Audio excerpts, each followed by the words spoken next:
is considered a match for UCLA. Ready now for the finals of the women.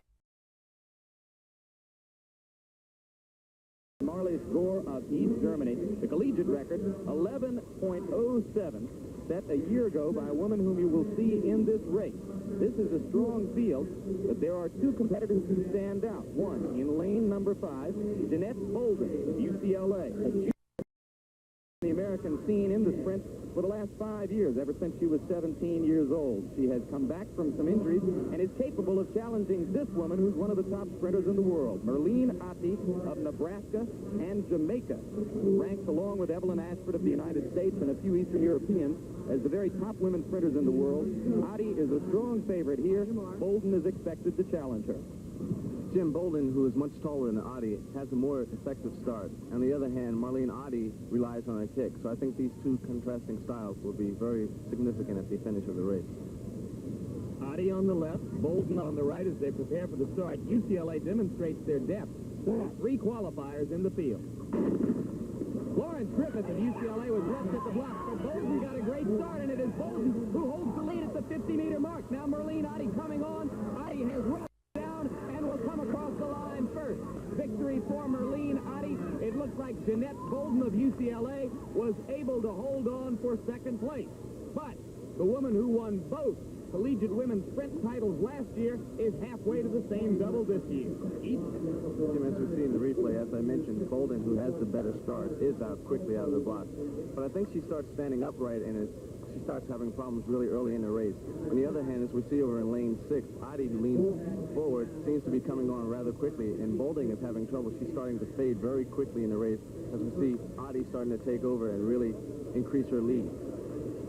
Ottey's winning time of 10 and 90 is not a new collegiate record because the win was above the allowable limit. Second place to Jeanette Bolden. Benita Fitzgerald just edged Diane Williams in a photo for 1984. Coming up, another look at Merlene Ottey of Nebraska and Jamaica as she tries to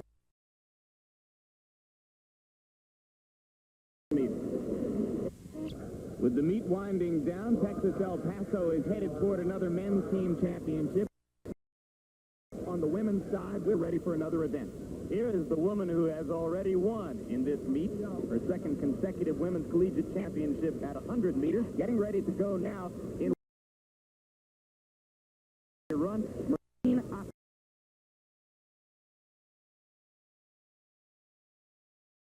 In finishing third at the Moscow Olympic Games, that's 22.20. The world record in the event, 21.71, belonging to Marita Koch. Ottey is up against relatively strong field. She's in the middle of the track in lane 5. Next to her in lane 4, inside of her, Florence Griffith of UCLA, last year's runner-up. Outside of her in lane 6, Randy Evans, a former high school phenomenon, who's an excellent 200-meter runner. Winner of the 400-meter race in this meet.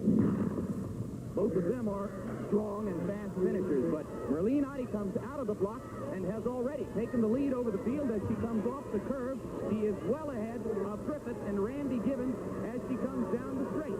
So Merlene Ottey on the wet track trying to hold on.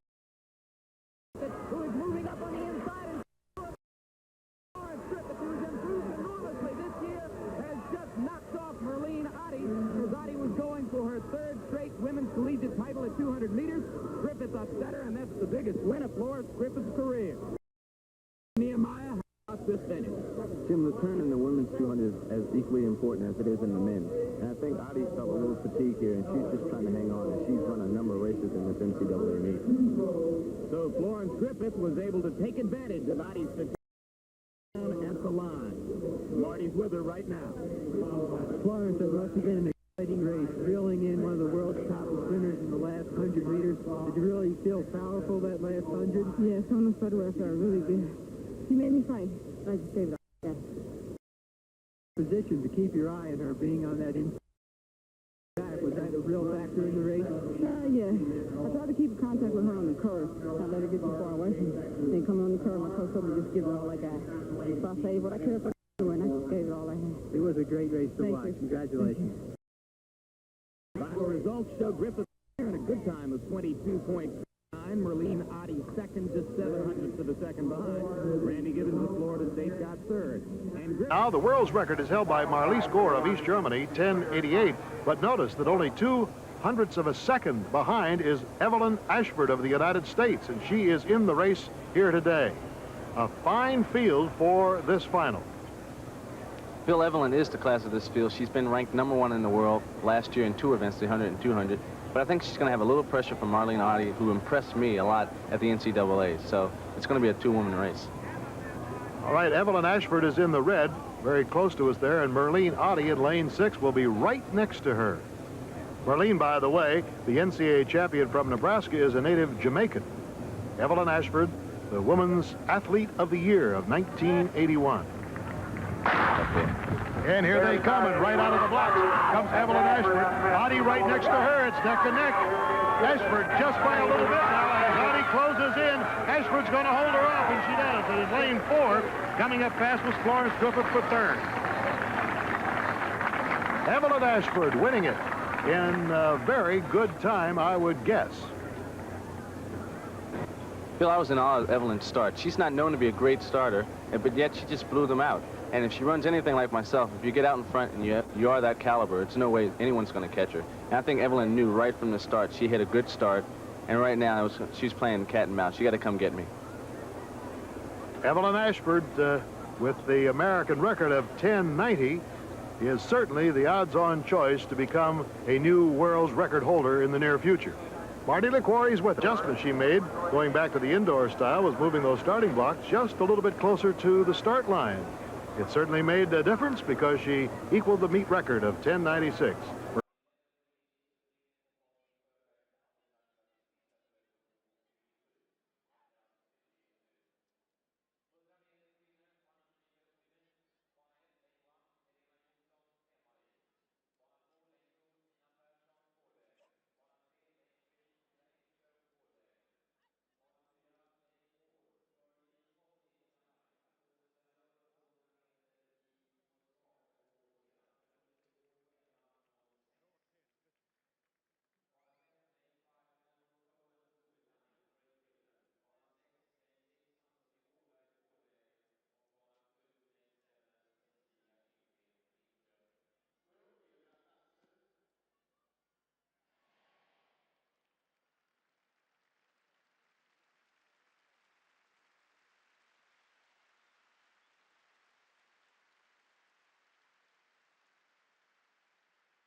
Score its points. On the women's side, the 4 teams with the best shot at the title are Florida State, UCLA, Nebraska, and Tennessee. Ready now for the women's 100-meter race. The world record, 10.88, held by Marlies Gore of East Germany. Collegiate record, 11.06, held by Merlene Ottey of Jamaica and the University of Nebraska. There she is, the defending champion in the event. She was upset in the 200-meter race at this meet a year ago, but is the favorite in both the 100 and 200-meter races here this year, despite not having run an indoor season. And she's flanked on both sides by tough, experienced runners. On the left, Randy Gibbons of Florida State, who, like Ottey, will be running the 100, the 200, and the 400 meters in this meet. And on the right, Diane Williams of Cal State Los Angeles, whose best time this year is within 4/100ths of a second of Merlene. Lane 1, Rufina Uba of Missouri. Lane 2, Donna Dennis of Washington. Lane 3, Sharon Ware, Arizona State. Lane 4, Gibbons. Lane 5, Ottey. Lane 6, Williams. Lane 7, Brenda Cleat of Florida State. Lane 8, Jennifer Ennis. And Lane 9, Michelle Glover. There is a strong breeze in the stadium as they take off. Ottey got a pretty good start for such a tall woman. Randy Gibbons has already dropped back. It is Ottey and Diane Williams in the middle of the track. And now Ottey is able to lean into the tape just ahead of Diane Williams, who pressed her all the way. That's correct, Jim. And the thing we were looking for is one of these women could have a fast start. Ottey is not known for having a quick start. She's a stand-up kind of very strong runner, and that's what she did. It worked out for her. She was out quick, and her strength at the end of the stretch paid off.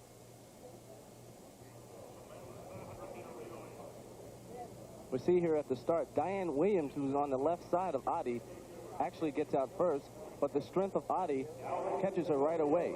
Ottey is very strong and very erect, as you can see there, and she knows that Diane Williams is with her all the way, so the experience right here, I think, was the big factor. She's staying composed, running her race, very smooth, very long stride. And in a race as close as this, you have to stay composed, and that's what she did. And Merlene's winning time is 2/100ths of a second under her collegiate record of 11.06, but the following win was above the allowable limit, so the record still stands. Diane Williams just 1/100th of a second behind her in second place. Third place to Brenda Cleat of Florida Log Jam. The women's 200 meters, world record 21:71 held by Marita Koch of East Germany. The collegiate record of 22:17 was set by Merlene Ottey of Nebraska last year. But Ottey was a surprise loser of this event a year ago at Provo, Utah, beaten by Florence Griffith of UCLA, the woman who is running in lane 5 in this race and who has already won the 400-meter race here ahead of Merlene Ottey. Ottey, on the other hand, has already won the 100-meter race here, so she is attempting to score a sprint double if she can beat Florence Griffith and the other runners in this race.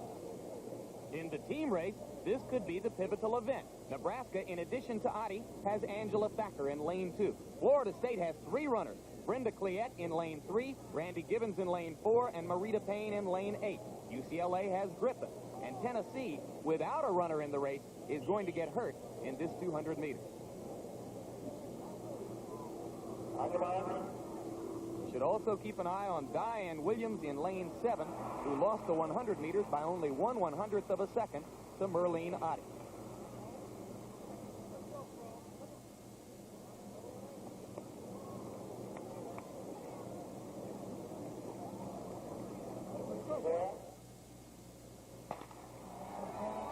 Florence Griffith is such a beautiful woman that it's easy to underestimate her competitive drive, but she is a fierce killer competitor, and down the backstretch, off the turn, she has already caught Merlene Ottey.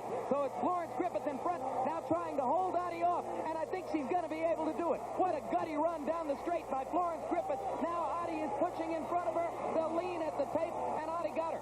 Merlene Ottey, in the last 3 strides, was able to get past Florence Griffith. Oh, what a spirited battle. A sweet revenge for Ottey.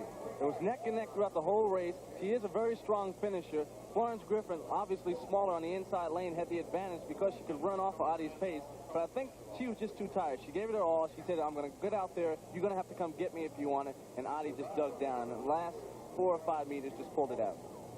13:73. And you can see coming into the straightaway, Florence Griffith has a slight advantage over Merlene Ottey on the outside. But Ottey quickly pulls up, and it's neck and neck. And this is a very long sprint, so you don't want to do anything fancy. You want to stay in control, keep your concentration, and work on your technique.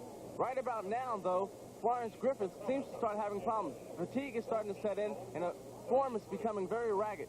And she's starting to move from side to side. Whereas Merlene Ottey, I think the reason she wins this race is that she runs completely through the tape. And Merlene is with Marty LaCour. Merlene, congratulations. There certainly was a lot of build-up to that race. You were upset last year by Florence, and then earlier in the meet, you had run against her in the 400 meters, and I don't think we've seen 2 athletes who wanted a race more in quite a while. That last 50 yards had to be one of the toughest 50 yards you ever ran. It was, because she caught me as soon as I get off the turn, and both of us were going stride to stride until the last step where I leaned. And I probably got a heart. I'm not even sure the rest is so close. Merlene Ottey continues the proud track and field tradition of the tiny island of Jamaica. Her winning time equals the meet record set a year ago in Provo, Utah by Florence Griffith. Griffith got second. Randy Bryan, the World Cup at Montreal in 1979.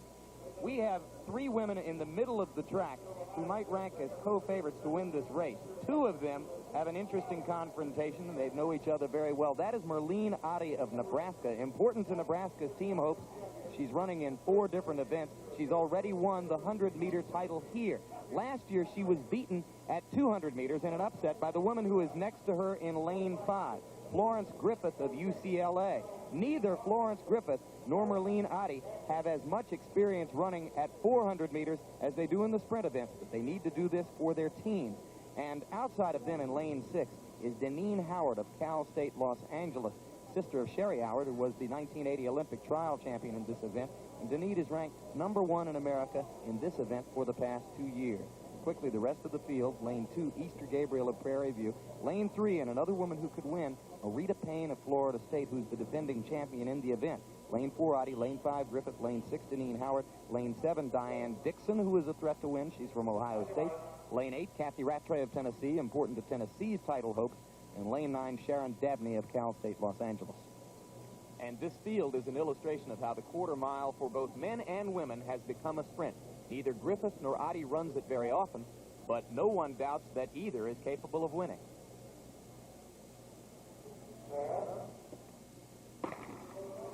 What you have to watch here is Merlene Ottey in the center of the track, who may be tempted to go out a little bit too fast, and if some of the other 400-meter runners go with her, they could not run their own race. If someone like Kathy Rattray or Diane Dixon can just run their normal 400-meter race, I think they stand their best chance of winning. Down the backstretch, it is Diane Dixon of Ohio State who has made a big move, a former high school phenom with a lot of talent. In the middle of the track, Deneen Howard is trying to run a consistent race with her, and now Florence Griffith of UCLA is moving up on Deneen Howard's shoulder. The woman who has dropped back is Merlene Ottey of Nebraska. She's not going to be a factor. This is going to be Griffith against Deneen Howard. But the action is at the top of the screen. Easter Gabriel and Merlene Ottey closing very quickly on Florence Griffith. Griffith is going to have to hold on. Does she have the strength to win a quarter mile? She does. She hits the tape unofficially 50.92, a fast time brought on by the very fast first 200 meters. And Florence Griffith of UCLA has moved up successfully from the sprints to beat Merlene Ottey at 400 meters.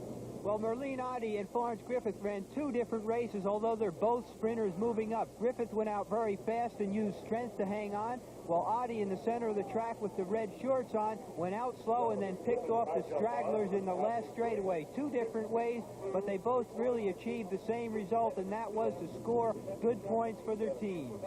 And Ronaldo's with the winner. Florence, a great job. You held off Gabriel right down in the stretch there, and Merlene Ottey, who was in the race with you, was not a factor. Well, no, I didn't really see Ottey. When I went out, I made sure that she didn't catch me, and if I was to see her come up on me, I was ready to go. But I saw Deneen Howard and Diane Dixon, and I made my mind to go after them. So the people that were in front of me that I was more concerned about than the people behind me, which is Ottey. You've been purely a sprinter over the years. Are you considering this race for next year? Possibly. According to my coach, I am. He's doing it for me. Congratulations. Great job. So in the fastest women's 400 meters ever run in this meet, Florence Griffith the winner, Easter Gabriel 5/100ths of a second behind, and Merlene Ottey. The world and American record by Evelyn Ashford of 10 and 79 100ths. Of course, Evelyn with a very bad injury this summer in Europe. She's hurt, and she may be out for a total of 6 weeks, but that's a classy field. Watch lanes 3, 4, 5, and 6 particularly. Angela Bailey in lane 7 is very good also. As usual with European meets, the best athletes get the center of the track based on past performances or how they run in their trial heats. But we've got some talent here in the presence of those ladies. NCAA champion in Ottey, who took second at the World Championships at 200 meters. Watch the start. Good start by Florence Griffith. Florence Griffith is in that bodysuit. We have 3 competitors coming together to the finish line. It looks like Griffith first, Yes. Diane Williams second, and maybe Williams got second. Maybe it was Merlene Ottey. It was I think pretty it was close. Ottey. We'll have to take a look at it, but Florence Griffith, definitely the winner in the 100 meters. Unofficial time, 10 and 96/100 is the second. Good bodysuit there, Roger. Yes. Watch her get out really well. She's better known as a 200-meter runner. She's been facing Ottey in fierce competition all year long. Ottey goes to Nebraska, Griffith from UCLA. Look at Diane Williams right next to her, another Californian. This is easily Griffith's best race, and she gets it at the lean of the tape. Watch the lean in the bodysuit. She nails it down. That is a wind-assisted time. The wind was about 6 miles per hour at their tail, and it's over the allowable limit, but still excellent time. Anytime you're around 11 seconds flat. The ladies have knocked 1.2 seconds off the world record in the last 50 years for this distance. 10 and 96/100 to the second, and that is Florence Griffith. Very wide arm movement. And she really drives into the tape. 24 years of age. Look at the lean. She beat a great sprinter in Diane Williams from America and Merlene Ottey. I mean, look at Williams go down there in the track. Williams did take a bad tumble. She did. See some of those same people. Rita Koch of East Germany, 21 and 76/100 to the second. And, of course, Evelyn Ashford, who was injured in the World Championships in Helsinki, the American record. Roger, it's amazing. Finally, women are getting their due in this sport. It wasn't until 1948 that anything longer than 100 meters was run for women in competition because they didn't feel they had the strength or that they would hurt themselves. They had one race back in 1928 at the 800 meters, and the women collapsed at the finish. They ran 2:16, 2:17, and 2:17, 1, 2, 3, and then because of their collapse, they feared for their lives. That's how little they knew about women's sports and how little encouragement they gave them. But of course, in Los Angeles, other than the 5 and the 10,000, which they're still working on, everything will have finally changed. But isn't that amazing? It was almost 1950 before they allowed women to run even 200 meters. Prove them wrong. Number 44, Florence Griffith. She strikes an imposing figure, doesn't she? She still looks feminine, right? Yes. I mean, I don't know what arguments the IOC volunteered back in the 40s and the 30s to hold women back, but they certainly are healthy and vibrant, and more so than I think people who aren't athletes, and who I'm in the sense of just being physically active. Americans in this race, Diana Dixon will wear number 51, Valerie Briscoe 49, of course Florence Griffith, also of the United States, but a couple of Jamaicans, Ottey and Jackson. Watch Merlene Ottey in the middle of the track. In gold, she runs the turns well. Look at her move, and she and Griffith are locked in struggle again as they were at the NCAAs, where Ottey just nudged her. Look at the two of them. They're right up in the lead again. And here comes Kathy Cook of Great Britain. Kathy Cook on the inside, Ottey on the outside, and it's Ottey, and it's going to be very close for second. I believe Cook might have nipped Florence Griffith for second. Tremendous race. Boy, you know, in my track days, had individuals that I had death struggles with, and every time you climb in the track with them, it's again, look at who ran the turn well. It was Griffith particularly. Ottey ran one well as well. Kathy Cook ran poorly. Griffith still has the lead ever so slightly, and you try not to overstride or overstrain when you know you just have a 3-inch lead. But look at the longer legs of Ottey, who's taller than Griffith, begin to eat up the margin of the lead that Griffith had. Notice the lean at the tape.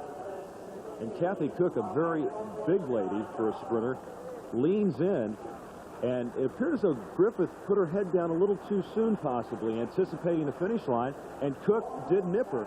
Kathy Cook finishes second, Florence Griffith third, Ottey with the winning time of 22 and 20/100ths of a second in the women's 200 meters. Once again on the turn. She took the silver medal, the woman number 39 in your screen in the center, Merlene Ottey of Jamaica and the University of Nebraska. NCAA champion at 100 meters, NCAA champion at 200 meters. Florence Griffith won the 400 meters. So everything up to the quarter mile, so to speak, those ladies won right there. And second at the 400 meters was Ottey to Griffith. I think there's an excellent chance we'll see both these ladies in the finals of the Olympic Championships in 1984 in Los Angeles at whatever distances they choose. Griffith just missed in this race, taking fourth in the World Championships, a medal. Ottey took second. So again, they were separated by the mere slenderest of margins. Great camera work again as we see Kathy Smallwood Cook gain on the inside of the two of them. Look at this photography. 1-2 right there. We'll be back with more. Stay tuned.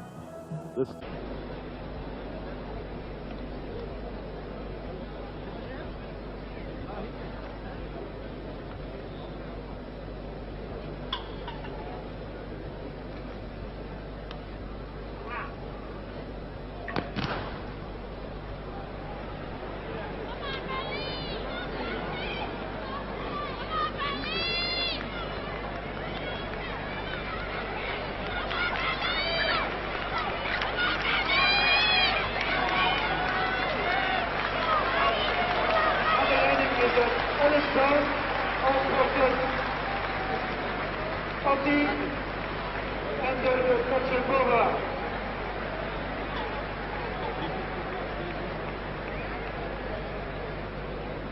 Netto en baan 3, ze liepen in baan 4, Briscoe Hooks.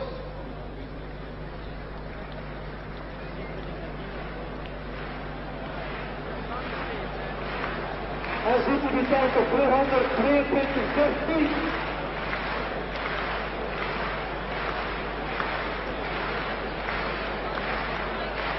Meilleur essai de Banks, au premier essai, 17 mètres 11. Voor Collegiate.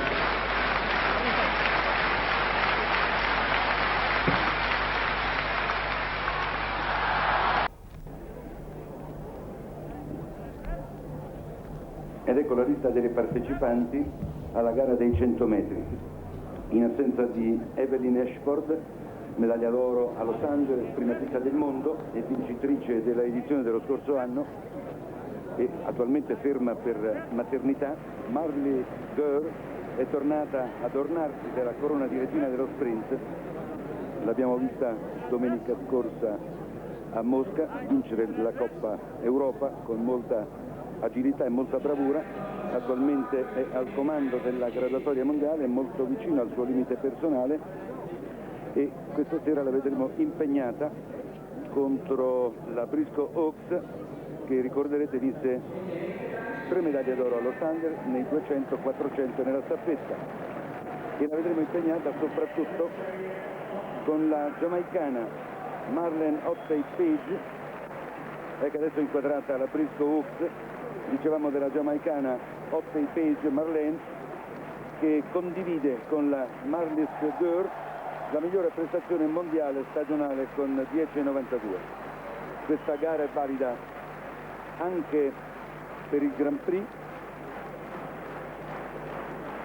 mobile, mentre ecco inquadrato Banks nella gara del triplo.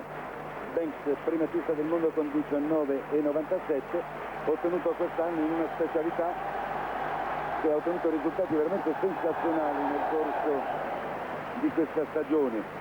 Quasi tutti i migliori nella lista assoluta hanno ottenuto questo risultato proprio nel corso dell'anno. Banks, primato del mondo con 17,97, il bulgaro Markov 17,77, recentemente primatista europeo. Ancora un'immagine di Banks che gode di una vasta popolarità sia a Zurigo ma dovunque, dobbiamo dire, proprio per la sua personalità spiccata. Ma andiamo ai 100 metri.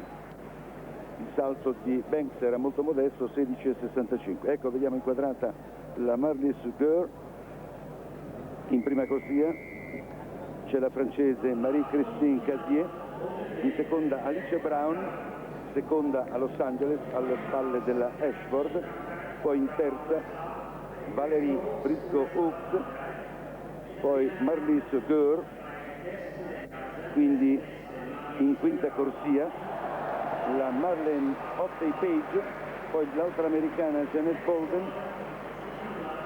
ancora la tedesca dell'est Silke Gledish 10,99 quest'anno, e la tedesca federale Heidi Elke Gogel.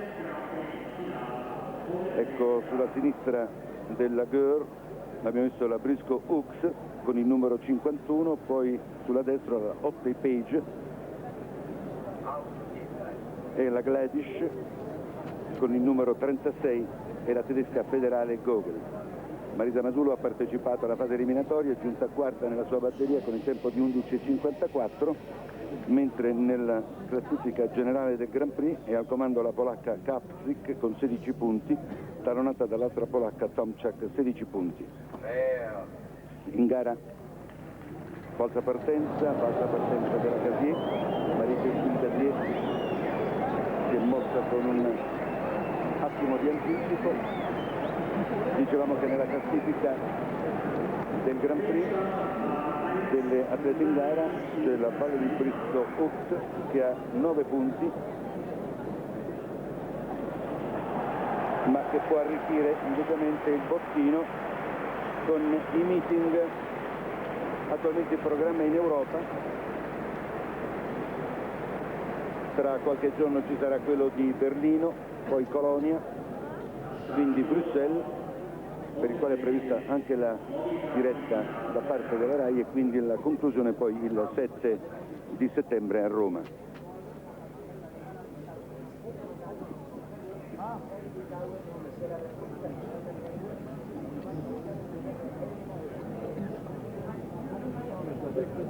Ripetiamo: in prima corsia la Casier, poi la Brown, Stati Uniti, Briscoe Hooks, Stati Uniti, Gür, Germania dell'Est, Ottey Page, Giamaica, Bolden, Stati Uniti. Sono partite in questo momento, già si mettono in luce, in lotta la Gür e la Briscoe Hooks, rinviene nel finale la Gür che viene superata dalla Briscoe Hooks, la Briscoe Hooks che batte la Gür, già battuta l'anno scorso dalla Ashford al termine delle Olimpiadi. 11:01, primato personale della Briscoe Hooks, 11:01, battuta di un scoppio, ma battuta chiaramente Margit Gür, che vediamo in quarta corsia.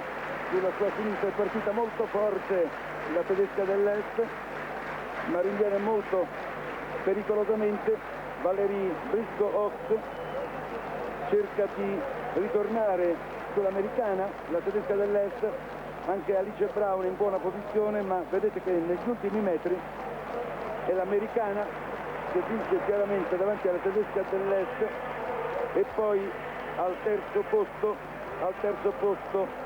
c'è l'altra americana, Alice Brown. Quindi ripetiamo il risultato: Briscoe Hooks 11:01 primato personale, seconda Margit Gür, terza Alice Brown.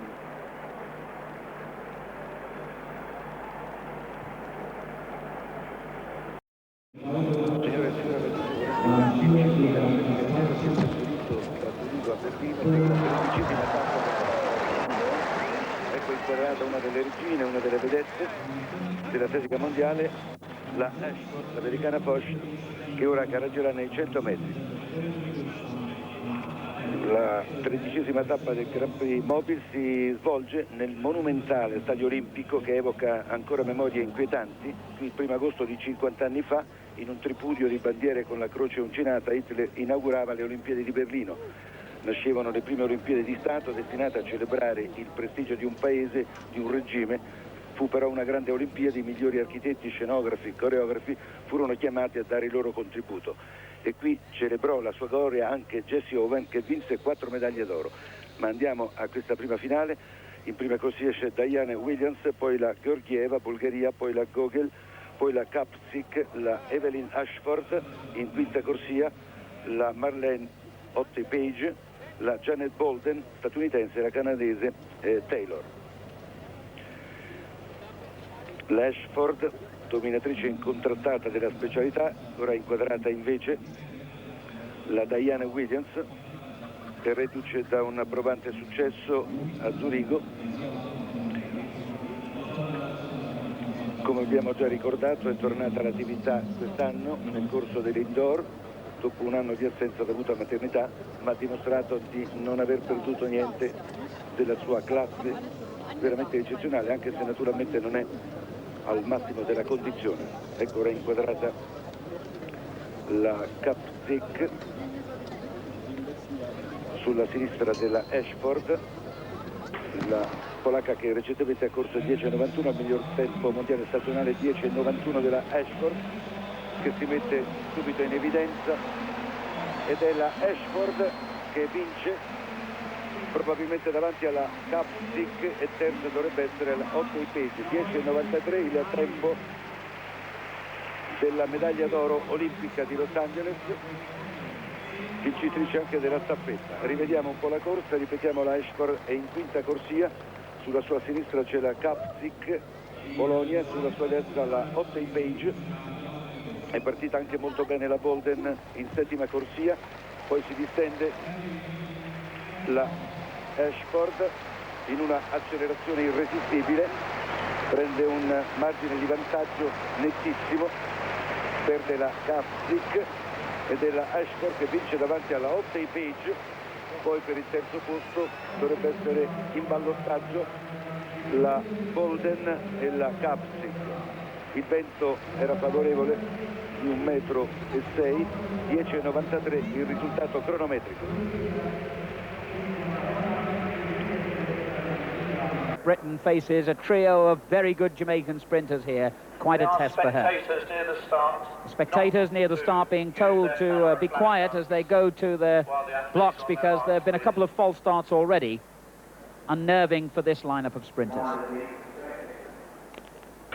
So after that very unnerving number of false starts, the best start was certainly made by Angela Bailey in the middle, though Ottey really coming up to her shoulder now. Paula Dunn running well, nearest to the camera, but Ottey makes it from Bailey with Paula Dunn in third place. 11.19 the time for Merlene Ottey, who's won 3 Olympic bronze medals in a fine career, the world 200-meter silver medalist, and threatening, in the absence of Evelyn Ashford, the American who didn't make it into the American team for the World Championships in Rome, to be a real contender for gold in the World Championships. From Angela Bailey, and Paula Dunn in third, picking up useful Grand Prix points and useful scalps ahead of the Jamaicans Jackson and Cuthbert. In a good field here. Here's how they line up. In lane 3 from Jamaica, Juliet Cuthbert. Lane number 4 from Jamaica, we have Grace Jackson. In lane number 5 from Jamaica, Marlene Ottey Page. Angela Bailey from Canada is in lane number 6. And Nelly Pierre-Kuma from Holland is in lane 7. And Laurent Billy from France is in lane 8. How about this field? We have 3/4 of the Jamaican National Sprint Relay team here in Cuthbert, Jackson, and Ottey Page. The race right here, Rich, should be between lanes 5, 6, 7, maybe 3. In the middle of the track, Merlene Ottey Page, who ran collegiately in the United States at the University of Nebraska, bronze medalist at the 1984 Olympic Games in both the 100 and 200-meter dash. She ran 10:87 earlier this year at Mount San Antonio College in a twilight meet. That's near Los Angeles in the Pomona area. Merlene Ottey Page could be a real threat at the World Championships. Evelyn Ashford, the world record holder, did not make the team for the 100. Marlies Gurr is getting on. Heike Drexler, the East German, is still young. Merlene Ottey Page, married to Nat Page, the great high jumper and 400-meter hurdler. Merlene Ottey Page could be a real threat at the World Championships. And Nelly Pierre-Kuma, right there in the middle of the screen from Holland, was third in the European Championships last year. Again, Ottey Page will break from lane number 5, and she comes out fast, Vic. She comes out fast and strong, already has established the lead on her outside. Bailey and Pierre-Kuma, but it's over. Marlene Ottey Page. Decisive victory in this women's 100-meter run. Angela Bailey looked to get up to second place ahead of Pierre-Kuma. There's Merlene Ottey Page there, now 27 years of age. Counting NCAA championships and U.S. national championships, Rich, she has won 11 American sprint championships. Look at her right here in the middle of the screen. You know, you can't hold top speed for more than about 25 to 30 meters. Right now, Ottey Page is through the start. She's into her running form. Right now, Rich, she is at top speed. She's at top speed still. She can't maintain top speed any longer. From this point of the race on, the idea is to maintain your form, and her form is excellent here. No one accelerates at the end of a sprint. That's people get that wrong. How about that time there? 10.98? That's excellent. Anything under 11 seconds flat in a women's 100-meter dash is excellent. She was decelerating at a slower pace than the other ones were. There she is, Merlene Ottey Page. What a 200. Tonight, all eyes will be on America's threesome of Pam Marshall, Valerie Briscoe, and Gwen Torrance. Lily Leatherwood in lane 7 will be running the 400 meters for America at the World Championship. Is in lane 6. She will be wearing number 50. She has the 4th fastest time in the 200 meters this year. The best time coming in to this competition, as you look at Pam Marshall in blue from the United States, 21:99 by Silke Gladish of East Germany is the fastest time in the world run this year. Almost 22 seconds, just a hair under it. As you look right there at Merlene Ottey from Jamaica, who attended school here in the United States. Married to Nat Page. There is Lily Leatherwood.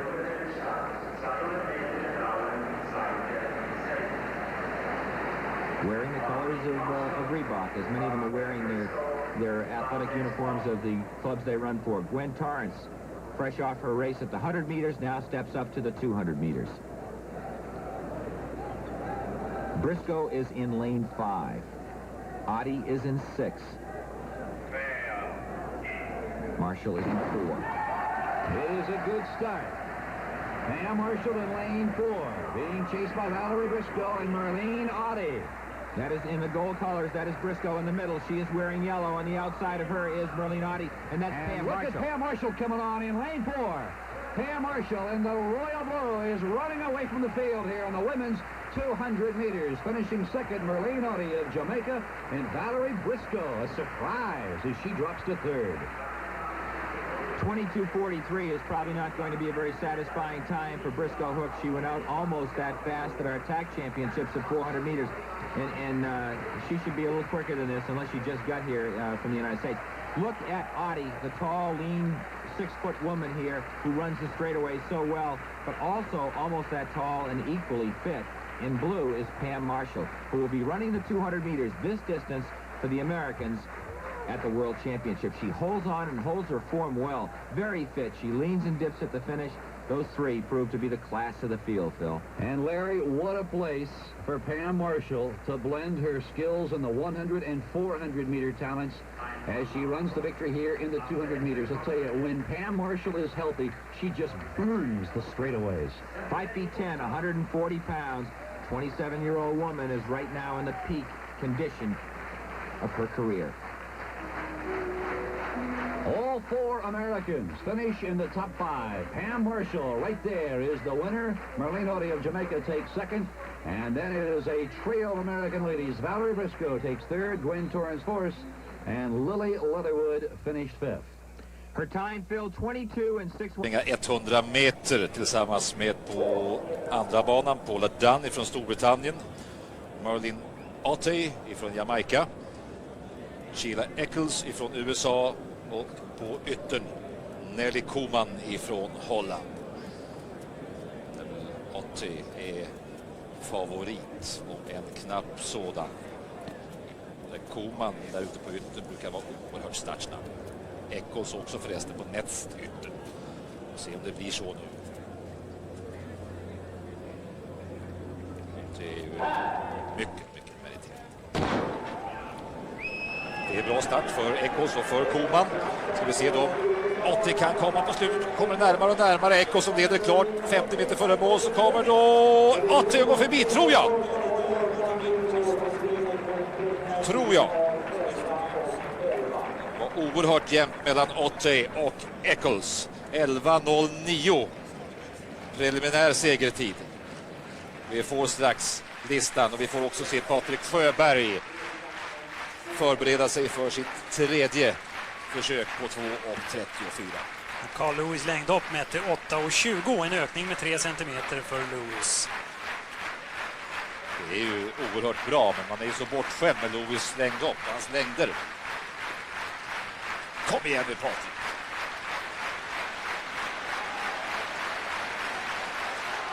Ja!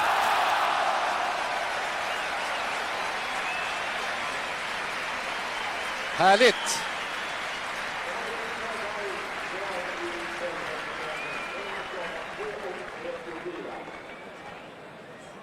Det där är ju ett hopp med marginal. Och nytt årsbästa igen för Patrik. Ja. Det här är ju en bana som man trivs på. Här har han hoppat 2:42 för några år sedan. Den gången världsrekord. Får han fortsätta kampen mot den mannen som slog hans världsrekord, Sotomayor, som också är över 2:34. Den 8 september i Salamanca i Spanien i fjol hoppade Sotomayor 2:43. 11:10 blev segertiden för Merlene Ottey, som vinner 100-delen för Eccles. Och Jones är trea på 11:35. Koman, som var snabb i starten, som alltid föll också tillbaka på slutet, 11:43, och Dunn 11:57.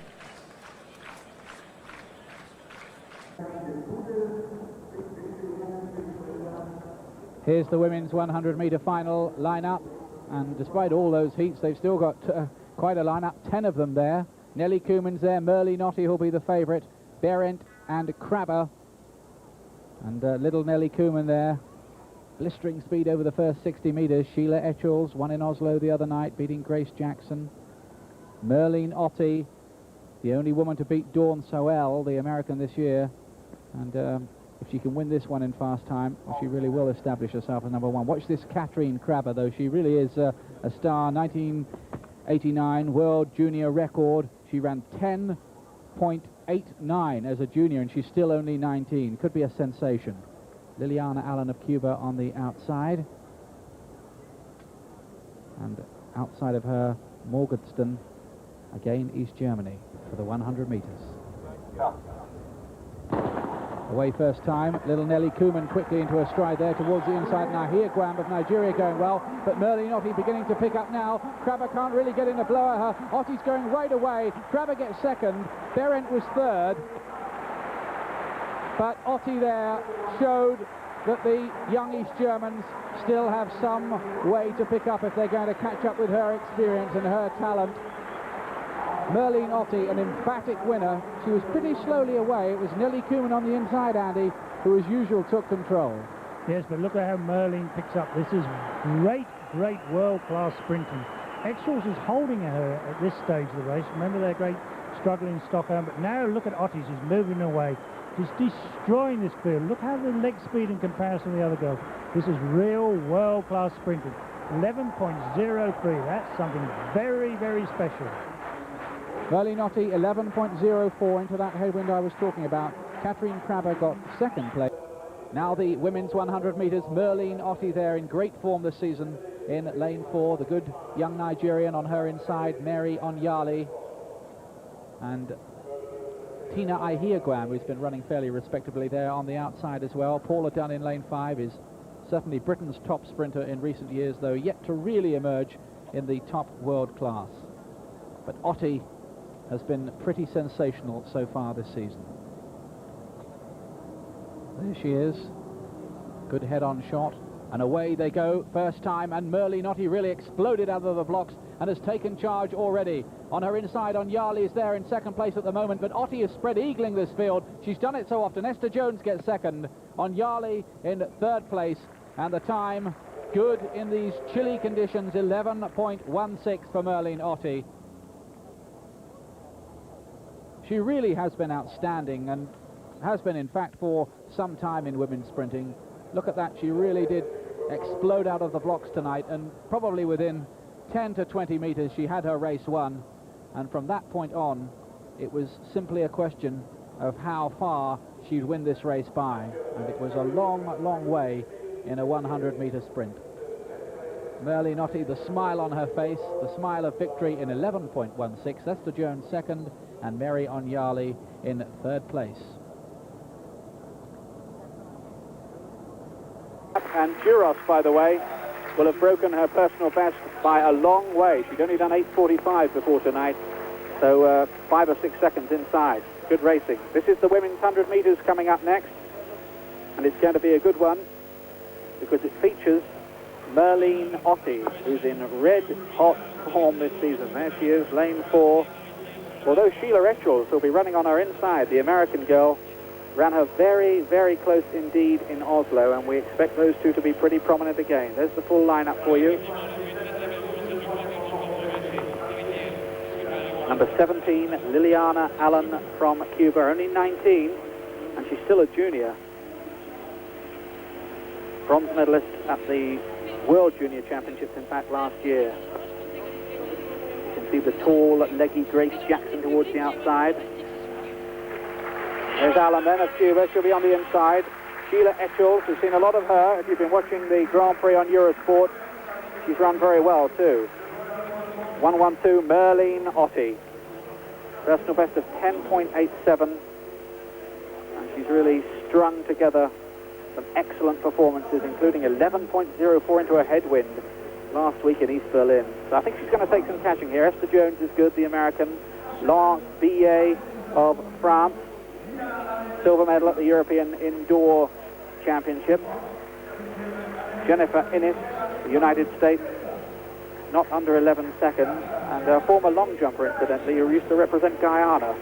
Grace Jackson from Jamaica, not in the greatest of form, and a shock defeat for her over 400 meters last week, and she's due to go in the 400 as well here later tonight. On the outside is due to run Tina Ihiegram of Nigeria. You can just see her in the picture now. There's a wide track here. 9 of them in this race, but Ottey is going to take some catching unless her form has suddenly deserted her. Ottey is obviously the best sprinter at this moment in time in the world. Has dominated this Grand Prix sprint to date. Well, somebody had a sense of humour when they placed Grace Jackson, the tallest woman sprinter in the business, alongside little Tina Ihiegram, and must be the smallest. The little and large show, you could say. The women's 100 metres. Away first time, Sheila Etchels quickly out the blocks, but so too was Ottey, very quickly, and Ottey's already right in charge. On the outside, Ihiegam's going quite well, but Merlene Ottey is out on her own here. It was close for second place. Maybe Esther Jones got it, but look at that time, 10.99, under 11 seconds again on a perfect balmy night, and Merlene Ottey is in a class all of her own just at the moment. That is world-class sprinting. 10.99, you don't see that very often. Very few women in the world have actually broken 11 seconds. When you do that, you've arrived. Look at Ottey, total dominant, running away from some very, very good sprinters. Sheila Eccles has run very well this year, and she's maintained a form here tonight. But look at Ottey, really working hard, running right through the tape. She knows she's running fast. That's a very, very good performance. You won't see that very often. Here's another look at it. Merlene Ottey was quickly out of the blocks as she wasn't in Oslo. Sheila Etchels took a few yards out of her in the first part of the race there. Hardly any wind here, just a little puff of wind aiding that run by Merlene Ottey. So very impressive again. Really, the race was on for second place, and on the line it was close. Maybe just Esther Jones in the black strip out there in lane 5 getting it. But I cast a glance at the clock. Taken in by watching Ottey, and the performance was outstanding.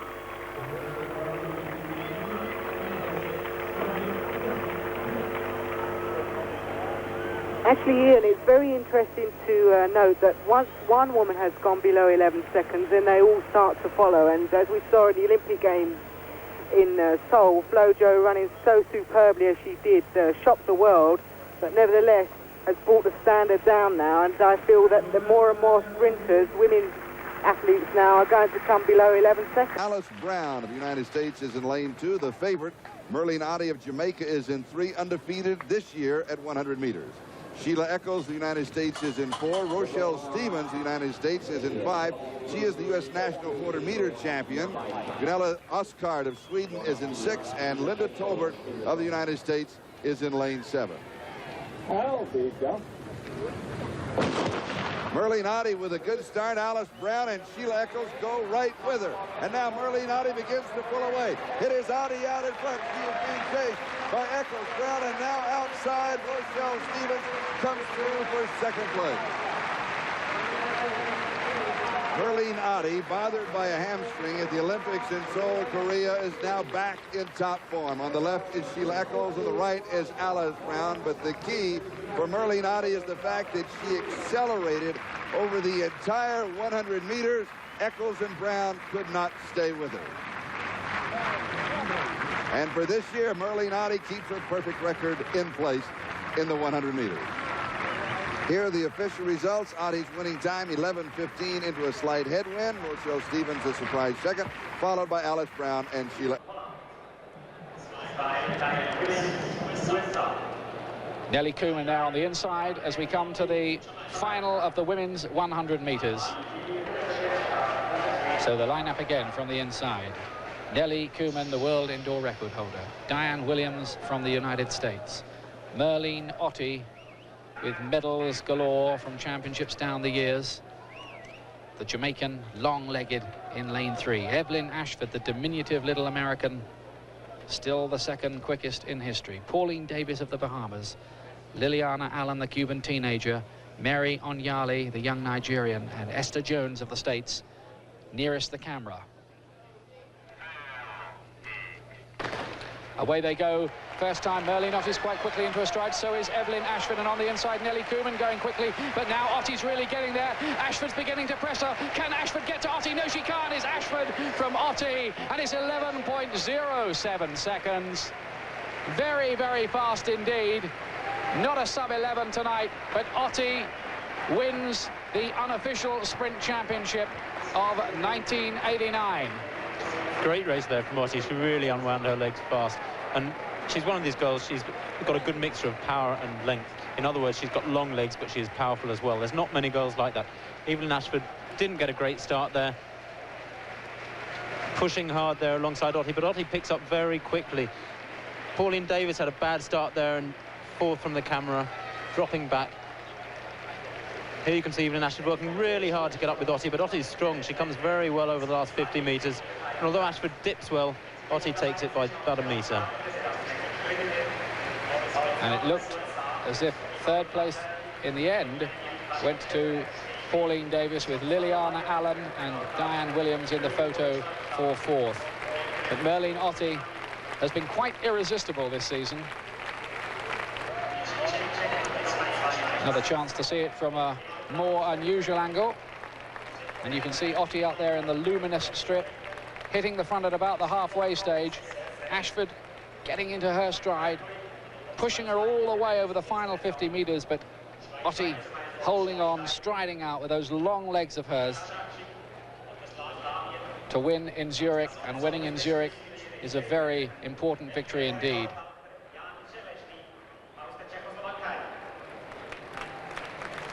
Meters, and you're looking at Grace Jackson, the 28-year-old Jamaican, who was fourth in the Olympic Games, but she hasn't been in the greatest of form this season. Zavari will go in two. You can see her beside her. Merlene Ottey, 2 lanes away with 3 empty. And Merlene Ottey goes off very quickly, really shot out of the block. So too did Zavari, the West German. And Pauline Davis going quite well as well. But Ottey now getting into her stride. 2 lanes outside of Pauline Davis, pressing her hard. Ottey only just got there from Davis. Looked like Jackson on the inside may have come late to get third place. The time is 11.12 seconds. Ottey's gone quicker this season, but our unbeaten record remains intact. A surprise in that Sheila Eccles out in lane 7 from the United States did not get out more smartly. She is a very good starter, but it is the taller Ottey, who has run well this year in the middle of the track, running from lane 4, that seems to maintain slight control over Pauline Davis from the Bahamas, who is in lane 6. Look at the driving arms all the way to the finish. The taller, longer-legged Ottey kept control, although Davis closed well. Davis, interestingly, who finished second here, look how close it was to the tape. Very. She really comes into her own, and so of course does Merlene Ottey, world indoor champion, beat Grace Jackson in that world indoor championships on the tight bends of Budapest. But on an outdoor track, let's see what happens. Perrick in the black strip there towards the outside. Merlene Ottey in lane 4 is right up there at the moment. Perrick is going well too. And Grace Jackson has work to do as they come off the bend. Ottey in the lead, Perrick in second place. Jackson now getting those long legs to work in third, but she's got an awful lot of work to do if she's going to get to Merlene Ottey, and Ottey's run away with it. Jackson just gets second ahead of Perrick on the line. Looked like Aibi, or Young was it, who got fourth place, and the time is 22.22, and Merlene Ottey completes a Brussels sprint double. Also moves up to the second fastest time in the world this year, Merlene Ottey there. You see, I think we've just missed this here on the bend here. I think Perrick in the black in lane 6 ran inside her lane there. She'd be very lucky to escape disqualification. But no doubt about Merlene Ottey winning this. But Grace Jackson and Perrick, Jackson on the far side of Jamaica, just, I think, holds off Perrick. But I'd be very interested to know whether Perrick is disqualified for running inside her lane. She looked as though she took several strides inside a white line on the bend.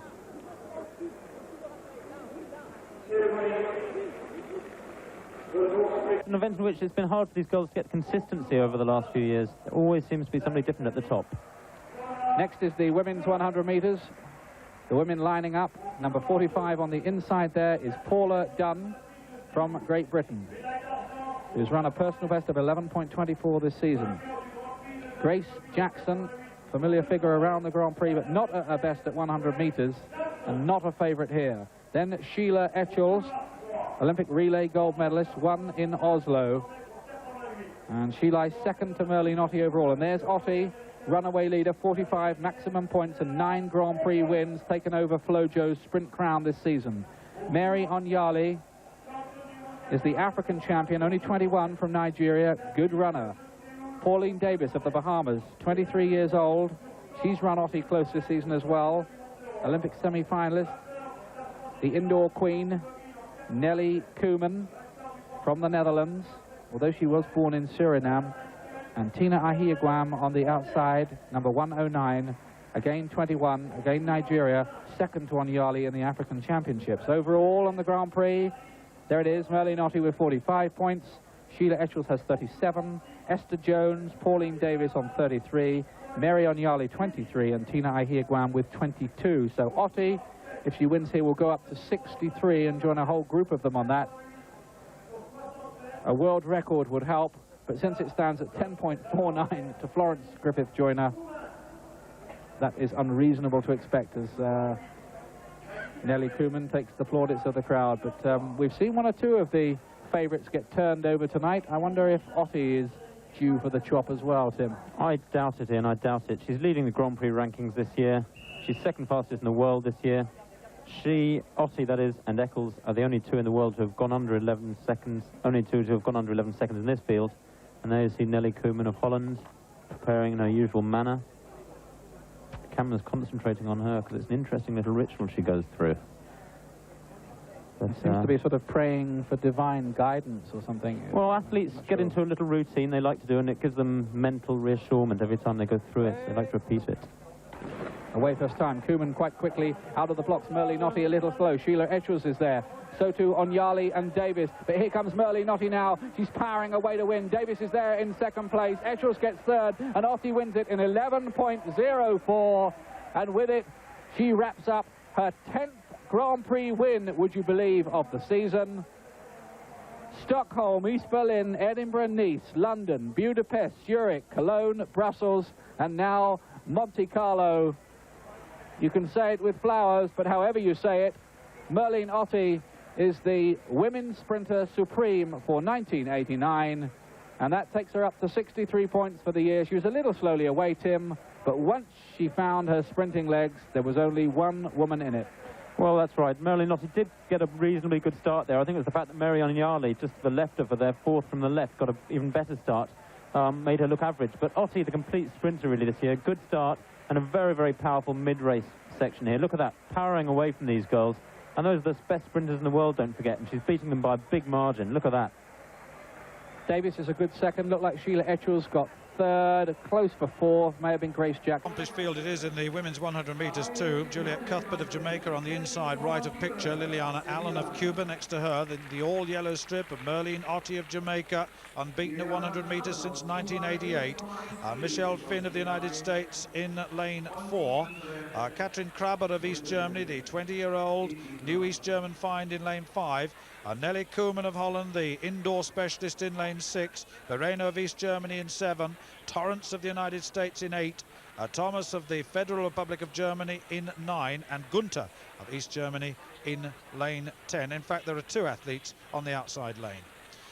So, that's Kraber. And that's Nelly Koeman.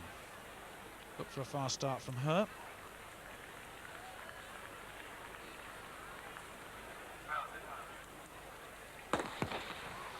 Well, away well this time in lane 2, Liliana Allen going well, and here comes Merlene Ottey and Kraber of East Germany chasing Michelle Finn of the United States, and Ottey's going to win it. Kraber in second, Finn in third, and my goodness, wasn't that a piece of domination from 50 metres out from Merlene Ottey of Jamaica? Well, she's third on the all-time list behind Flo Jo and Evelyn Ashford, of course. And my goodness, she got away after 50 metres. Didn't have the best of starts. Liliana Allen of Cuba led her in the early stages, but once she opened up all 4 gears, then, well, there was no holding her. Good run by the 20-year-old East German, too, in lane 5. Yes, Liliana Allen had the best start here, second from the right field picture, but very, very quickly Ottey picks her up after about 40 metres. Here we are after 60 metres, and Ottey pulling away from the whole of the field. Kraber, the East German, almost made to look average here, even though she comes through for second place, and Ottey dominating this race amazingly there.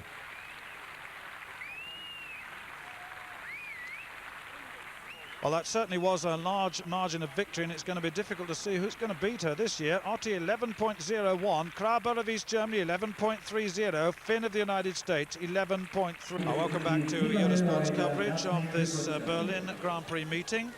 The women now preparing for the 200 metres, and the red strip, centre of your picture, is Heike Drexler. the former co-holder of the world record, still co-holder of the European record. And, well, it'll be interesting to see how she gets on. 2:36, that's Esther Jones of the United States, best of 22:49. She's on the inside. There's Ulrike Sabari of the Federal Republic of Germany, the European indoor champion over 60 metres and 200 metres this year. There's Heike Drechsler, her personal best of 21:71. That was before she became a mother. There is Merlene Ottey, in devastating form over 100 metres, now 30 years old, the fastest in the world this year already at 21.97. Silke Moller of East Germany outside her, and the near East German find Katrin Krabbe outside her in lane 6, then Michelle Finn of the United States in 7, and Danette Young of the United States left of picture in lane 8. Drechsler. And they're away first time. Heike Drechsler not away particularly quickly. She's inside Merlene Ottey and chasing Ottey. Ottey going very nicely indeed, and Drechsler running a good bend at the moment. And Ottey overtaking Silke Moller, and Ottey into the straight ahead, and Drechsler's in second place at the moment. Krabbe running well of East Germany, the tall East German coming through. And look at Merlene Ottey storm away. Ottey wins it. Krabbe in second place, and Danette Young on the outside sneaks through in front of Heike Drechsler, who faded badly over the last 50 metres. But the time very, very fast indeed for Merlene Ottey. Well, Ottey, capable of well under 22 seconds, of course, stormed down that straight. Just have a look at the clock as she goes through the line. This is where Drechsler, incidentally, in the red strip, ahead of the youngster Krabbe at this time. Danette Young still out of picture. This is where Drechsler fades badly. Now watch the clock now as the finish is reached. 21.93. From Krabbe, Young and Drechsler in fourth, 21.93, and that's the fastest time in the world since 1988 Olympics. There it is, 21.94 confirmed, Krabbe 22.46 and Young. Specialisti da oltre 8 mesi, non c'è Evangelisti, intanto una conferma per Panetta, 8.20 e 8 il tempo. E ora affascinante nel suo body giallo della Larios, un club spagnolo, Merlene Ottey, superstar dello sprint in questo momento. Quest'anno ha corso in 10.78 a Siviglia, terza prestazione di sempre, qui è in quarta corsia. Vediamo cosa saprà fare Merlene Ottey, che vive in Italia, a Roma, e vola veramente verso la vittoria con il tempo di 10.99. È una splendida dimostrazione di forza, di agilità, di eleganza. Merlene Ottey sotto gli 11 secondi, un tempo di grandissimo valore tecnico. Merlene Ottey 10.78, abbiamo detto, a Siviglia, e per lei la seconda prestazione dell'anno, 21.94 sui 200 metri, migliore prestazione mondiale dell'anno per lei su questa distanza. Abissale il margine di vantaggio sulla nigeriana Tina Igewan, che si classifica in seconda posizione. Dicevo, Merlene Ottey vive in Italia, legata sentimentalmente, come dicono i giornali rosa, a un atleta italiano, a Stefano Tilli, che è qui presente. Particolare curioso, un po' di pettegolezza, c'era anche qui Ned Page, che ha corso gli 800 metri da Lepre, ex marito di Merlene Ottey, che sorridente se ne ritorna alla partenza per recuperare. Griffith Joyner, now retired, perhaps unhappily, 21.34, and a feeling that that really is out of reach of just about all the athletes. I know Merlene there thinks that that is not really within her compass, certainly not at the moment. And remember, she's 30 now, and she does seem to be in the form of her life over the last couple of years. So they're settling down on the blocks this time. Liliana Allen on the inside, then Pauline Davis, Grace Jackson, Merlene Ottey, Galina Malchagina, Danette Young, and Silke Moller, the East German, nearest the camera there, the 1987 world champion. It'll be a surprise if she upsets the apple cart here. Get away first time. Running well on the bend is Merlene Ottey. She's already cut right back on Malchagina, and Merlene Ottey running superbly in the yellow strip there, and she has a clear lead, and Grace Jackson is a long, long way adrift of her. This is really a virtuoso display by Ottey. Malchagina in second, Grace Jackson coming with a run, so is Danette Young, but it's all about Merlene Ottey. She's come right away to win it. Danette Young second, and the time is 21.80 seconds, and that for Merlene Ottey is the fastest in the world this year. and indeed a personal best. And it is going to be legal. In fact, there was a headwind down the straight. She can take more off that, 21.80. Merlene Ottey simply destroyed them. None of the others got any kind of blow at all. Malchagini, you can see, in second place. Grace Jackson never really got to her. Great run, Stuart. Yeah, Malchagina actually ran a very fast first half of the bend, and all of a sudden Ottey stormed past. It was a devastating display of bend running towards the final stages and into the straight. She just went away from her. Malchagina tying up. Danette Young under pressure, incidentally, from Grace Jackson on the inside. Jackson left it very, very late indeed to make her attempt. But look at the margin of advantage there for a girl who really dominates the world of 200-metre running at the moment, Merlene Ottey of Jamaica. Marvellous performance, wasn't it? Look at that, superb. She must have been, what, 8 metres clear of Danette Young getting second. On the inside, Grace Jackson finishing in third place, then the fading Malchagina. But Merlene Ottey, she's done it again. That is the fastest time since Seoul, since the Olympic Games. Women's 200 metres is next on the track. Good-looking line-up. The return there in lane 3 of Merlene Ottey, who hasn't been in action for a month or so, had a few injury problems. There's the lineup. Tröger of Austria, Pauline Davis, very busy. Merlene Ottey, the great Jamaican in fantastic form this season. Tröger of Austria, Esther Jones, United States. Tina Ahia-Guam, the young Nigerian, the 1986 World Junior Champion. Danette Young, the very useful American in 7. On the outside, Mary Anyali, the African record holder. Very promising talent. Away they go. Merlene Ottey in that all-yellow strip in lane 3. Running very, very fast on that bend. Grace Jackson is there in lane 2. Watch for her as well. As they hit the straight, Merlene Ottey there has established a very, very big lead indeed. Jackson, in fact, on her outside. Coming through towards the outside is Danette Young. But Merlene Ottey absolutely destroys the field again. Jackson was second. Young got third. And the time, 22.16 seconds. Unofficially, and it was into a slight headwind down the straight as well for Merlene Ottey, who this year has recorded her fastest ever 100 metres and 200-metre times at the age of 30. She just seems to be getting better and better. Runs a good bend, doesn't she? Very tight to the inside of the lane. That inside arm lies dormant until she comes into the home straight and then drives away. It's good form. You've got to hold your form. She's slowing down far slower than the rest in this field. Jackson's coming through, the tall figure, to take second, but that was a very fine win. Yet another. She's just about invincible at the moment, is Merlene Ottey, facing herself in Italy. 22.16 after winning everything at 100 metres last year. At 200, she's doing the same this year. Grace Jackson in second, Danette Young in third. 22.16, not as fast as she has run this season, but still pretty quick. Grace Jackson, as you can see. There it is. Verbruggen on the inside. Gwen Torrance of the United States in 2. Grace Jackson in 3. Laurence Billet of France in 4.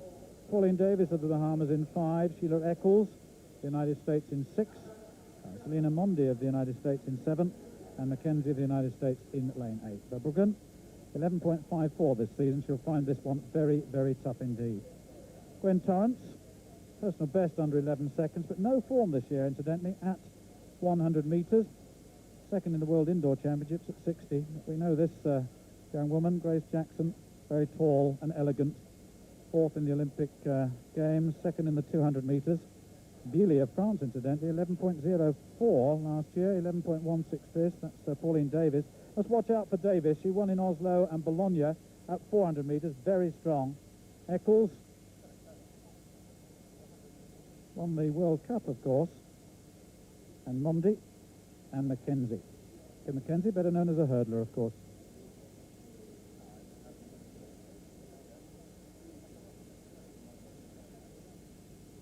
The women's 100 metres.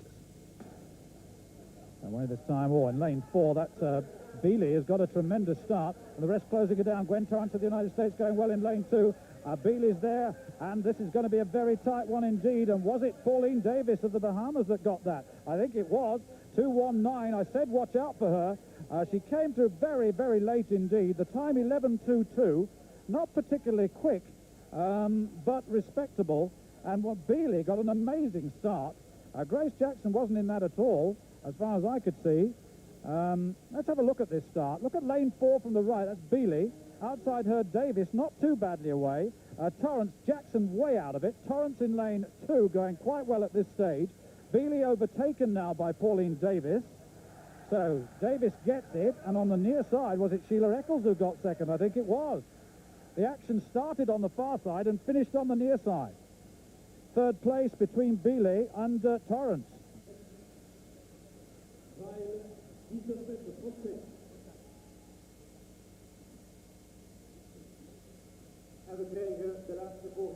You're about to see can run the old hand-timed 100-yard dash in 9 8/10 of a second, led by that woman, Merlene Ottey of Jamaica. She leads the point totals for the 100-meter dash for the Grand Prix Championships with 45, and Nelia Nuneva of Bulgaria has 43, and Nadezhda Georgieva of Bulgaria has 35. We've got some top talent in the 100 meters forthcoming.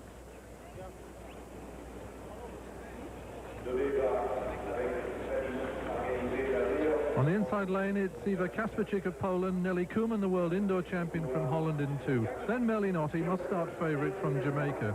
Anelia Nuneva of Bulgaria, world finalist. Alice Brown, who led the lead-off leg in the 4x100-metre victorious relay team, is in lane 5. Strong running Angela Bailey of Canada in 6, Georgieva, Bulgaria in 7, and Juliet Cuthbert, also Jamaica, is drawn out in lane 8. Both Koeman and Brown in 5, very fast starters, but particularly little Nelly Koeman. And she's away very, very fast indeed, but now comes Merlene Ottey in lane 3, getting into her long stride, and on this side, Juliet Cuthbert, also from Jamaica. But there's no question about the winner, a peerless piece of running, a fast time in these windy conditions as well, 11.08, Merlene Ottey of Jamaica. And that's going to be not only a good performance in winning the Grand Prix here, but it might put her on the way to winning the overall Grand Prix title. And that could be another $25,000. Boy, that's true. Watch her get away well as Brown on the left. Alice Brown is known for great starts. She moves out smoothly and by 30 meters is in full stride. And you can see the taller strides, a little less turnover, but she certainly eats up the ground well. The bronze medalist at the World Championship controls the second half of this race. Lean into the tape, you youngsters at home watching, just like Merlene Ottey did. Takes her victory lap. The winning time 11.09, Cuthbert 11.19, Nuneva third 11.27, and Alice Brown fourth 11.28. Merlene Ottey has just won the 100 meters in the IAAF standings for 1987 in the Grand Prix with a total of 63 points as she far and away dominates the women's 100-meter dash this year, which was a Grand Prix event. E vediamo in azione ora la regina nera, l'abbiamo soprannominata così, e lei, la vedete inquadrata, Merlene Ottey, giamaicana, trentenne, settima assoluta, con il suo 21,80 di quest'anno a Nizza. Merlene Ottey che ha cominciato il suo 1990 con 2 vittorie, a Auckland ai giochi del Commonwealth, 100 e 200 metri. Merlene Ottey che è di casa in Italia, vive infatti a Roma con Stefano Tilli, e proprio Stefano Tilli l'ha convinta a presentarsi al via dei 200 metri. Lei aveva scelto i 100. Deve affrontare Rossella Tarolo, Michelle Finn, la campionessa statunitense dei 100 metri, quindi Marisa Masullo, la primatista italiana dei 200 con 22,88, poi con le statunitensi Annette Young e Esther Jones, in quinta corsia la Jones, in quarta la Young, in settima la statunitense Selina Monday e in ottava corsia la britannica Salian Short. Ma occhi puntati su Merlene Ottey, sesta corsia. Cominciò l'atletica dopo aver visto un suo grande connazionale, Don Quarry, vincere la medaglia d'oro a Montreal nel 76 sui 200 metri. Valido questa volta l'avvio, c'era stata una falsa partenza e rapidissima ad uscire dai blocchi Merlene Ottey, che ha il comando già in curva. Merlene Ottey che viene da un periodo di allenamenti e anche da un infortunio, è già davanti a tutti, formidabile. Merlene Ottey al comando, in seconda posizione c'è Annette Young, ma vola davvero Merlene Ottey e conclude in 21,87, un gran tempo, 7 centesimi in più rispetto alla migliore prestazione del 90 che le appartiene con il 21,80 che abbiamo detto. Rivediamo la sua corsa. Le altre sono battute già da questo momento. Merlene Ottey che ha rinunciato e per l'infortunio, per la verità banale, e per allenarsi ai Goodwill Games di Seattle. In seconda posizione tenta di resisterle Danette Young, di limitare i danni insomma, e poi Esther Jones in terza posizione. Merlene Ottey, eccola inquadrata, relegata per anni al ruolo di eterna seconda rispetto alla Ashford, alle tedesche dell'est come la Gladish, la Drexler, poi è arrivata la Griffith, ma non le sono mancate le soddisfazioni. Ha vinto molte medaglie, fu terza a Mosca, a Los Angeles, a Roma ai campionati del mondo, seconda la prima edizione dei campionati del mondo ad Helsinki, però non è mai stata la numero uno, e la numero uno lo è dallo scorso anno, imbattuta sui 100 e una sola sconfitta sui 200, e continua ad essere la numero uno anche quest'anno. Merlene Ottey, mentre nel salto in lungo la situazione è sempre a comando Powell, 8,16, un solo salto davanti al nazionale, l'americano Lane 8,02, al terzo posto con 2 salti a 8 metri esatti l'altro americano McKee.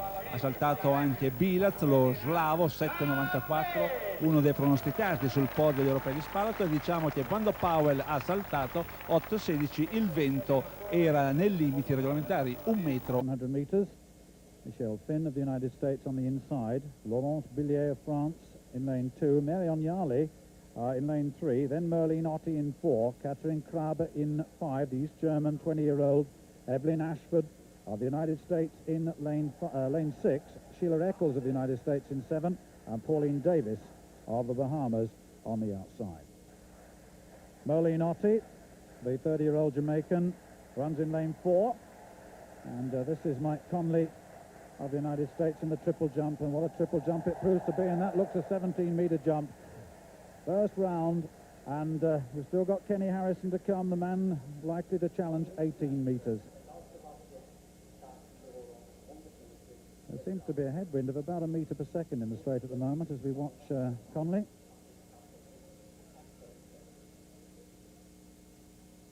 For the women's 100 meters, Finn of the United States, Bealey of France, Onyali of Nigeria, Ottey there of Jamaica in 4, Kraber of East Germany in 5, Ashford of the United States in 6, Eccles of the United States in 7, and Pauline Davis on the near side.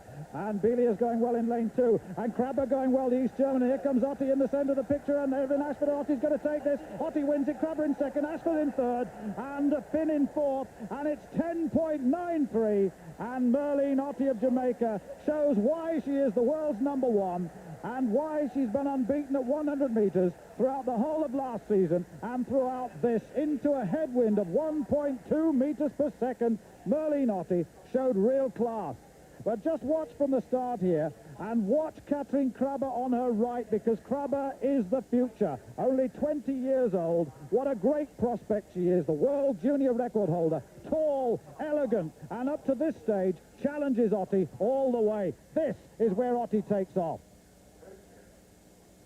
Merlene Ottey coming away to win again. Katrin Kraber in 2nd place there, and Ashford 3rd. There is Merlene Ottey, already winner of the 100 metres tonight, now going for the sprint double, and winner of all her 4 races this year on the Grand Prix in Lille, East Berlin, Nice, Budapest, and heading the all-time, the world list rather, at 21.80. Katrin Kraber in lane 5. Grace Jackson on her outside, then Dressler, and then Young. And going through this first bend, Merlene Ottey's gone very quickly, but Kraber's up there too with her, and it's between those two. Merlene Ottey has the lead there in the yellow strip. Kraber fading a bit in 2nd place, but she's still 2nd at the moment. Onyali in 3rd place, but this is a one-woman show. Look at this by Merlene Ottey, 21.67. Oh, that is fantastic. The rest of them were destroyed. Easily the fastest of her life at 200 metres. The fastest this year as well. 21.67, and I think I'm right in saying that it's the fastest ever run which hasn't been produced by Florence Griffith Joyner, if you see what I mean. The world record standing at 21.34, and it was into a headwind, 21.67, and Merlene Ottey goes to number 2 on the 200-meter list all time, behind Florence Griffith Joyner, and that world-class field were 10 meters or so in arrears. The nearest challenger, Kathleen Krabbe, the rest of them toiling in the wake of this superb athlete who's been at the top for a decade. Krabbe did get second, close for third.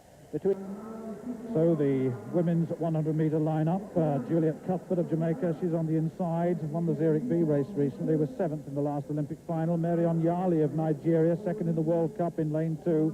Michelle Finn of the United States, the American champion in lane 3. Then the great Merlene Ottey of Jamaica, unbeaten in this event for 2 seasons in lane 4. Kathleen Krabbe of East Germany, the young pretender, 20 years old, in lane 5. Ulrika Savari of the Federal Republic of Germany in lane 6, the European 60 and 200 meters indoor champion, and Malchagina of the Soviet Union, 8th in the Olympic 200 meters final. She runs in lane 7. On away this time, and Krabbe got away well, and Ottey got away well in lane 2. On Yali going well, and here comes Merlene Ottey coming through with Krabbe following her. Ottey wins it, Krabbe in second place, Michelle Finn in third, 10.82, and that's a very fast time, just short of her own best time for the world this year. And the wind condition 1.4 meters per second behind, but that is a very fast opening for this meeting to Merlene Ottey of Jamaica. Unbeaten at 100 meters in 1989 and throughout this season, ran the 3rd fastest 200 meters of all time in Zurich just a couple of days ago. Gets away well. The young, the 20-year-old East German hangs on. Michelle Finn of the United States hangs on, but Ottey puts the other gear into action and goes away. Relaxation at its very best. Ottey wins it, Krabbe in second place, and Michelle Finn of the United States in third. 8 primatisti del mondo, 2 europei, 11 campioni olimpici e 11 campioni del mondo. Poi vi daremo anche l'elenco di tutti questi grandissimi atleti ed atlete, ma iniziamo subito con una delle gare clou, i 100 piani, ed è inquadrata Merlene Ottey, la regina dello sprint femminile mondiale, forse la vera primatista del mondo. È forse la vera primatista del mondo, indubbiamente quest'anno è la numero 1 e ha dimostrato di valere ampiamente i mondiali. Lei che ha 30 anni, un'età relativamente giovane, la vedete qui inquadrata con la maglia dell'Arios, ha detto che l'anno prossimo cercherà i mondiali dopo la buona esperienza di un anno passata in Italia, a Roma, in compagnia di Stefano Tilli, il velocista, Merlene Ottey, giamaicana, che ha scoperto, guardando i Giochi Olimpici di Montreal nel 76, quando Crawford vinse i 100 metri, era una bambina e disse: voglio anch'io diventare qualcuno. Mai nei Caraibi una donna era passata alla ribalta mondiale nello sport. Dalla regina di oggi alla regina di ieri. Poco fa la regia ha inquadrato la Ashford, che qui ha vinto nel 1986, qui a Rieti intendo, nel tempo di 10.88. Ma diamo il campo delle partenti, iniziando dalla corsia numero 1, dove c'è Pauline Davis delle Bahamas, che quest'anno ha corso in 11.16. In seconda abbiamo la statunitense Michelle Finn. In terza Silke Müller, Germania Democratica, vice campionessa europea di spalato in 11.12. In quarta Merlene Ottey, tempo quest'anno 10.78. In quinta corsia Evelyn Ashford, personale stagionale 11.09. In sesta Danette Young, Stati Uniti, che quest'anno ha corso in 11.24. Gara iniziata, grandissimo il pubblico qui a Rieti, è tutto per Merlene Ottey, che è già chiaramente al comando. Ora Merlene allunga e va a vincere. Secondo posto per Evelyn Ashford, tempo 10.86. Un grande tempo, conferma il suo 10.78 di quest'anno, 10.86. È il secondo tempo al mondo quest'anno, dopo il suo 10.78 citato da Monetti, è stabilito il 30 maggio a Siviglia. Esattamente, precede ancora una volta la Krabbe, la campionessa d'Europa di spalato, e qui ha preceduto la Ashford, ormai 33enne, che è stata primatista del mondo, ricordiamo il suo tempo 10.76 nell'84 sulla pista magica di Zurigo. Vedete a partire da sinistra la seconda, la Ashford, e al centro la regina della velocità del 1990, moltissime gare. ha presentato un risentimento muscolare, protagonista anche ad Atene nella finale del Gran Prix, ma qui non ha avversario. E la delusione viene da Silke Möller, che è decisamente in ultima posizione, mentre vedete la grinta della Ashford che è seconda, poi al terzo posto la Finn, quarta la Young e poi la Pauline Davis e probabilmente ultima del lotto Silke Möller, che è stata seconda, ha sparato dietro appunto la Krabbe, che è la nuova reginetta bianca dello sprint mondiale. Venere nera Merlene Ottey, bella questa inquadratura che ci viene proposta da Roberto Gambuti, vedete primo piano meritatissimo per la bella quanto brava Merlene Ottey, che dopo le spinte seguenti alla partenza, dopo gli appoggi, è già perfettamente allineata su un binario, leggermente scomposta nel tentativo di rimonta la Ashford, ma quanto mai efficace. Bisogna ricordare però che la Ashford ha già fatto. Auf diesen Moment haben viele hier in der Halle gewartet. Merlene Ottey legt ab.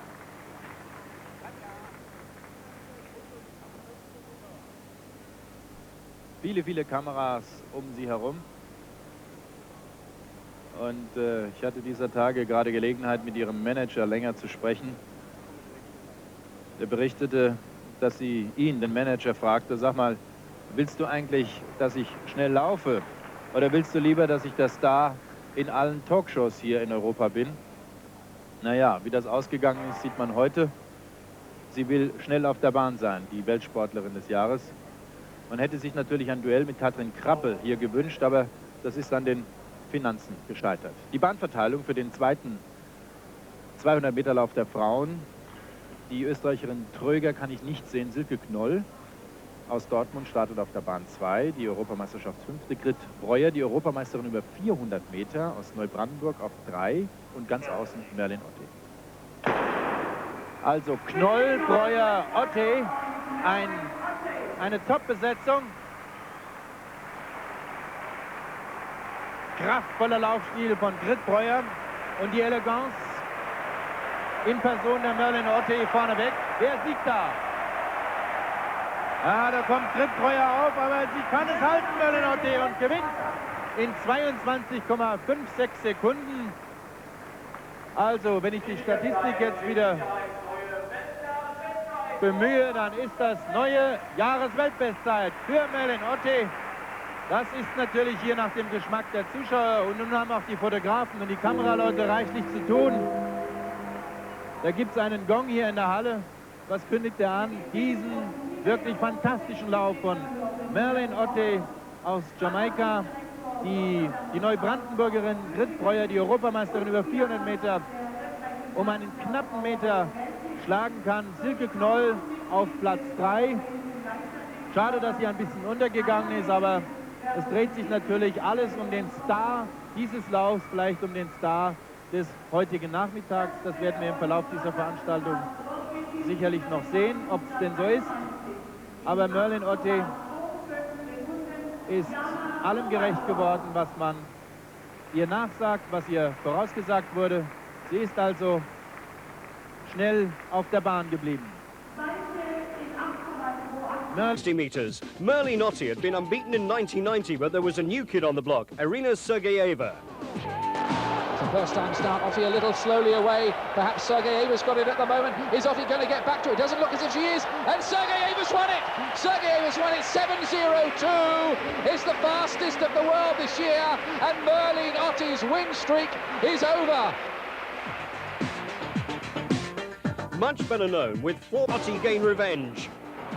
And the big two now in battle, and Ottey is storming this bend and into the straight, and Merlene Ottey is going to take this one, and Breuer giving chase. Ottey coming through, Sergeyeva in second place, Breuer in third, 22:24. She's equalled the world record.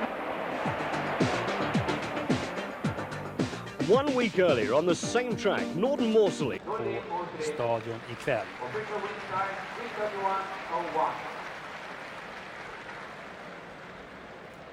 Och det här är tjejer som alldeles strax ska springa 100 meter.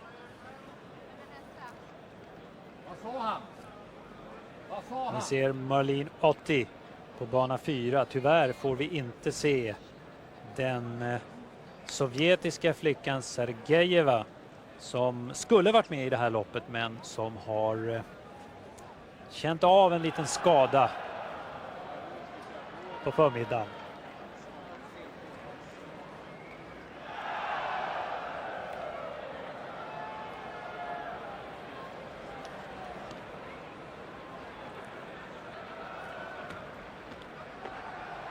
...407an där.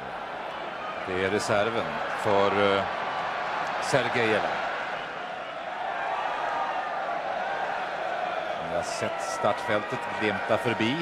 Det är ju synd att vi inte får den här förväntade duellen mellan Sergejeva och Ottey. Nu vinner ju Ottey naturligtvis det här som ett skott. Även om det är ett fantastiskt bra startfält här också. Och så Huffman i stav. Klarar inte sitt sista försök på 5,70, är utslagen. Scott Huffman, USA. 48 raka 100 meters segrar har den här kvinnan. Med största sannolikhet så blir det den 49:e alldeles strax. Och stadionpubliken försöker nu själva ta tag i det här med stämning. Det har inte riktigt tänt till som jag sagt tidigare. Och köra vågen för att få fart på det hela.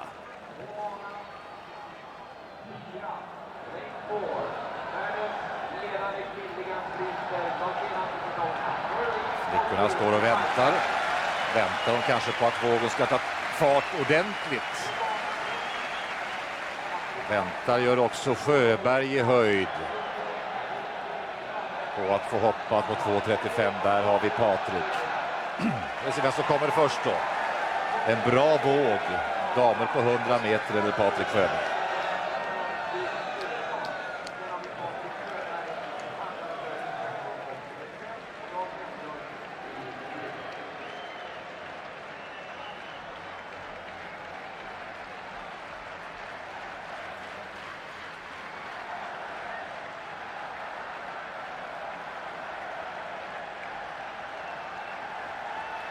Och 35 alltså.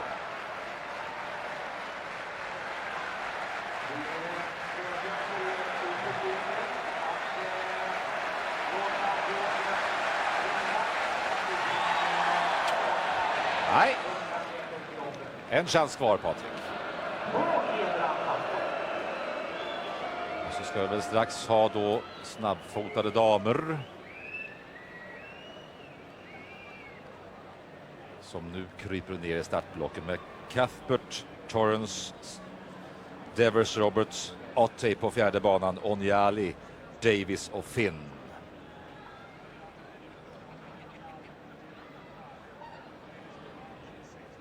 Torrance och Onyali kanske kan bjuda gulklädda tjejer lite konkurrens. Ja. Tveksam start igen.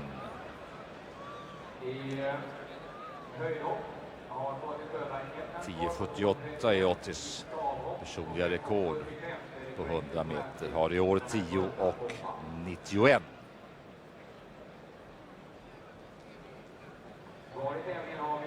Ser väldigt tveksamt ut.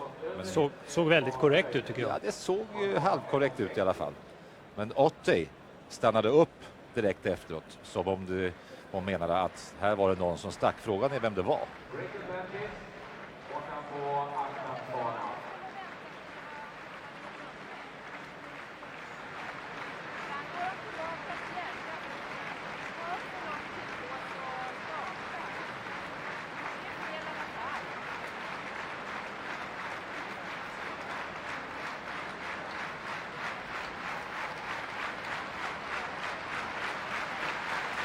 Alltså Duplantis då i stav. Men det går inte alls på 5,75 för honom.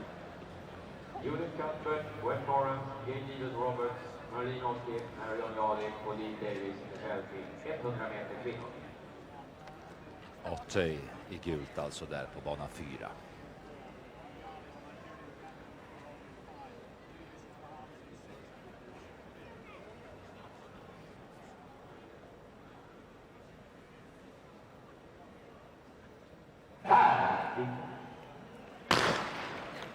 Nu går det i alla fall bättre. Och bra start för Torrens på andra banan. Och så Ottey och Onyali med och slåss. Men så kommer då Otteys härliga spurt som leder fram till seger på 10:98. Bra tid för Merlene Ottey. Länge jämnt. Men till slut så vann hon ändå ganska enkelt. Jag tror nog att där finns mer resurser att ta av om det behövs. Härifrån och framåt sticker de bara iväg. Och Onyali är tvåa. Väl, jag tror det. Och Torrens trea.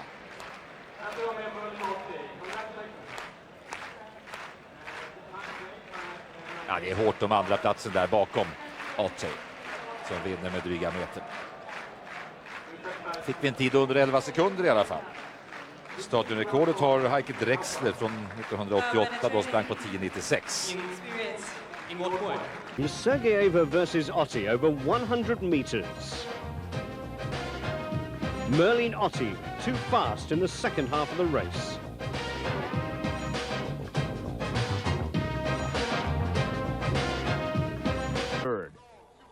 The women's 100 meters, Florence Griffith-Joyner holds the world record, but in our field is Merlene Ottey, who at 31 years old seems to improve as the years roll by. Well, there's so much attention now. There's hardly any break. You go to the jog and people chase you. And you have to be more patient, and I've learned that, to not to be impatient, but to, and also not to pressure myself with the comments, but just to try to enjoy running too, otherwise it can be very stressful. Merlene still adjusting to the limelight as she's been the dominant sprinter since FloJo. And she'll be in lane 5. Gwen Torrence of the United States will be in lane 4. Keep your eye on Carlette Guidry. Guidry in lane 6. She's the U.S. champion this year. And Gwen Torrence with a great start in lane 4. That's Ottey in the yellow in lane 5 coming on strong as they go to the wire. And it's going to be Merlene Ottey winning again her 51st consecutive win at this distance. Boy, but I'll tell you, Craig, that's about as close a race as she's had over that 51-meet winning streak. Gwen Torrence had an excellent start. That's Ottey in the yellow in the middle, and to the right, Gwen Torrence, who said she's been having trouble with her start since having a baby in the fall of 1989. She's very much on the comeback trail, and she led for about the first 40 meters. Became even right around midway, and then the superior strength of Ottey in the later stages made all the difference in the world. To the left of Ottey there is Carlette Guidry. She was just never in this race. And Merlene Ottey wins in 10.84 seconds. Gwen Torrence was second, Carlette Guidry third, and Esther Jones finished fourth. Coming up, Dutch guy, but she's won 51 straight finals in the 100 meters. She is, as you say, the reigning queen of the sprint.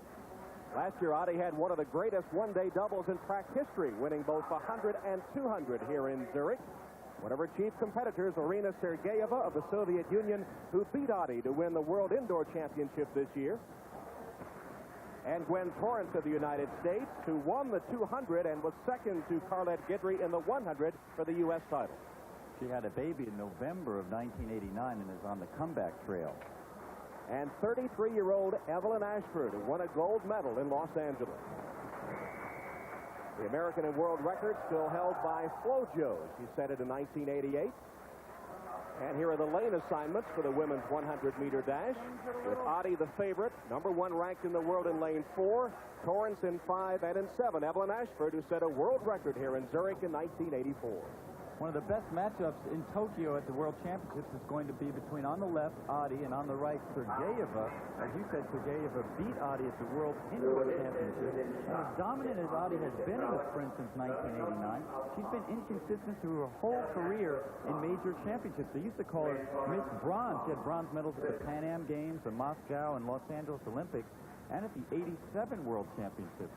Now, her coach, Plenio Castarucci, has her running more aggressively and more relaxed, but can she put it together for the major championship?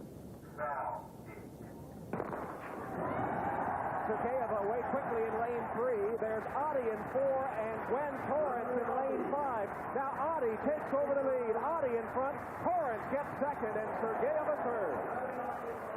Great race for Merlene Ottey, and I guess she's not quite as thick as her manager, Raymond DeVries, has been telling people one of her best times of the year, and Merlene Ottey clearly the favorite heading into the Tokyo World Championship. One reason is her amazing composure as Sergeyeva, third from the top, really led her out of the block and in the first few strides. But Merlene Ottey didn't let that bother her. She maintained her composure and came on in the middle of the race. Now, what I think is interesting is the woman in blue, Gwen Torrance, who earlier in the season was being left way behind, is getting closer and closer to Merlene Ottey. She may be more of a factor in Tokyo than she is here. Sergeyeva just not as strong outdoors as she is indoors. 52 straight final wins now for Ottey as you see her head on. And the difference is composure. Look how relaxed Ottey is on the right. Sergeyeva working too hard to get to the finish line. Our colleague Todd Christensen is with the winner. Merlene, it seemed from my vantage point that you got off to a terrific start and you just blew the field away, no problem. Well, it was a good start for me because, as usual, everybody expects Sergeyeva to be so far ahead. But I've been learning a few things, and I'm running with more confidence from the blocks and not wait until I get to 30 meters to start running. But things are, getting a lot better now because I'm working at the start to improve also the relaxation. Everybody is talking about your streak, the fact that since 1989, I think it's reached now 52 straight outdoor races without a loss. Is that something that you think about going into races like this? Never. I never think about it. My goal is to just run. I let the reporters keep track of the records. Now, I understand that you're pulling out of the 200. It's nothing too serious, I judge, by the fact that the way you were running in the 100. It's not as serious, but I had the flu from sister year. I don't know how much energy I have. The 100 meters is fine, but you still have another 100 meters to go. I don't know if I'm completely recovered enough to do a double. Good luck to you in Tokyo. Okay, thank you very much. And final results show Ottey the winner in 10.87. Former world record holder Dwight Stones is here to cover the field events. Thanks. Merlene Ottey, so disappointing in the World Championships, 2 bronze medals in the individual events. But since, in Cologne last Sunday, ran 21.83 for 200 meters, the race she's running tonight, the fastest time in the world this year. And she's got Perec of France outside her in lane number 5, the gold medalist in the 400 meters, dropping down in distance. The full lineup, Alan of Cuba in 1, Cuthbert Jamaica in 2, Torrance United States in 3, Ottey in 4, Perec in 5, Privalova of the Soviet Union in 6, and in lane 7, Pauline Davis of the Bahamas. The big threat too from Gwen Torrance, just behind Ottey. Torrance, the world number 3, 22.16 this year, silver medalist in the World Championships in both the 100 and 200, and she beat Ottey in both those races. The baby in 89 beat Krabber in the 100 meters on Sunday in Cologne, now 26. The lineup again, Alan Cuba, Cuthbert Jamaica, Torrance United States, Ottey, Jamaica, Perec of France, Privalova of the Soviet Union, and in lane number 7, Pauline Davis, Bahamas. 2nd, 3rd and 4th in the World Championships here, only Krabber, the champion, missing.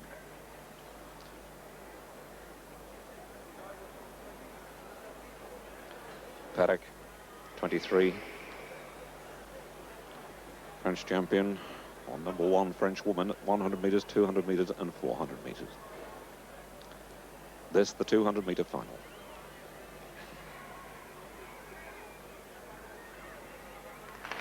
Good smooth start, and in fact Perec was better away than Ottey, but Ottey's really the better bet, and it's Ottey at the moment going away from Perec and also going away from Torrance and Privalova on the Soviet Union on the outside. But Ottey, the world number 1 on the clock, trying to demonstrate that tonight, and she seems to be doing it. Torrance in 2nd place, quite a way back, and 3rd Privalova, and Ottey streams home in front. Torrance in 2nd place, Privalova 3rd, and the time 21.65. Way inside the world best this year, and a new Commonwealth record if that is right.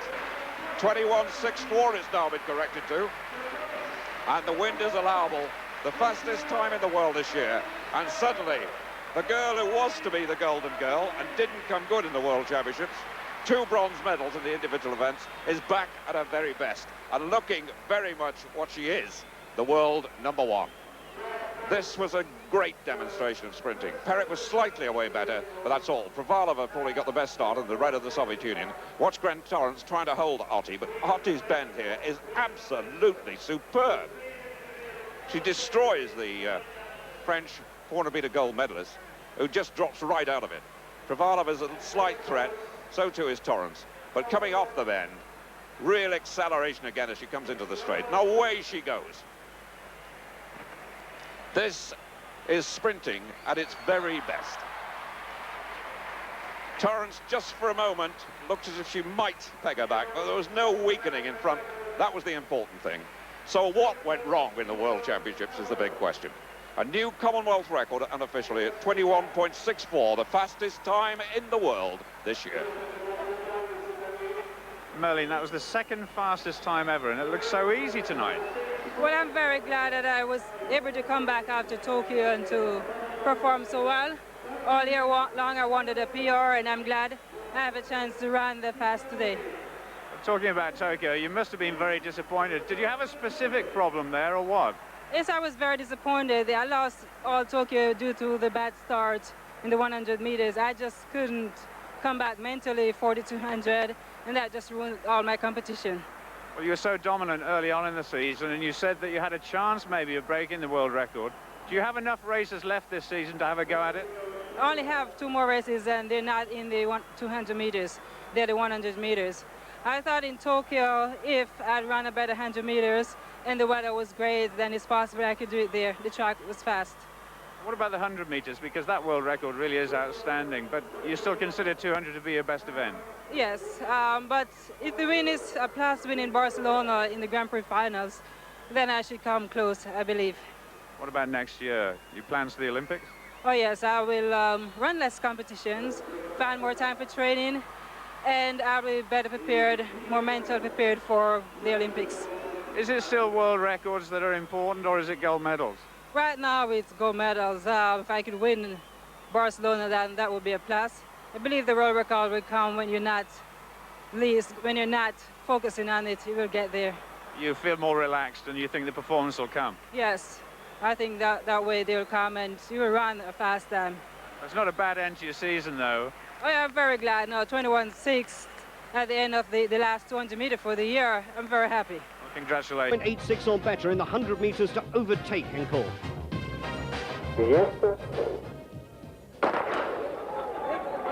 And away they go. Gwen Torrance quite quickly away. So too was Privalova. But Merlene Ottey's already very quickly into her stride, and she's coming storming away to win this. It's going to be Merlene Ottey who wins it. Headwind, 10.87 and 100th of a second too slow.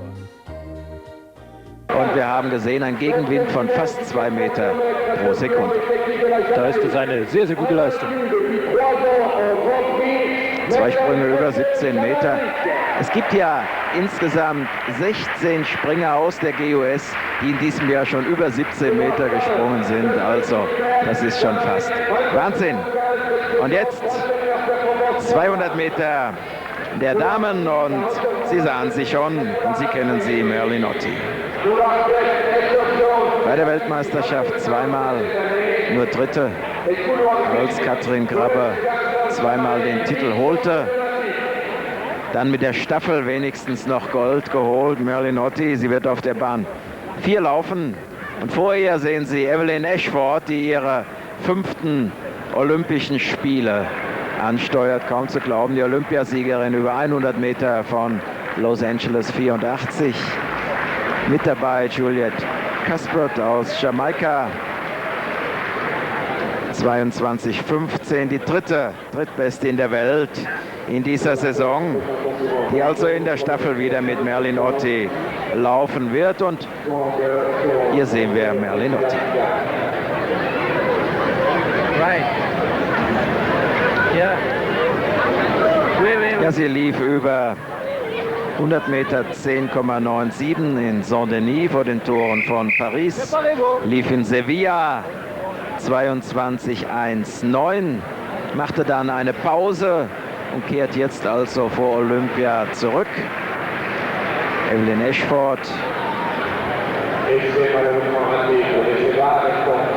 Kaum zu glauben, dass sie es noch einmal geschafft hat bei den Trials als Dritte, sich sowohl für die 100 Meter in Barcelona als auch für die 4x100 Meter Staffel der Amerikanerinnen zu qualifizieren, die sicherlich gegen Jamaika um Gold laufen werden. So, aus Taipei sehen wir da eine Läuferin dabei. Dann Diane Webber aus den USA, nicht qualifiziert für Olympia, aber Evelyn Ashford. Merlene Ottey, ihr Ex-Mann Ned Page lief ja die 400 Meter Hürden. Wir haben das gesehen, jetzt lebt sie zusammen mit einem italienischen 200 Meter Läufer. Tilly heißt er. Ja, auf der Bahn 5, Juliet Cuthbert aus Jamaika zu beachten. Und ganz außen auf der 8 Grace Jackson, auch Weltmeisterin mit der Staffel der Jamaikanerinnen. War bei den ersten Hallenweltmeisterschaften in Indianapolis schon Zweite damals, also sie auch sehr lange dabei.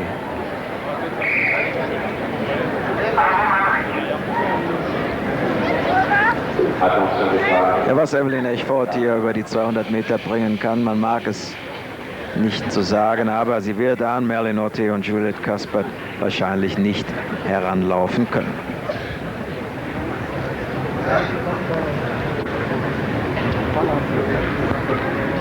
Gwen Torrance mit 22:03, die beste. Ein guter Start der beiden Läuferinnen aus Jamaika. Und außen sehen wir, fällt schon zurück, Grace Jackson in der Mitte. Merlene Ottey. Und jetzt mit ihrem tollen Spurt, aber jetzt bleibt sie zurück, ist nicht mehr ganz so stark wie früher und aufläuft Juliet Cuthbert, aber Merlene Ottey läuft das Rennen in 22:19 nach Hause, exakt die gleiche Zeit, die sie in Sevilla gelaufen hatte vor ihrer Pause, als sie noch einmal ins Höhentraining ging. Schauen wir mal, wie es mit dem Wind ausgesehen hat. Da hatte sie eine Phase etwa bei 120 Metern. Da schien es, als würde sie etwas zurückfallen, sei etwas übersäuert. Gleich kommt jetzt diese Phase und da läuft Juliet Cuthbert auf. Aber dann zieht sie unwiderstehlich noch einmal. Da vorne Merlene Ottey und rechts von ihr sehen wir die kleine Evelyn Ashford, die sich hervorragend gehalten hat in diesem Rennen. Die beiden Damen aus Jamaika vorne, dann Evelyn Ashford wird dritt. Und damit, liebe Zuschauer, kommen wir zum designierten Höhepunkt des Wettbewerbs, zum Zweikampf zwischen Merlene Ottey und Juliet Cuthbert. Die beiden jamaikanischen Läuferinnen, beide starten immer noch für Jamaika, auch wenn Merlene Ottey seit Jahren mittlerweile in Rom ansässig ist. Cuthbert ist ganz überraschend bei den jamaikanischen Meisterschaften Merlene Ottey geschlagen, 10,7 zu 10,8, beide Zeiten mit der Hand gestoppt. Oliva Lova übrigens ist die Inhaberin der Weltjahresbestzeit, 10,81. Merlene Ottey, gewiss eine der ganz, ganz großen Favoritinnen über diese Distanz in Barcelona. Fehlstart hier. Castro erhält einen Kegel auf ihren Startblock. Kommt aus Cadiz, also die spanischen Läuferinnen laufen zwar unter der spanischen Flagge, aber die Abkürzungen stehen jeweils für ihren Heimatclub.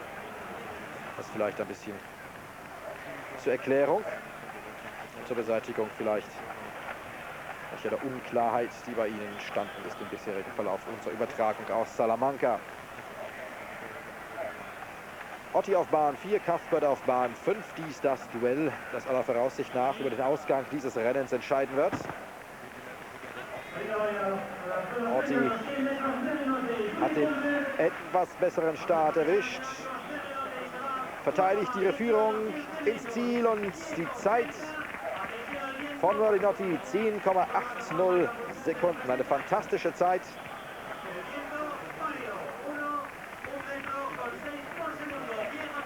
Weltjahresbestleistung für Merlene Ottey, die damit erneut ihren Anspruch auf eine Goldmedaille energischst unterstreicht.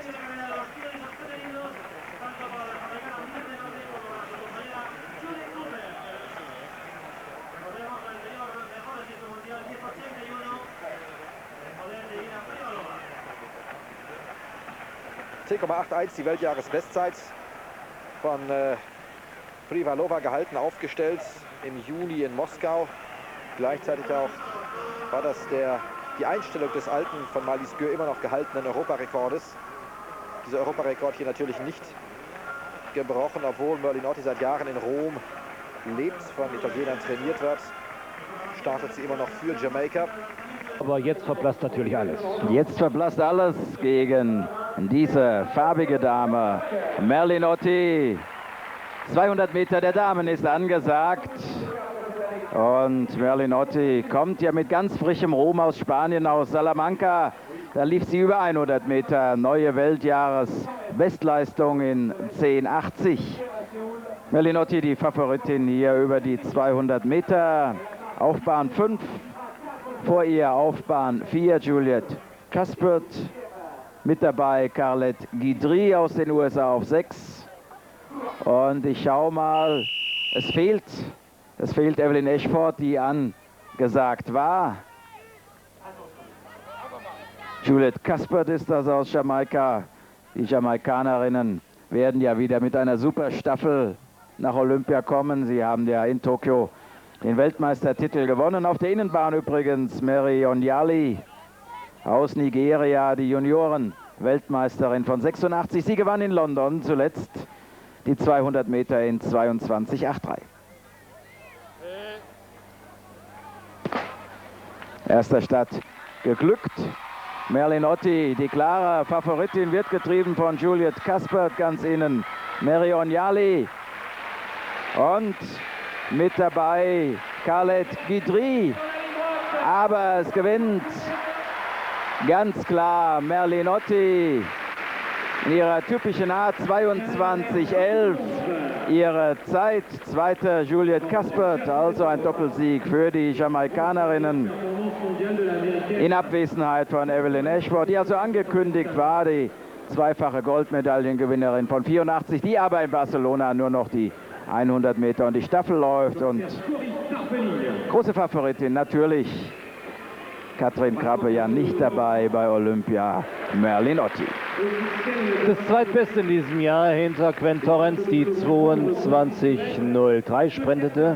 Also ja, Gwen Torrens, die auch schon mal unter 22 lief, aber da war der Rückenwind zu stark.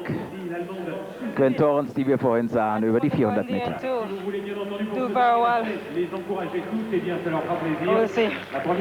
Merlene Ottey, bien sûr, qui est humble, c'est l'humilité de la championne, nous dit qu'elle verra bien, mais qu'elle aura de nombreux adversaires. Justement, à propos d'adversaires, on parle de Gwen Torrens. What about Gwen Torrens, your principal opponent? I don't care about Gwen Torrens.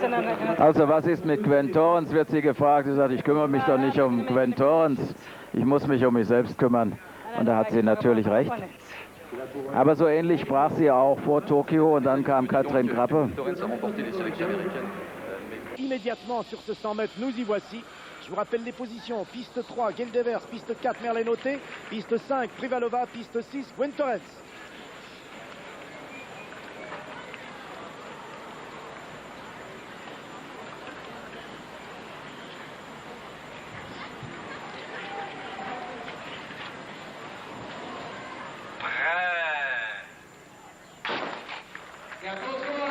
Regardez Geldevers, troisième depuis la droite, la petite boule, la championne olympique du 100 mètres. Geldevers qui est déjà devant. Regarde Geldevers, deuxième Merlene Ottey, troisième c'est Gwen Torrens et quatrième seulement Irina Privalova. Vent favorable, 1,5, le temps 10 secondes 82 centièmes. C'est la meilleure performance mondiale de l'année. Geldevers a égalé le temps qu'elle avait déjà réussi cette saison. 10,82 avec un vent de 1,5. Meilleure performance mondiale de l'année égalée par Geldevers. Geldevers avait couru cette saison en 10,82 à Eugene en demi-finale, mais avec un vent favorable de 2,2. Cette fois-ci, elle en est, regardez-la avec son petit chignon sur la tête, elle en est en 10,82, mais avec un vent tout à fait normal et régulier à 1,5 m, 1,5 m. C'est une course remarquable et de loin pour l'instant, la meilleure performance enregistrée jusqu'à maintenant ici sur le stade de la Pontaise. 10,82. Regardez bien ce gros plan de Geldevers. Geldevers, vous vous en souvenez, championne olympique à Barcelone. Il avait gagné également en 10,82. C'est intéressant de le constater. C'est un abonnement à 10,82. Et puis à côté d'elle, sur sa droite, donc à gauche pour vous sur l'écran, c'est bien sûr Merlene Ottey. Ottey qui termine en deuxième position. Gwen Torrens est bien troisième. Et Irina Privalova est battue. Elle n'est que quatrième.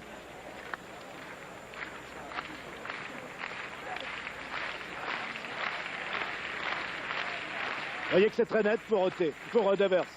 Alors intéressant, Geldevers à Barcelone, championne olympique en 10,82. Ça se passait donc au mois d'août de l'année dernière. Cette année, au mois de juin, à Eugene, avec un vent légèrement favorable, 10,82 de nouveau. Aujourd'hui, ici, sur la piste de la Pontaise, 10,82 encore, mais cette fois-ci avec un vent absolument régulier. Mais on va attendre, vous le savez, des fois les temps sont corrigés d'un centième de seconde. On vous donnera le temps exact dès qu'on l'aura. Pour l'instant, Geldevers est en train de signer des premières autographes de son tour de terrain. La championne olympique du 100 mètres, qui aurait pu très bien effectuer le doublé avec le 100 mètres haie. Si, et vous vous en souvenez certainement également, elle n'avait pas chuté sur la dernière haie et terminé à plat ventre, ce qui n'avait pas empêché de rapporter quand même la médaille de bronze. Alors on nous donne d'abord les moins bons temps, on attend de vous confirmer les temps exacts de ce 100 mètres, qui est un 100 mètres de très très haute cuvée, parce que j'ai l'impression que les autres doivent être également assez nettement en dessous des 11 secondes. On va le vérifier. Mais 10,82, meilleure performance mondiale de l'année pour Geldevers, ici sur le stade de la Pontaise. Alors c'est bien confirmé, 10,82, le temps est confirmé officiellement. Et pour Merlene Ottey et sa deuxième place, on attend son résultat. Privalova.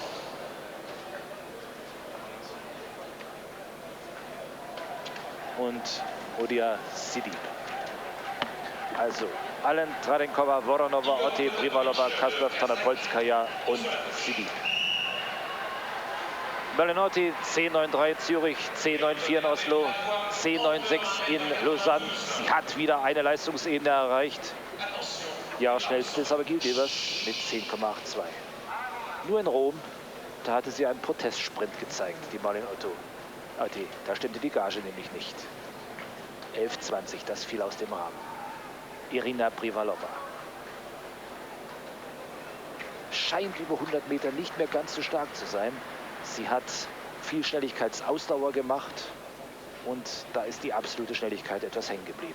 Im Training meine ich. Also Allen, Tradenkova, Voronova, Ottey, Privalova, Kasparov, Tanopolskaya und Sidi. Kein Fehlstart, aber sehr guter Start. Privalova auch gut raus, ganz rechts ist allen gut, aber jetzt kommt Ottey. Ottey führt, Ottey vor Privalova. Klarer Sieg für Merlene Ottey. Super Zeit, oder? 10,90. 10,90. 10,90 für Merlene Ottey. Irina Privalova konnte mithalten bis 50, 60 Meter. Aber dann Merlene Ottey.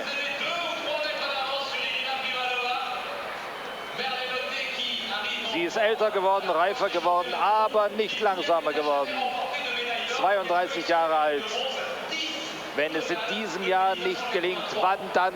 Sie ist die Favoritin über 100 Meter.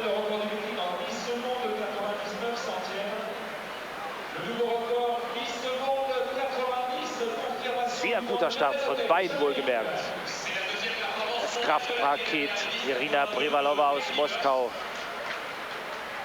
Vom Stil her ganz anders.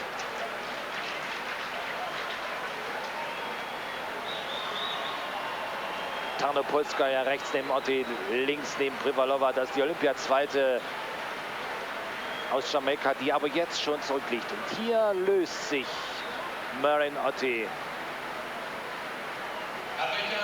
Und deutlicher Vorsprung für sie. Großer Sieg der Merlene Ottey. Also das war natürlich nicht möglich, da konnte Gil Divers die 100 Meter nicht laufen, denn die 100 Meter Hürdenfrauen waren ja gerade erst im Ziel. Wieder eine klasse Leistung bei fast Windstille, also Merlene Ottey.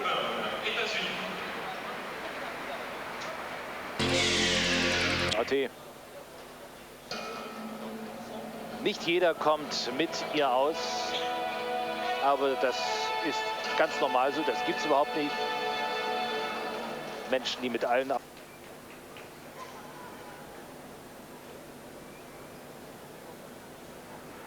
Hinter der Stabhochsprunganlage. Onyali, Gainsford, Finn, Privalova, Ottey, Malchugina, Young, Miller.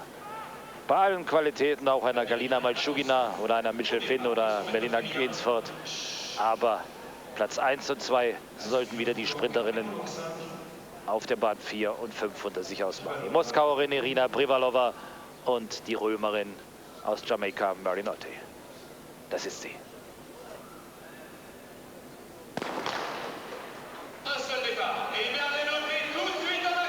Oh, Ottey auf den ersten 30 Metern schon verflixt schnell. Ottey kommt aus der Kurve mit klarem Vorsprung.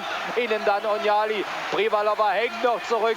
Da ist nichts mehr zu machen. Ganz rechts ist Onyali stark. Wird Zweite. Nein, Privalova wird noch Zweite. Aber Ottey gewinnt 21,77. Die Weltjahresbestleistung ist pulverisiert. Ist pulverisiert. 21,77 Merlene Ottey. 10,90 und jetzt diese Zeit. Und die ist ja noch wertvoller. Oh, war ja.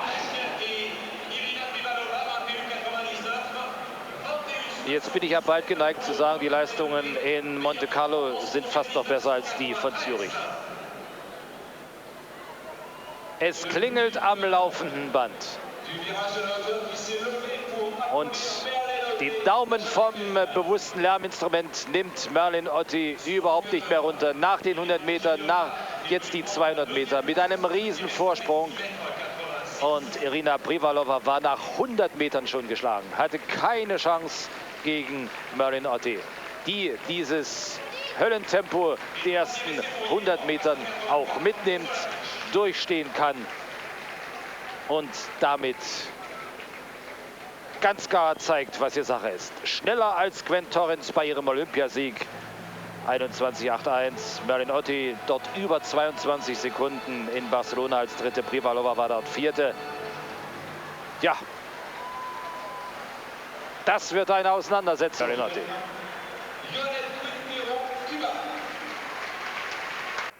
Naiset 100 metriä.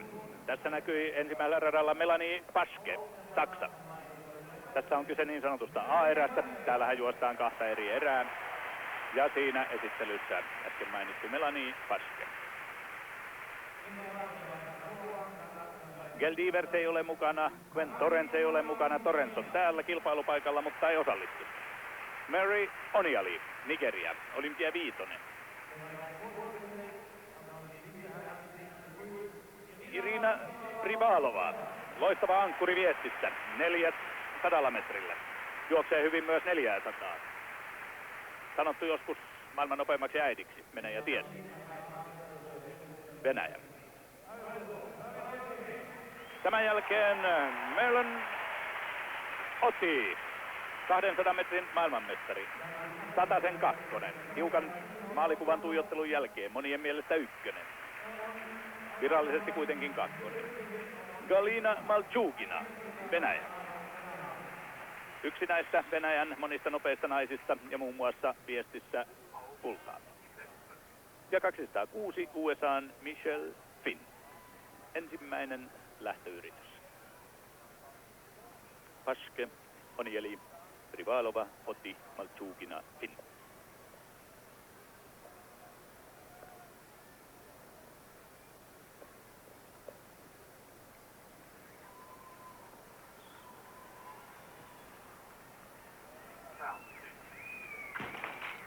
Lähtö onnistui, lähdetään ampuu nopeasti.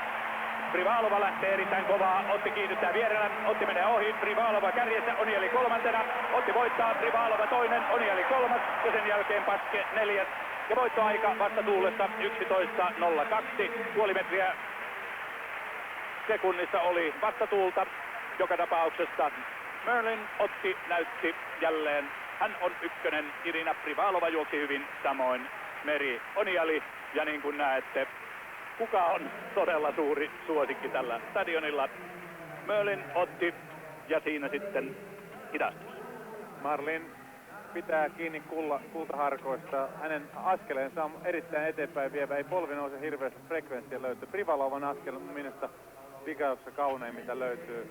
Meri Oniali Afrikan ennätystyttö samoin. Ist sie wahrscheinlich noch nicht ganz am Ziel ihrer Träume. 20 Zentimeter liegen bei ihr auf jeden Fall so drin. Ist noch drin und jetzt in diesem Versuch, den wir eben gesehen haben, 6,58 Meter. So, jetzt also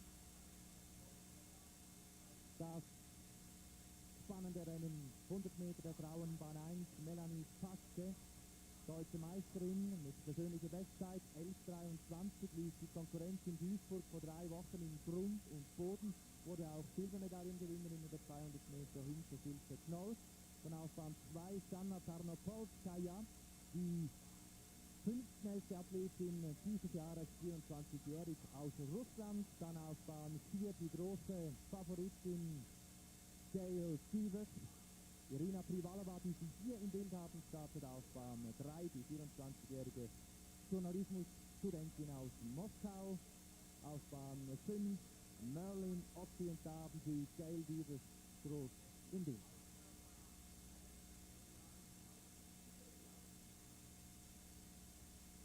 Merlene Ottey, wie gesagt, auf Bahn 5, dann auf Bahn 6 Gwen Torrance, Olympiasiegerin über 200 Meter, die Medaillensammlerin von Barcelona mit 2 goldenen und einer silbernen Auszeichnung, dann auf Bahn 7 Juliet Cuthbert und auf Bahn 8 Mary Oniali, die Afrika-Rekordhalterin mit immer noch 11,04. Achten Sie gut auf die Bahnen 4, 5 und 6 und Irina Privalova auf der Bahn 3 könnte sich durchaus als Zielverderberin entpuppen. Privalova aus dem Jahr Weltbesten liegen 100, 200 und 400 Meter an der Spitze mit dabei. Guter Start für Dives, die gegen Ottey kämpft. Oh, das wird knapp für Dives gegen Ottey und Ottey gewinnt, jawohl! Ottey schlägt Dives mit 10,92 Sekunden und sogar Gwen Torrance ist schneller gewesen als Gail Dives. Das ist eine saftige Überraschung. Und ich habe es vorweggenommen, sie kommt immer besser in ihre Form hinein. Merlene Ottey, die Jamaikanerin, 33 Jahre jung und immer noch gut für schnellste Zeiten. Die Enttäuschungen, die sie in den vergangenen Jahren immer wieder erleben musste an Weltmeisterschaften und Olympischen Spielen, an denen ihr taktischer Fahrplan nicht aufging, die Form nicht mehr stimmte, die Nerven nicht mitspielten. Jetzt kommt sie wieder und das ist der Moment, an dem sie an Gail Sievers, der haushohen Favoritin, vorbeiläuft und sehen Sie selbst, sie gewinnt dieses Rennen noch mit Gwen Torrance vor Gail Sievers. Irina Privalova auf der 3. Bahn belegt den 4. Platz, 10,92, damit verbessert sich Merlene Ottey um 200 Sekunden in der Jahresweltbestenliste und liegt nur noch eine Zehntelsekunde hinter Gail Sievers zurück, die heute Abend eine, möchte mal sagen, empfindliche Niederlage erlitten hat, nachdem sie die 100-Meter-Strecke in dieser Saison wirklich bis jetzt klar dominiert. Auch aus der Vogelschau war gut zu sehen, wie bei 60 Metern der Ofen aus war für Gail Sievers, wie sie nichts mehr zusetzen konnte, obwohl sie jetzt, wie gut zu sehen ist bei diesem Start, gut aus den Blöcken kam, neben ihr rechts Irina Privalova. Aber Merlene Ottey, die an ihrem Start früher eine schwächere Jamaikanerin gearbeitet zu haben scheint, ist mit einer wirklich guten Technik, einem schönen Lauf zu diesem Erfolg gekommen. Da zeigt man uns noch einmal Gail Sievers, die im Ziel den Blick zu Boden richtet. Ganz für die Tempoarbeit zur Verfügung stellt. Da ist der zweite Star dieser Veranstaltung, Merlene Ottey. Sie hatte ja dem Meeting in Stuttgart noch kurzfristig einen Korb gegeben, war gestartet in Moskau, 50 Meter Hallenweltrekord, und jetzt sehen wir Irina Sljusa aus der Ukraine. Dann Edith Molnar, die 28-jährige Ungarin, die sich wohler fühlt über 100 Meter.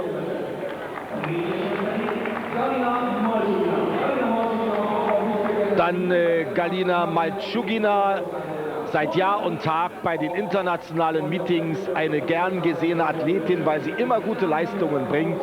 Und natürlich Merlene Ottey. Hat schon sehr gute Leistungen in dieser Hallensaison gebracht und sie wird ja in diesem Jahr 34 Jahre alt. Aber erlebt sie jetzt ihren dritten, ihren vierten, ihren fünften Frühling, egal wie, sie ist immer noch hervorragend und sie hat ja nun auch eine ganz große Medaille mit ihrem dritten Platz bei den Weltmeisterschaften. Maltschugina hat sie im Rücken, das könnte ein schöner Zweikampf werden. Bahn 4 und 5, Maltschugina und Ottey. Sehr schneller Beginn von Maltschugina. Sie versucht heranzulaufen an Merlene Ottey. Ja, sehr gut Maltschugina. Merlene Ottey muss hier wirklich alles zeigen. Maltschugina liegt gleich auf, hat sogar einen knappen Vorsprung. Jetzt, da sie in die Zielgerade kommt, und jetzt kann aber Ottey noch einmal ganz knapp kontern. Schöner Zweikampf zwischen Ottey und Maltschugina. Und Merlene Ottey gewinnt auch hier 22:94. 23:01 für Maltschugina. Hier kommt sie noch als Erste in die Zielgeraden.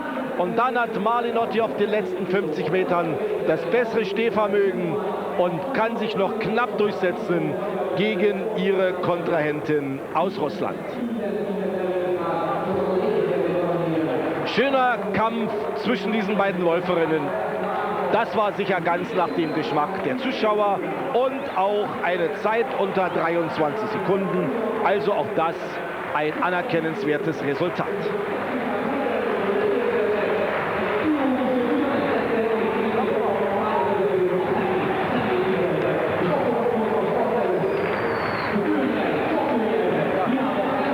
Die anderen hatten Riesenabstände in diesem Wettbewerb.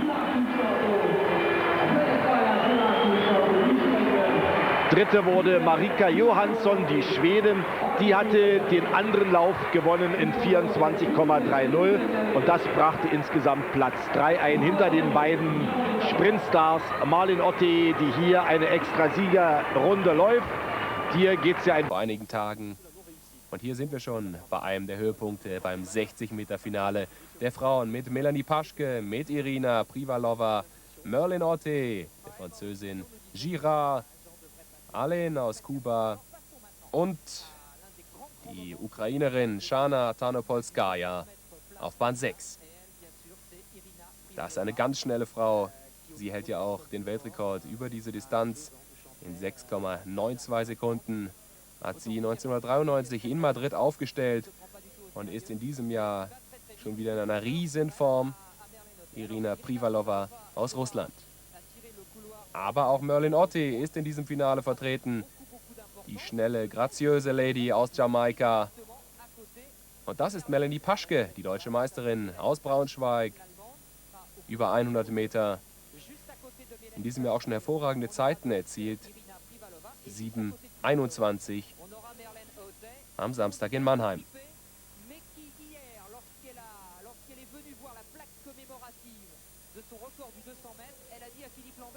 Privalova neben dieser Frau, neben Merlene Ottey. Das kann man nicht alles erzählen über Merlene Ottey. 33 Jahre ist sie alt. Eine Modellathletin durch und durch. Aber ich will die Läuferin weiter vorstellen. Patricia Girard aus Frankreich auf der Bahn 5.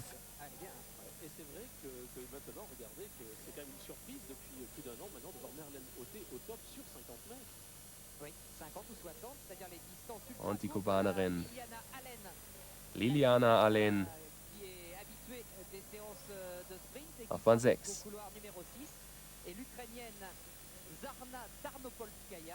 Sera au couloir numéro 7. Alors, belle perte de Patricia Girard, qui se trouve juste à côté de Merlene Ottey. Ottey und Privalova haben souverän ihre Vorläufe und die Halbfinals für sich entschieden. Und jetzt zählt's. Man darf gespannt sein, wie sich Melanie Paschke schlägt auf der Bahn 1, direkt neben Privalova. Natürlich nicht so einfach. Privalova Bahn 2, Merlene Ottey Bahn 3. Und das war ein Fehlstart von Patricia Girard aus Frankreich. Ist ganz tief, schnellt aus dem Block als erste, klarer Fehlstart.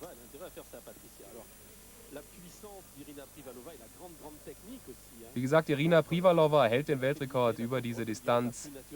Ist vorhin im Halbfinale 7,03 Sekunden gelaufen, war damit schnellste. Merlene Ottey lief 7,08.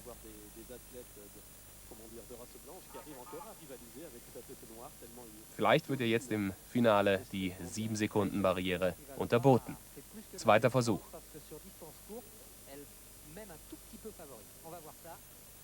Merlene Ottey, dont c'est la dernière saison d'athlétisme, elle l'a annoncé à nos amis de VO2 Magazine. Attention.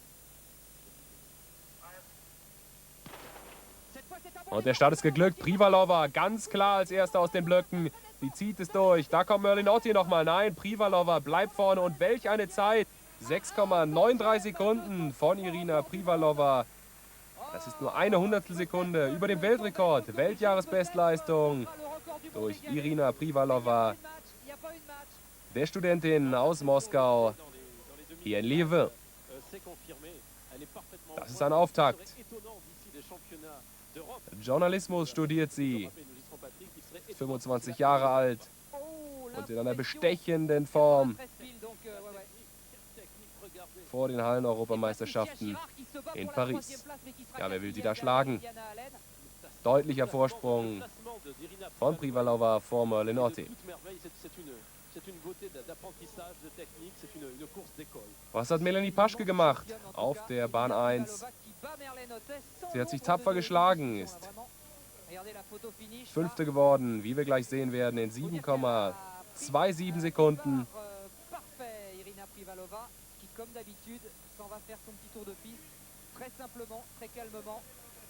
Die Riesenerfolge hat Privalova eigentlich noch nie. Und da geht's zum 60-Meter-Finale der Damen. Mit der Favoritin, wir haben sie eben schon zu Beginn unserer Sendung, zumindest in der Zeitlupenstudie gesehen, Merlene Ottey auf Bahn 4. Da haben wir sie. War das ein Triumph in Stuttgart, als sie die 200 Meter gewann? Oder als sie beim 100-Meter-Finale auf dem Siegerpodest stand, auf dem kleinen, wo die Nummer 2 stand?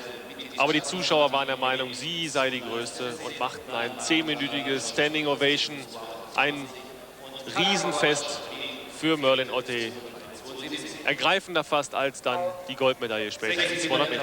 Der Reihe nach von Bahn 1 bis Bahn 6. Sylvia Detier aus Belgien, Sabine Tröger aus Österreich, Juliette Caspert, Landsfrau von Merlene Ottey. Dann die Favoritin selbst. Bettina Zipp aus Schriesheim, die zweite der deutschen Meisterschaften. Und auf Bahn 6 Tina Schönmetzler von der LG Fürth München. Tja, das müsste eine ganz klare Sache sein für Ottey und Cuthbert. Und dahinter hat dann Bettina Zipp durchaus die Chance auf Rang 3. Ja, wobei Sabine Tröger, die Österreicherin, ist schon auch ganz stark einzuschätzen. Merlene Ottey hat in dieser Hallensaison zweimal klar gegen ihre russische Kontrahentin Irina Privalova verloren, über 50 und über 60 Meter. Aber ist dann auch Hallenweltrekord über 50 Meter gelaufen.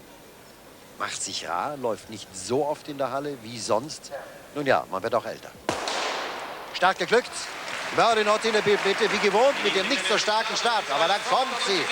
Ottey, Caspert und dann Bettina Zipp vor Sabine Tröger. Das war ein guter Lauf von Bettina Zipp aus Schriesheim. Merlene Ottey, 7,11 Sekunden inoffiziell.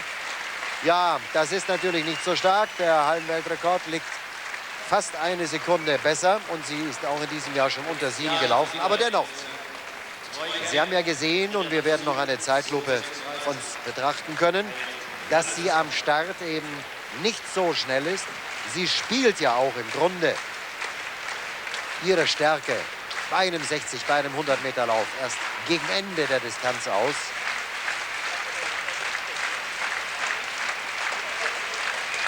Juliet Cuthbert, ebenfalls Jamaika, der Zweite hinter ihr. Und das ist Merlene Ottey. Sie läuft gern in Deutschland. Das, was die deutschen Zuschauer oder überhaupt das Publikum in Stuttgart ihr geboten haben, das hat sie doch sehr, sehr gut in Erinnerung. Hier sehen wir noch mal, wie schlecht Merlene Ottey aus den Blöcken gekommen ist. Da war ja Tina Schönmetzler ganz links im gelb-blauen Trikot viel besser dran. Aber dann die Beschleunigungsfähigkeit ist einfach spitze. Cuthbert deutlich Zweite und dann wird sie erzählt. Glückwunsch für die junge Schriesheimerin. Aber das ist die Grande Dame auch heute Abend im Sprint, Merlene Ottey. Ja, es ist inzwischen 33 Jahre alt, aber genau wie für Linford Christie gilt für sie. Je älter, desto besser, nicht wahr, Bernhard? Merlene, first congratulations to that victory. This season is without any great competition, no Olympics, no World Championship. How important is this season for you? Well, since there's no major competition, I have to set goals for myself. And right now I'm looking at the 200 meters world record for the outdoors. So I use it as a goal to motivate me to keep training. Hopefully I'll get it. Ich mach's kurz. Sie will versuchen, den 200-Meter-Weltrekord zu brechen, auch wenn es keine ganz großen Wettkämpfe gibt in diesem Jahr. One more question, Merlene. It would be a great chance to get a baby, like other athletes. I think of Heike Henkel. Did you think about this? I thought about it, yes, but I have to find the husband first. Okay. Okay, thank you. Okay, thank you. Und weiter geht es mit Naisten 100 metriä. Kilpailujen viimeinen laji. Sanna Hernestiemi siinä valmistautuu radalla. Uusi suurimmat ennakkosuosikit edellisillä. Viidennellä Elinda Forster Etelä-Afrikka ja radalla 4. Merlene Ottey, tuo upea nainen, maailmanmestari, jolta tietysti odotetaan voittoa. Maja Asarsvili hänen vieressään vasemmalla. Ja suomalaisnaisia runsaastikin. Näin päästään matkaan. Merlene Ottey. Oli haisilla kauden kärkeen 11.03. Merlene Ottey tulee omaan tahtiaan. Tulee todella komeasti. Jättää kauas taas. Ykkönen. Sen jälkeen taisi olla sitten Stefanie Douglas sisäradalta. Kärjessä ja 11.02. Ja jos tämä aika säilyy, se on kauden kärkiaika maailmassa. Merlene Ottey. Todella upea juoksija. Osallistui täällä stadionin vihkimiseen. Näin siis Merlene Ottey. Tyytyväisenä voi heilutella kukkakimppua stadionin radalla, Uusitulen-radalla. Erinomainen tulos siinä. Kelpaa Kisa-maskotin kanssa. Näyttää osaamistaan, onnistumistaan ja siinä vielä startista näette, kuinka Merlene Ottey karkaa heti. Stefano Tilli, hänen miehensä toinen valmentaja. Serkku Kinuli-urheilija sukuori Ottey, maailman paras korkeushyppää vuonna 1982. Eli ei ole kauas tässä Merlene Ottey suvustaan tullut erinomainen, loistava, hieno esitys. Näin komeasti. Ja ei siinä Sanna Hernestiemi mikään huonosti juossut. Siinä vierellä on Elinda Forster, eteläafrikkalainen, joka hänkin on erinomainen juoksija, mutta ei mahda mitään. Merlene Ottey. Botschkarov lässt aus, Gataudin lässt aus, Galfion lässt aus. Das übliche Pokerspiel im Stabhochspringen. Aber man hätte gern mal eine Karte mit in der Hand, ne? Tja, Full House, was den Sprint angeht im Augenblick. Merlene und Jali, Merlene Ottey, pardon, ist natürlich jetzt gefordert, vor allem durch das Resultat von Linz. Die 10,89-Läuferin Gwen Torrens ist hier dabei auf Bahn 5. Aber gespannt, das muss ich ehrlich sagen, sind wir auch auf Holly Heisch aus den Vereinigten Staaten, wie die laufen wird. Klein gewachsen, 1,56 ist sie groß. Irina Privalova lässt sich mal wieder sehen. Ist ja praktisch ihr Saisonstart. Ja. Hat sich ja ganz lange zurückgehalten in diesem Jahr.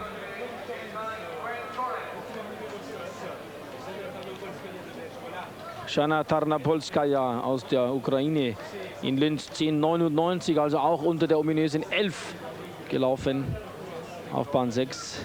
Khaled Kidri, die zweite der US-Meisterschaften hinter Gail Divas. Schade, dass die nicht dabei ist, das wäre natürlich was gewesen. Ist auf Bahn 7 und Cheryl Chaplin Eine 22-jährige Sprinthoffnung der Amerikaner, dritte bei den Meisterschaften auf Bahn 8. Eine junge Dame, der man auch sehr, sehr viel zutraut. Auch wenn die US-Leichtathletik wie berühmte Athleten wie Carl Lewis meinen ein bisschen im Tiefstand ist im Augenblick. Aber wenn man immer wieder sieht, dass bei den Meetings neue Damen auftauchen, wie die hier mit der Brille, das ist Holly Heisch, da muss man sagen, noch ist das Reservoir groß genug und interessant genug.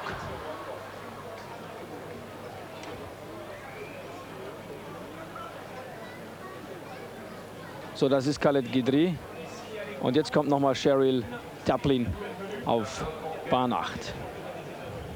Also nicht viel schlechter besetzt als das Herren-100-Meter-Rennen hier. Das der Damen mit der pfeilschnellen Starterin Tarna Polskaja auf Bahn 6. Mit Merlene Ottey, die ihre 11:02 Bestzeit in diesem Jahr in Helsinki gelaufen ist. Julie Cuthbert, zweimal Olympia-Zweite auf Bahn 1 über 200 und 100 Meter. Also auch von den Titeln und von den Erfolgen her ein ganz, ganz großes Feld.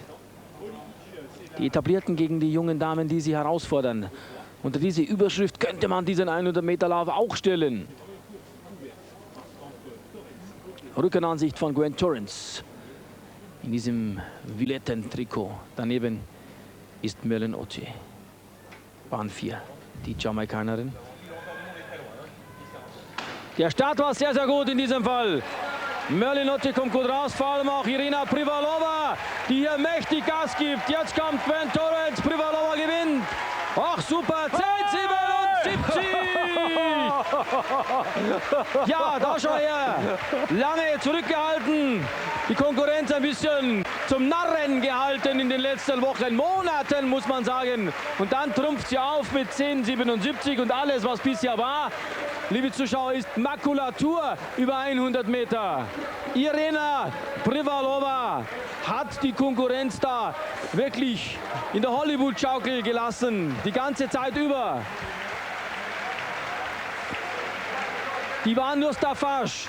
Eine wie Gwen Torrance hatte auf den letzten 10 Metern nicht den Hauch einer Chance gegen Privalova. Unglaublich, ungemein stark. Torrance, Ottey, so geht das rein, ja. Hut ab in diesem Falle, nicht nur Hut auf für Irina Privalova. Wollen wir mal ganz bescheiden anfügen, Europarekord. Ja, oh, natürlich. Damit ist die 10,81, die sie selbst auch gelaufen ist, von Marlies Gör pulverisiert. Sigi, wir haben ja auch gesagt, wir nehmen die 10,49 der Weltrekordlerin Griffiths schon nicht mehr in den Mund. Aber ja, wenn sie jetzt schon so schnell rennt, muss man es ja bald wieder tun. Brechen neue Zeiten an in der Leichtathletik? Fragezeichen. Also auf jeden Fall laufen hier die Damen und Herren wirklich um die Wette. Mein lieber Herr Gesangverein. Ja, jetzt gibt es Ehrenrunden natürlich auch um was. Weltrekord, Europarekord. Dass es nur so eine Freude ist. Lausanne entwickelt sich zum hochkarätigsten Meeting in diesem Jahr. Ich habe das komische Gefühl, die Reise hat sich gelohnt. Weltrekord. Krawetz führt, das ist die Überraschung des heutigen Abends. Man hat damit gerechnet, das Duell Drechsler gegen Joyner werde sich weit vor allen anderen abspielen, aber dem ist im Augenblick absolut nicht so. Im 200-Meter-Lauf in der besseren Gruppe, in der stärkeren Gruppe, kommt es zu einem Aufeinandertreffen der Europameisterin mit der Weltmeisterin und der Olympiasiegerin. Das heißt, da haben wir zuerst Jackie Joyner. Farbenfrohen Dress. Aber Sie sehen, sie schützt sich noch einmal gegen die jetzt herrschende Kälte, denn viel mehr als 15, 16 Grad wird es jetzt im Augenblick nicht mehr haben hier im Stadion.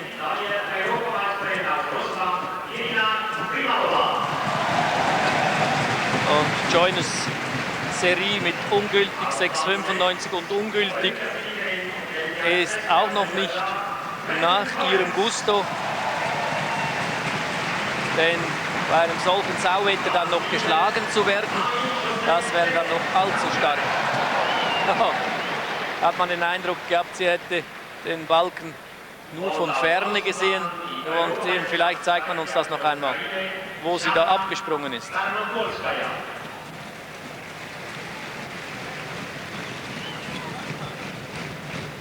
Sehen Sie, etwa 40 Zentimeter zu weit hinten. Das kommt natürlich von der nassen Anlaufbahn, welche ihre Marke zur Farce werden lässt. So, und jetzt zum 200-Meter-Lauf mit Galina Malchugina, der Bronzemedaillengewinnerin von Helsinki auf Bahn 1, also der drittbesten Europäerin. Die kommt aus Russland. Auf Bahn 2 Cathy Freeman, die Australierin. Bahn 3 Dana Young, schon Olympiasilber in der 4x400 Meter Staffel bei den Amerikanerinnen. Auf Bahn 4 das Aushängeschild der Frauenleichtathletik Merlene Ottey, die Weltmeisterin. Bahn 5 Irina Privalova, die Russin, die Europameisterin. Bahn 6 Gwen Torrens, die Olympiasiegerin. Bahn 7 die Olympiasiegerin auf der 400 Meter Strecke Marie-José Perek. Und auf Bahn 8 Janna Tarnopolskaja aus der Ukraine. Also das Beste vom Besten, was es gibt. Perek hier, dann Gwen Torrens. In der Kurve haben die Läuferinnen Mühe, das sehen Sie auf dieser nassen Bahn. Privalova und Ottey. Torrens vorne und Privalova kämpft sich an ihr vorbei. Privalova, Ottey, Privalova, Torrens und Ottey mit deutlichem Abstand Dritte.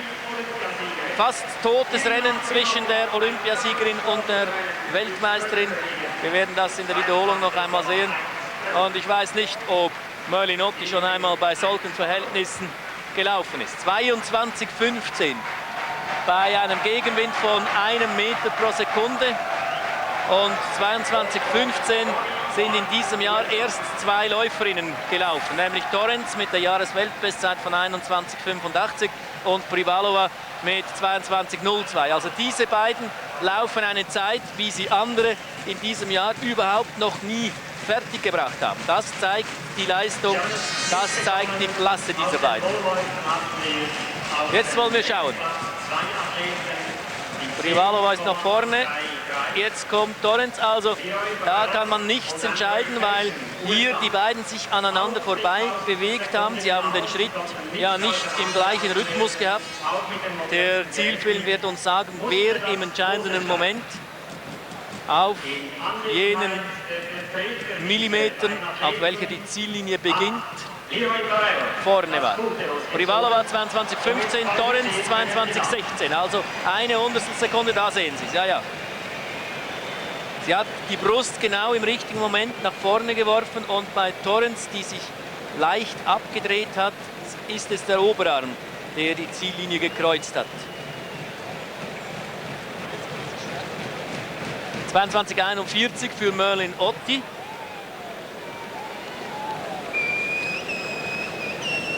Auch diese Zeit reicht für sie noch zu einer Verbesserung ihrer persönlichen Bestleistung. Ottey, die in diesem Jahr ja lange Zeit verletzt war, deren Start hier in der Schwebe lag.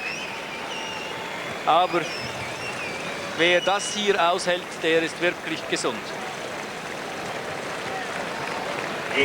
Marie-José Perek, die zweite von links, sieht ein, dass ihre Distanz wohl doch die 400 Meter sein wird, denn sie ist einfach zu wenig.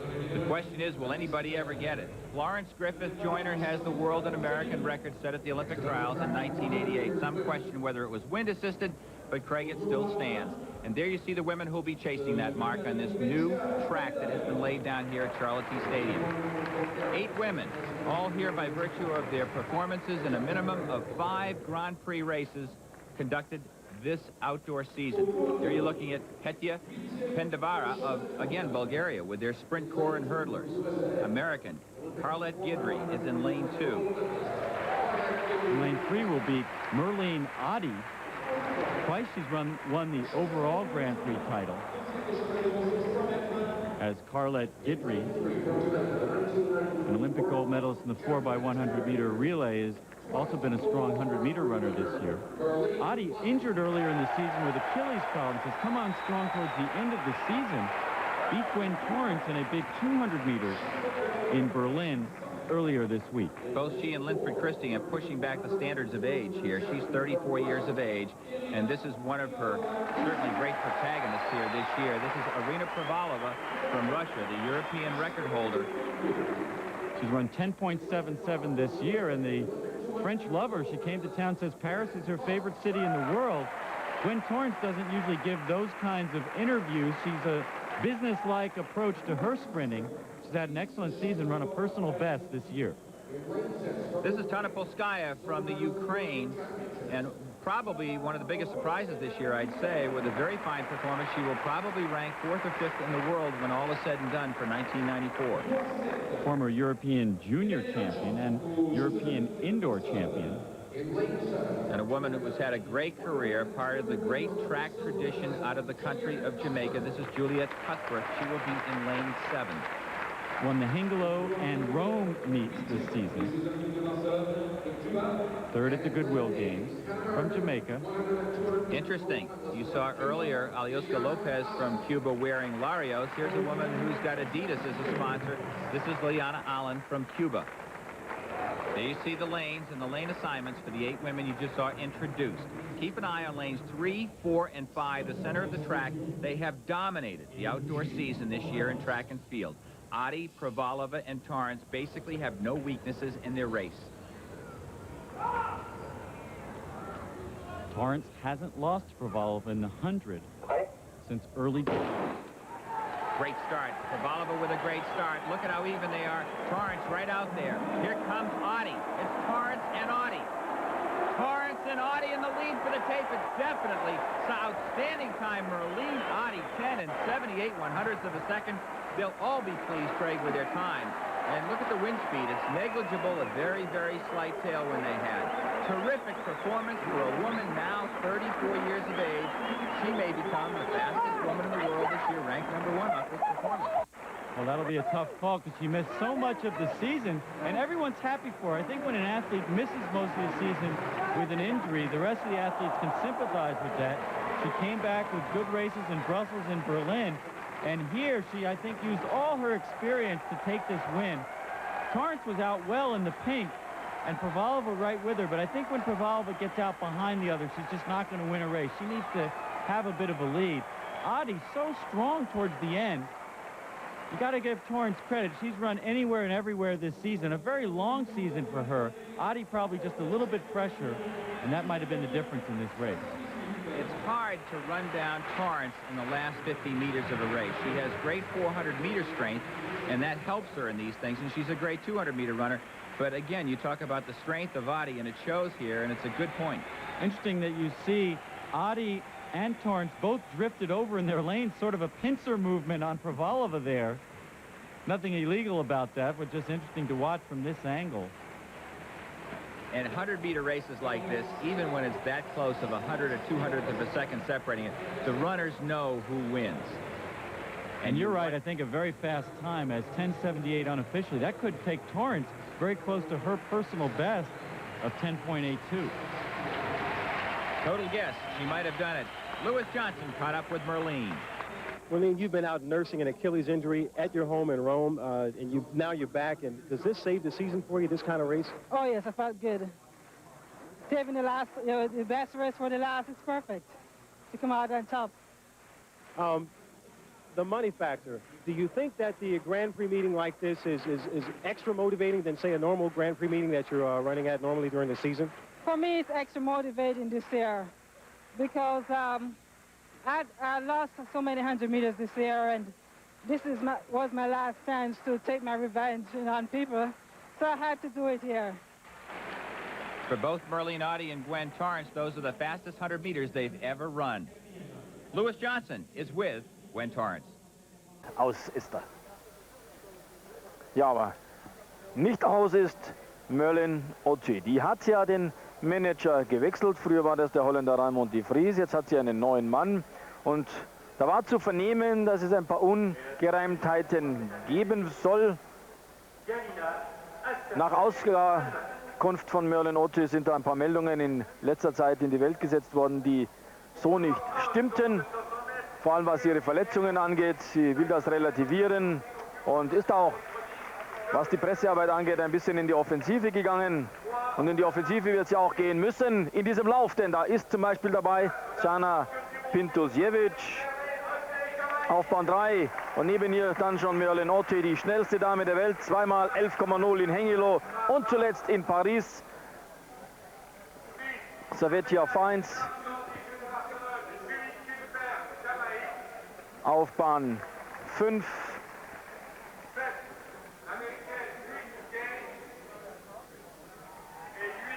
Christy Gaines auf der 7. Bahn und Beverly McDonald auf Bahn 8.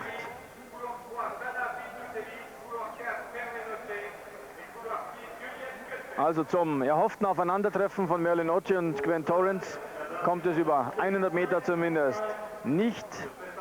Schade eigentlich, aber vielleicht können wir uns auf eine tolle Zeit gefasst machen. Und ich glaube, es ist nicht allzu schlimm, wenn wir uns jetzt ganz intensiv auf den Lauf von Merlene Ottey konzentrieren und vielleicht noch auf Jana Pintusiewicz, die auch schon 11:01 gelaufen ist, kürzlich in Luzern. Bahn 4 Ottey, Bahn 3 Pintusiewicz. Ah, Randy. Das war ein mächtiger Fehlstart von Inja Miller aus den Vereinigten Staaten, die ins Feld gekommen war. Ursprünglich hieß es ja Gwen Torrence auf Bahn 5, Merlene Ottey daneben, Jana Pintusiewicz. Das ist sie, die Dame, die den Fehlstart zunächst ausgelöst hat. Deshalb noch ein Wort zu Merlene Ottey, die ja nicht mehr in Rom lebt, nicht mehr auch zusammen ist mit ihrem früheren Coach und Freund, mit Stefano Tilly. Hat sich nach Monte Carlo jetzt eine Wohnung auch genommen und trainiert dort. Dass sie 35 Jahre alt ist, darf man mittlerweile sagen. Die Weltmeisterin von Stuttgart über 200 Meter. Das war für sie, für Merlene Ottey, der lang ersehnte große Einzelerfolg, nachdem sie bis dato bei großen Meisterschaften immer nur auf den Plätzen 2 und 3 gelandet war. Bahn 4 hat Ottey. Und der Start von Merlene Ottey war nicht schlecht. Jana Pintusiewicz kam etwas schneller aus den Blöcken, das ist man gewöhnt. Und jetzt kommt Merlene Ottey und die zieht durch. Zeit, bleib stehen, 10:92. Wir können uns bei diesem Meeting auf einiges gefasst machen. 10:92 Welt, Jahresbestzeit und der Wind hat mitgespielt. Nur plus 1,9 Meter pro Sekunde. Das ist ganz normal im Rahmen des Erlaubten. Merlene Ottey hat der Welt bewiesen, dass man nach wie vor mit ihr rechnen darf, mit ihr rechnen muss und auch soll. Und das war ein Fingerzeig in Richtung Irina Privalova, die hier in Lausanne im vergangenen Jahr 10:77 gelaufen war und die ja noch in Moskau zu Hause trainiert, jetzt dann nach Stockholm fährt und dort zum ersten Mal in diesem Jahr in Erscheinung tritt. Merlene Ottey zweimal 11,0, jetzt einmal 10,92 und damit ist es gar nicht mehr so unmöglich, dass sie bei den Weltmeisterschaften in Göteborg wieder kräftig zuschlagen kann über 100 und ich bin sicher auch über 200 Meter. Geschlagen die Kronprinzessinnen. Da lief auf Bahn 6 Juliette Cuthbert noch auf Platz 2. Aber alle standen sie im Schatten von Merlene Ottey, die jetzt schon so viele Jahre dabei ist.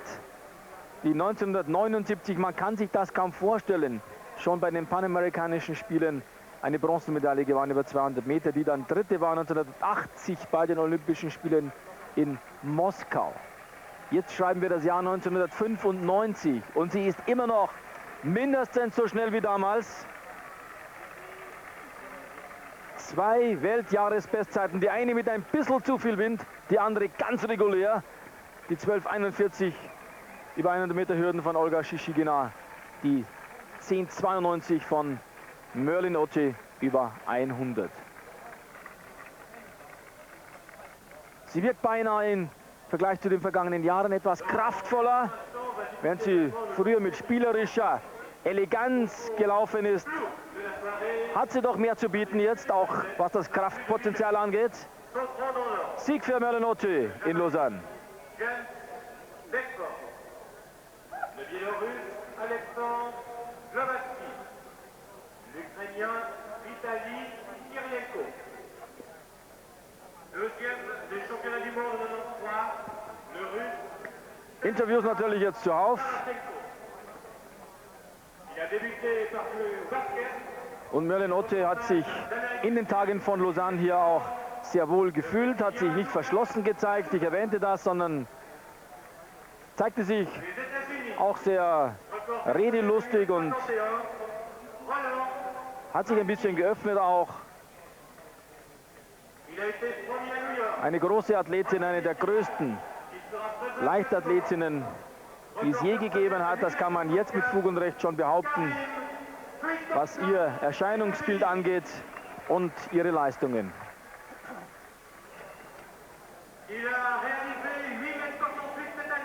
Steigerung through the winter. European champion at both 100 and 200, but yet to clinch a major international gold medal at world level for herself. Cuthbert in 2, Privalova in 3, Ottey in 4, Torrance in 5, Gainsford in 6.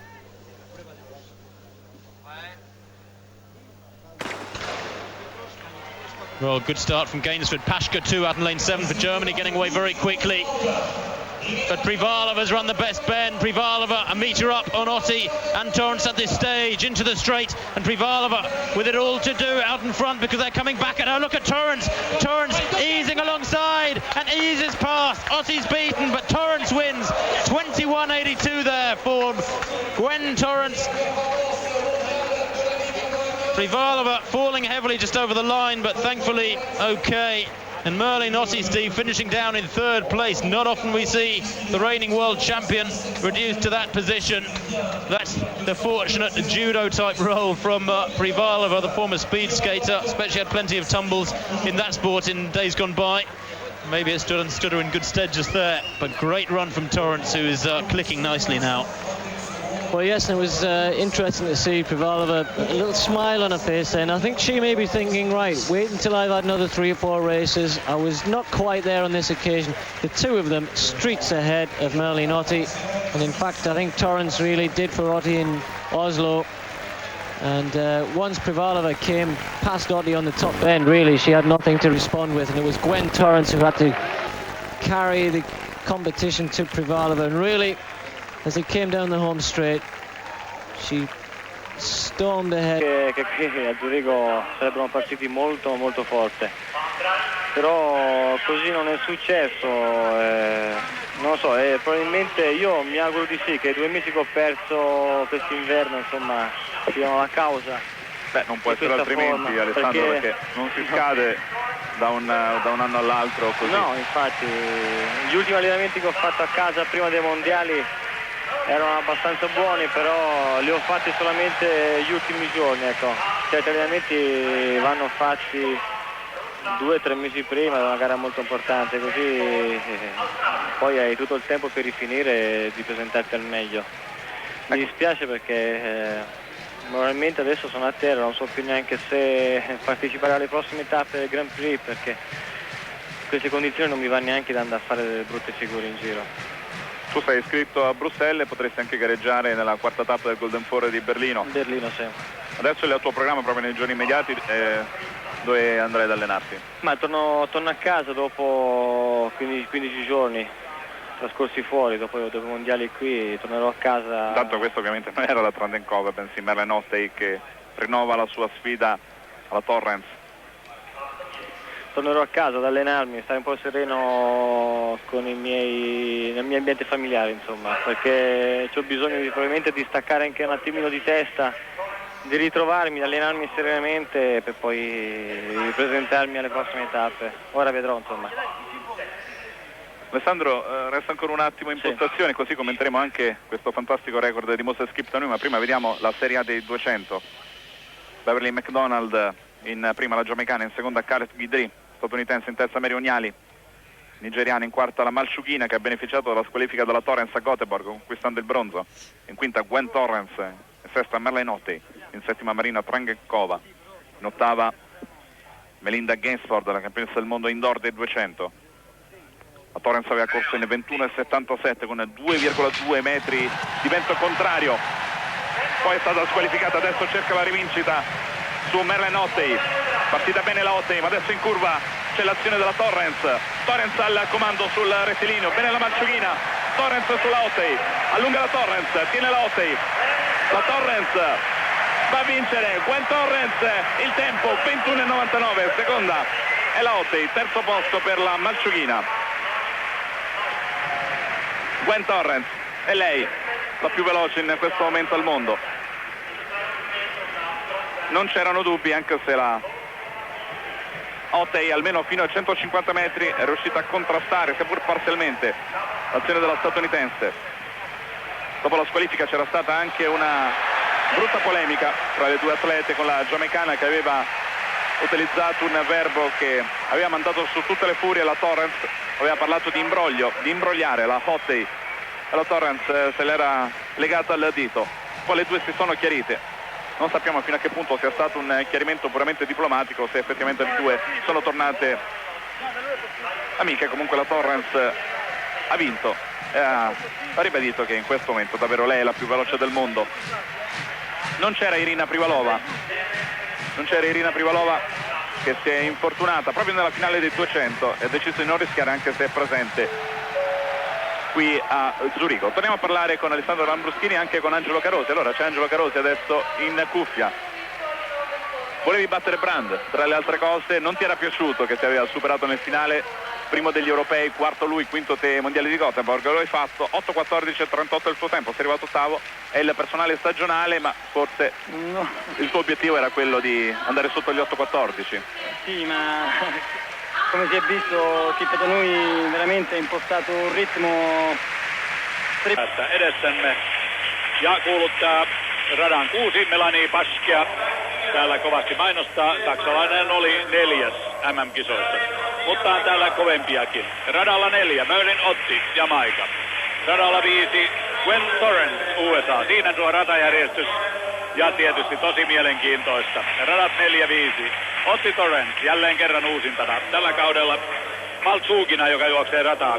7 oli MM-kisojen 3. Paske oli 4. Torrens 1, Ottey 2. Silke Knoll 5, joka juoksee radalla 3. 2 kovaa saksalaista täällä kovien joukossa, Gwen Torrens. Maailmanmestari jo useammankin kerran.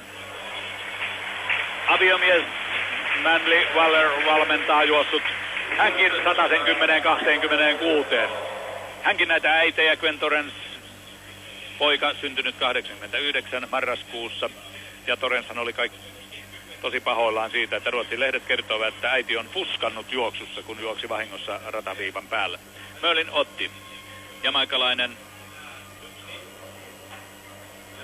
Hän oli nimenomaan 200 maailmanmestari, Torrens 100 maailmanmestari. Torrens oli 201 maalissa, mutta diskattiin. Trannekova, Fraser, Knoll, Ottey, Torrens, Paske, Malciughina, Pintusevich. Radalla 7 Galina Malciughina. Radalla 6 Melanie Paske. Täällä lähettäjä ampuu, niin nopeasti päästään kyllä heti matkaan. Erittäin kovaa aloittavat Torrens ja Ottey. Mutta hyvin tulee myöskin Malciughina. Torrens 1, Ottey 2, Malciughina 3, kun maali lähestyy. Torrens upealla askeleella voittaa tämän kilpailun komeasti, Ottey 2. Ja sitten oli Malciughina ennen Paskea ja aika komea. 21-27. Se oli itse asiassa, se oli melkoista tuloa eikä meinausta. Gwen Torrens juoksi komeasti, upeasti, niin kuin 100 maailmanmestarille, viestimaailmanmestarille ja 200 metrin ykköselle maalissa kuuluukin. Ja tuohon kauden kärkiaika. 21-77. Voittaja Gwen Torrens. Atlantassa syntynyt, tulevassa olympiakaupungissa, joten syntymäkaupungistaan vuoden päästä varmasti on valmis näyttämään, että hän ansaitsee tittelin maailman nopein nainen.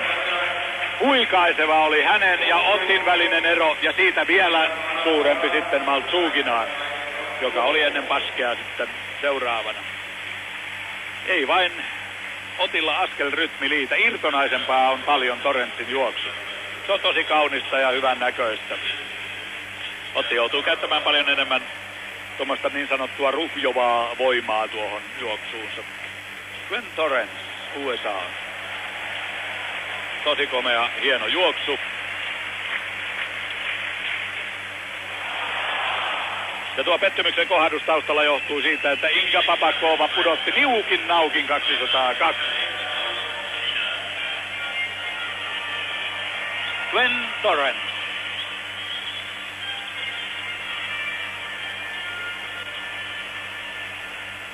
Hänen voittoaikansa 21.77. Merlene Ottey 20. Sind für Melanie Paschke, dieses Rennen zu bestreiten, auch gegen Sana Pintusiewicz. Aus europäischer Warte mal das Ganze gesehen, gegen Patricia Girard, gegen auch natürlich Galina Maltschugina. Dass Merlene Ottey hier quasi ungefährdet sein würde, war klar.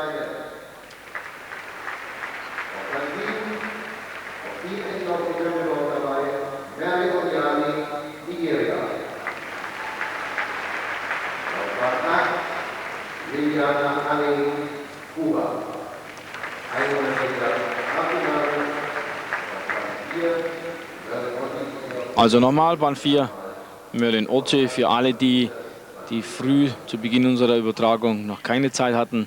Noch einmal das 100-Meter-Rennen der Damen von Linz.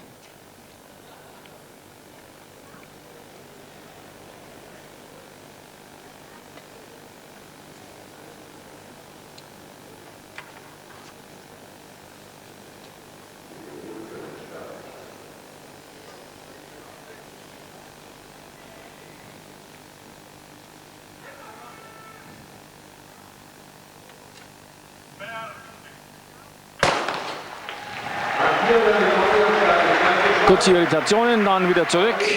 Merlene Ottey stark, guter Start auch von Patricia Girard. Dahinter Collegiate Guidry und Marion Jali. Sana Pintusiewicz entscheidet das europäische Rennen quasi für sich. Melanie Paschke wird hier Sechste mit 11,37.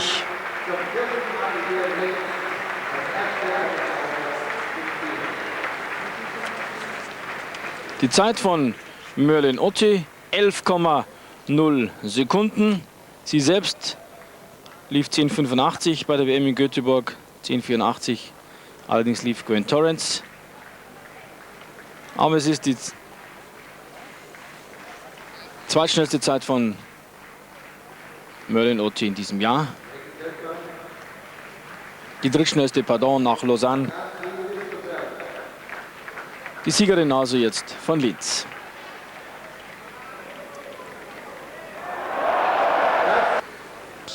The best female athlete in recent years. How can you motivate yourself? Ja, wie können Sie sich nach den vielen, vielen Jahren, in denen Sie nun in der Leichtathletik sind, immer noch motivieren? Ja, ich hasse es zu verlieren. Oder ich mag es nicht gerne, wenn ich verliere, um es ganz genau zu übersetzen.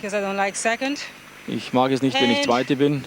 The fact that I don't think I've reached my maximum capabilities, you know, I still think I can improve on Und ich denke, ich habe noch immer nicht meine maximale Leistungsfähigkeit erreicht. Ich kann immer noch einiges verbessern und das ist der Grund, warum ich weiterhin trainiere. Every big success, every championships, but I miss one medal. It's the Olympic gold medal. Is this a focus for you? Ja, sie hat bis jetzt alles gewonnen, aber noch nicht olympisch. Ist das vielleicht noch ein Ziel für Sie? It's tough. It's not impossible, but it's very tough. And I'm going to get a coach for next year, starting in November, and we're going to work towards that. Ja, also sie wird das alles in Angriff nehmen, was Olympia angeht in der nächsten Saison. Ja, was würden Sie vorziehen, eine Olympiamedaille oder den Weltrekord? I think the Olympic champion is Da sagt sie, far superior, ja, eine olympische Medaille, can be broken. das ist etwas, was für die Ewigkeit Bestand hat. Ein Weltrekord kann immer wieder mal unterboten werden oder verbessert werden. is not so important until you take a gold medal. Also, Weltrekord nicht so wichtig wie Olympia. Die Australierin, die in dieser Saison noch nicht so viel Furore gesorgt hat wie früher, Beverly McDonald aus Jamaika. Und dann kommt sie schon, Merlene Ottey, die mittlerweile ja in Monte Carlo lebt, die unter anderem von Linford Christie trainiert wird. Allerdings nicht so intensiv, dass sich der gute Linford da tagtäglich um Merlene Ottey kümmert. Er hat ihr ein paar Tipps gegeben, hat ihr beim Trainingsaufbau ein bisschen geholfen. Und nun versucht sie es quasi auf eigene Faust, Merlene Ottey. Juliet Cuthbert, Savatia Feins und Merlin Fraser, dann hinter noch Giada Gallina, die italienische Meisterin. In Bologna hat sie sich den Titel in diesem Jahr geholt auf der 8. Bahn.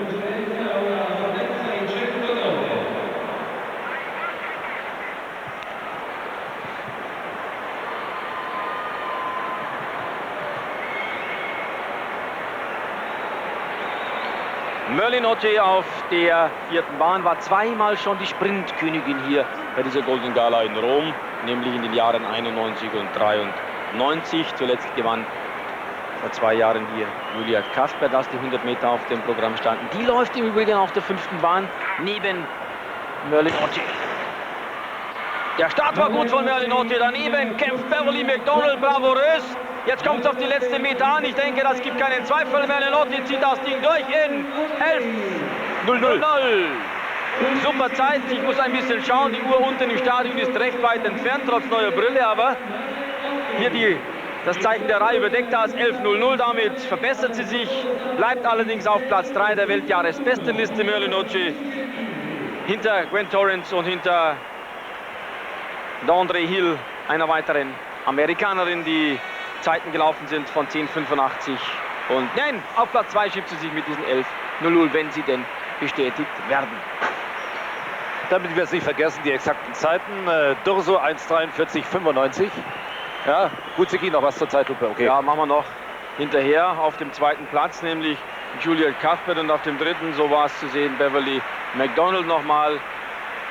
Der Start von Merlene Ottey, die ja schon ein bisschen Probleme hat, eine Einzelgängerin gewissermaßen, die zwar Titel holte, die 200 Meter gewann in Göteborg durch den Ausfall der Gwen Torrence, der Disqualifizierung, die allerdings auch auf eine starke jamaikanische Staffel hoffen darf bei den Olympischen Spielen. Siegerin also zum 3. Mal hier in Rom, Merlene Ottey. Die italienischen Läuferinnen spielten hier nicht die große Rolle, wie erwartet. Maria Ruggeri und Giada Gallina. Auch Melinda Gainsford ist noch nicht so in Schwung. Die allerdings schätze ich natürlich wesentlich stärker ein auf der 200-Meter-Strecke, wo sie ja Hallenweltmeisterin schon geworden ist. Und dass man Merlene Ottey nicht vergessen darf, hat sie hier bewiesen. Frage nur, wo bleibt zum Beispiel Welt hier in Oslo, vielleicht 14 Grad. Temperaturen, die Sie nicht gerade lieben, bei den doch sehr spärlichen Anzügen. Anzug ist übertrieben. Kleidern, in denen sie stecken. Merlene Ottey beispielsweise und Gwen Torrence. Das ewig junge Duell der beiden schnellsten Frauen der Welt. Sie sind auch im reiferen Alter, 1996, noch die schnellsten. Ja, wie lange eigentlich noch? Zumindest bis Atlanta, glaube ich einmal. Merlene Ottey, sie mag mir verzeihen, wenn ich ihr Alter erwähne, 36, immer noch so schnell wie vor 15 Jahren. Und Gwen Torrence sind die schnellsten, die besten wohl in diesem Feld, das aber ansonsten auch sehr, sehr gut ist. Ihnen nämlich die junge Amerikanerin Inga Miller, daneben Jillian Russell aus Jamaika und links von den beiden Superstars die Ukrainerin Shana Pintusevich, immerhin Europameisterschaftszweite, und Christy Gaines aus den USA. Ottey gegen Privalova. Sie mögen sich nicht, aber sie stellen sich. Hier in Oslo, erster Start geglückt. Gwen Torrence und Merlene Ottey. Das wird ein harter Fight bis zur Ziellinie. Und Merlene Ottey gewinnt. Und Gwen Torrence wird sogar nur Dritte hinter Inga Miller. Und schauen Sie mal auf die Zeit. 10:95. 10:92 ist ihre Saisonbestleistung. Und Gwen Torrence leidet vielleicht auch noch ein wenig unter einer Oberschenkel-Sache, die sie seit den amerikanischen Trials hat, die ja dazu führte, dass sie über 200 Meter erst gar nicht dabei ist in Atlanta. Und Merlene Ottey hat dieses Prestigeduell in überzeugender Manier gewonnen, muss ich sagen. Die ersten 30 Meter sahen die beiden noch eng zusammen, aber dann löste sie sich. Botschafterin ihres Landes, reisende Botschafterin von Jamaika, Werbeträgerin sicherlich für die Karibikinsel. Sie lebt jetzt in Monte Carlo. Im letzten Jahr hat sie ihre persönlichen Verhältnisse geändert, sich getrennt von ihrem langjährigen Freund, dem Italiener Stefano Tilli, und hat ihr Leben noch einmal neu begonnen. Und das scheint ihr gut getan zu haben. Schauen Sie, bis hierhin, bis 50 Meter sogar, sind die beiden noch zusammen. Aber dann krampft Gwen Torrence und innen erstaunlich stark die junge Amerikanerin Inga Miller, übrigens die Tochter von Lennox Miller, der den Älteren unter Ihnen noch etwas sagen wird. Olympiazweiter 68, vielleicht sogar nur Platz 4 für Torrence, habe ich in der Zeitlupe gesehen. Noch einmal die Zeitlupenstudie der Frau, die scheinbar überhaupt nicht älter wird. Merlene Ottey gewinnt in Oslo 10,95 auf dieser Bahn. Das ist ein Wort für Atlanta. Und zur Bestätigung also noch einmal die Niederlage von Gwen Torrence. Ich habe sie eben, glaube ich, verwechselt einmal bei der Startvorstellung mit Irina Privalova. Das ist ein guter Anknüpfungspunkt. Die Russin ist nicht gut in Form, wie man hört. Sie ist bei den russischen Landesmeisterschaften nur Dritte geworden über 100 Meter. Congratulations, Merlene. Under these conditions, it's so chilly. I'm freezing. Umständen. Es ist so kalt. Wie haben Sie sich denn gefühlt? Es war schon kalt vorher, aber das gab sich dann. Dann spürte ich die Kälte erst wieder nach dem Rennen. That's a golden start for the golden four, and of Ein goldener Start für die goldenen vier Atlanta. und natürlich auch für Atlanta, die Olympischen Spiele. Sie sind in exzellenter Form. Noch nicht, aber die Topform kommt hoffentlich noch. So what's the problem right now? Ja, was ist denn das Problem zurzeit? Es ist einfach nur, dass ich zurzeit gewinnen kann, aber ich könnte noch besser laufen. Ich brauche noch mehr Vorbereitung, sowohl mental als auch körperlich. Noch irgendwelche Starts? Stockholm am Montag, Bellinzona in der Schweiz in einer Woche, das ist's dann. So that's the best practice for Atlanta. Das ist also das beste Training für Atlanta. Es reicht. Ich habe schon genug Rennen in den Beinen. Die Form kommt schon noch. Okay, we wish you good luck. Thank you very much. Thanks. In specified events, 7 people at the moment up for those golden bars worth $250,000 no less. Christy Gaines there will start in lane 1 of this women's 100 meters. 4th in Linz midweek. Well beaten by Gail Devers, who lines up here. But Gaines, an important part of the American relay squad. Beside her, Natalia Voronova.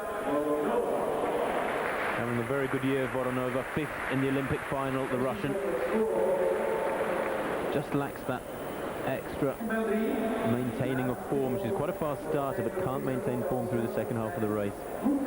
Privalova, European record holder. Injury problems earlier in the year, didn't compete in the Russian Championships. Looked way off her best form in Atlanta, but gradually coming back into something like it now. Then Merlene Ottey, well, winner in Cologne, winner in Zurich, beat Torrence and Davis in Zurich. Both those races won in under 11 seconds. And a great stateswoman for Jamaica and for the sport of athletics, but has never won Olympic gold, not individually anyway. Gail Devers, she has. Olympic champion twice now over 100 metres. Winner in Linz earlier in the week in 10.92, just a shade off her year best of 10.91, set way back in the early season. Gwen Torrence, well, the fastest woman in the world this year with 10.82, that was set back in mid-June. Had injury problems mid-season which affected her preparation for the Olympics. Very sad that for her, Gwen Torrence. Ended up Torrence as the Olympic bronze medalist, of course. Marion Yali, 4th in Zurich, the Nigerian. 6th in the Olympic Games on Yali. Then Juliet Cuthbert, only a semi-finalist in this event in the Olympic Games. Actually 7th in the 200 metres, but pretty solid run in Linz midweek. Journeyman on the circuit these days, Cuthbert at the age of 32. Zana Pintusevic with the Ukraine, an Olympic finalist, although only 7th, but she has medals from the Europeans back in '94, silvers over 100 and 200. Fast starter Pintusevic, but so is Gail Devers. Has this bustling style of running, side-to-side action of the arms, which stands in stark contrast really to that of Merlene Ottey, who is such a beautiful looking sprinter from the Linford Christie school of sprinting. Quite literally, Merlene Ottey always comes through strongly in the second half of the race. Privalova, herself a fast starter. It'll be interesting to see how well she goes here, now that she is beginning to find some better form. Privalova's in 3, Ottey in 4, Davis is in lane 5, Torrance in 6.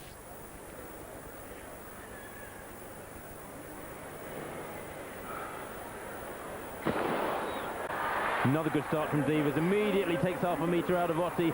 Jamaican with a lot of work to do here. Torrance going well on the near side, but look at Gail Davis. She's going to win this one by a street. 1.5 metres there between Davis and the rest, and the time reflects it. 10.84 for Gail Davis. That is fabulous sprinting from her. Nice to see a hug there from Gwen Torrance. They've had their differences, the rest of the sprinters, with Gwen Torrance over the years.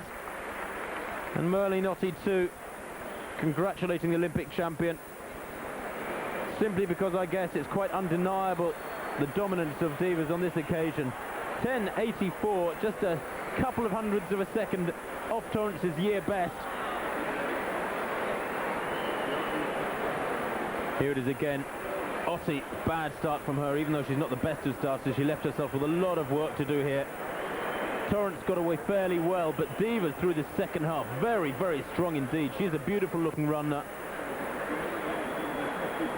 Working hard all the way, maintains form. Look at Torrance, head back in contrast. Ottey beginning to show the pressure too. In 4th was Onyali on the near side. Davis, who's raced a lot actually since the games, and been well beaten on a couple of occasions. Merlene Ottey principally beating her both in Cologne and in Zurich, where she was only 3rd behind Ottey and Torrance, but just beginning to find her feet now. And how her fast sich möglicherweise von der Leichtathletik zurückziehen. Denn Michael Johnson, von dem wir eben schon einmal gesprochen haben, so etwas ist wie der strahlende Held, der Heldentenor der Saison 1996, dann ist Merlene Ottey sicherlich so etwas wie die tragische Heldin, die tragische Sopranistin dieser Leichtathletik-Oper. Sie hat eigentlich alles gewonnen, was es zu gewinnen gibt, nur die olympische Goldmedaille hat ihr gefehlt, und die ist ihr auch in diesem Jahr unter ganz, naja, umstritten ist vielleicht zu viel gesagt, aber unter unglücklichen Umständen versagt geblieben. Merlene Ottey auf Bahn 4, Gail Davis, die Goldmedaillengewinnerin von Atlanta, auf Bahn 5, und ohne den anderen Läuferinnen im Feld, ohne auch Chandra Stirrup von den Bahamas Unrecht tun zu wollen. Immerhin für sie steht eine Bestzeit von 11,00 Sekunden zu Buche. Alle übrigen sind hier nicht sehr viel mehr als Statistinnen in diesem Duell. Chandra Stirrup immerhin 4. von Atlanta. Aber die Rivalität dieser beiden hat eigentlich die Sprintszene der letzten Jahre in einem Maße dominiert, wie das selten in der Leichtathletik der Fall ist. Merlene Ottey, die in Italien lebende, mittlerweile 36 Jahre alte Dame aus Jamaika.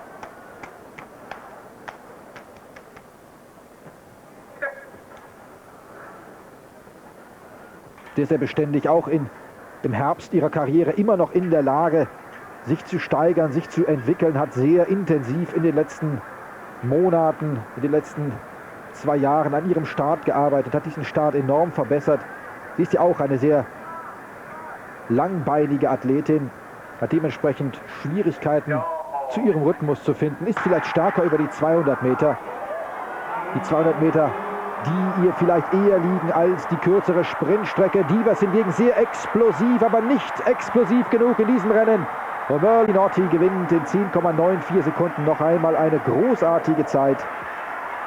Unter 11 Sekunden, und sie kann sich freuen über diesen Sieg. Auch hier kann man sagen, ein schwacher Trost sicherlich, dass sie Gail Davis geschlagen hat. Als es darauf ankam, hatte Davis die Nase vorn, aber besser ein schwacher Trost als gar keiner. Und Merlene Ottey muss die Feste feiern, wie sie fallen, die Siege feiern, wie sie sich ergeben.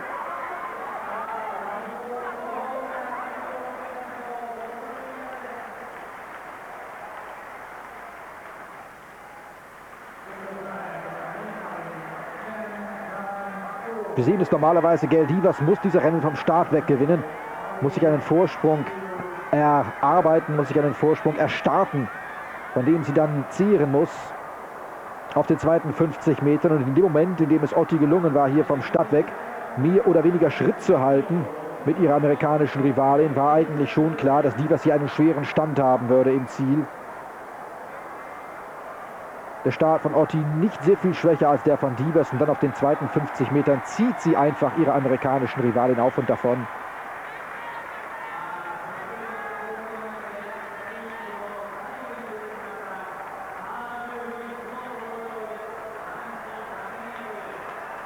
Sie sehen, der Stil sehr, sehr unterschiedlich.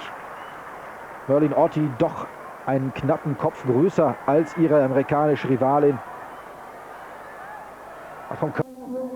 Zurück in St. Denis. Die 200 Meter der Frauen sind gesprintet. Marlene Fraser hat in 22,74 gewonnen vor Marina Tradenkova 22,78 und Judith Campbell. Bei den Männern Kevin Little 20,43 vor Ivan Garcia. Also damit sind die Sprintwelt nicht eingerissen worden. Diskuswerfen Natalia Sadova 66 Meter, Franka Dietsch zweite mit 64,38, aber vor Jelena Zvereva. So, und nun die große Dame des Sprints, Merlene Ottey, die in Arnhem probiert hat. Keine besondere Zeit überhaupt. Ist so vieles noch nicht passiert. Es ist alles relativ zu sehen. Andrea Philipp wird das anders sehen. Die sagt, ich mit meinen 11,14, da ist eine ganze Menge passiert in Jena. Damit ist sie zumindest auch beste Europäerin. Mal sehen, was hier rauskommt. Merlene Ottey ist die Favoritin links als Junva. Die dritte von links, die Weitsprung-Olympiasiegerin, die ist vorn. Und jetzt kommt aber Ottey. Jawohl. Ayunva, der aus meiner Sicht diese Doppelstarterei nicht so richtig bekommt, die muss sich konzentrieren auf eins, entweder auf Sprint oder Weitspringen. Merlene Ottey, die Zeit 11,20, dann Ayunva und dann Bange. Bange aber auf jeden Fall langsamer als Andrea Philipp. Das heißt also, die bleibt weiter beste Europäerin. Man kann sich auch und sollte sich auch zuweilen an Kleinigkeiten hochziehen. Ja, das sah schon eher nach Sprint aus von Merlene Ottey, ihr zweiter Wettkampf in der Saison. Ich vermute mal, sie wird vielleicht schon in Rom am Donnerstag, da sind sie live bei Eurosport dabei, die 11-Sekunden-Marke attackieren. Ihr Finish ist im Abstand das Beste. Da geht der Nigerianerin so ein bisschen ausgeschieden ist. Aber in diesem Fall nehmen wir das gerne mal in Anspruch. Alles klar. Herzlichen Dank, Tim Lobinger, für den Besuch. Ja, auf Wiedersehen. So, und wir gehen gleich zum letzten Rennen des Abends, liebe Zuschauer. Das sind die 200 Meter der Damen und da wollten wir Ihnen eigentlich präsentieren Gwen Torrence gegen Merlene Ottey. Aber wir erwähnten es eingangs, Gwen Torrence hatte man auf Bahn 7 zunächst mal festgelegt. Dann hat sie mit Brad Hunt, ihrem Manager in den Vereinigten Staaten, der auch Manager von Michael Johnson ist, telefoniert. Und nach diesem Telefonat hatte man wohl entschieden, nicht hier in Nizza laufen zu wollen. Gwen Torrence ist schon nach Hause geflogen, aber wir werden sie sehen, in Athen. Sie ist das Weltmeisterin über 100 Meter, natürlich mit der Wildcard dabei. Alenka Picard, die Slowenin, die noch kurzfristig in das Feld kam. Und wer ist noch dabei? Christina Aron, sahen wir, die neue französische Hoffnung, nachdem Marie-José Perec ja nicht wird starten in Athen. Das hat sie definitiv gesagt, wird auch den Anspruch als Weltmeisterin hier nicht für sich nehmen. Das heißt also, sie bleibt auf jeden Fall den Weltmeisterschaften fern. Merlene Ottey, die heuer ein 200 Meter Rennen bestritten hat.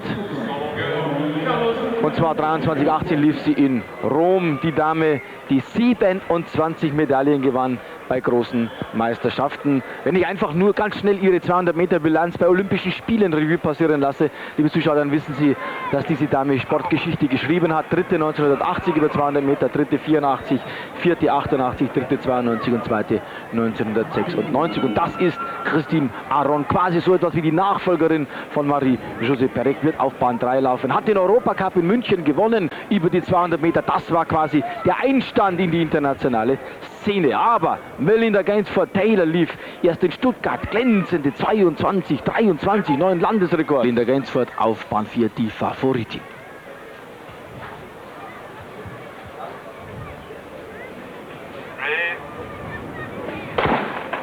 Und die Franzosen hoffen natürlich auf ihren neuen Star, Christine Aron, die auch äußerlich sich ein bisschen hervorhebt. Schnell geht das Rennen Juliette Campbell an. Und was macht Merlene Ottey? Ist sie stark genug? Ich glaube nicht. Normalerweise müsste das Rennen eine Melinda Gainsford gewinnen, aber wer sagt's denn?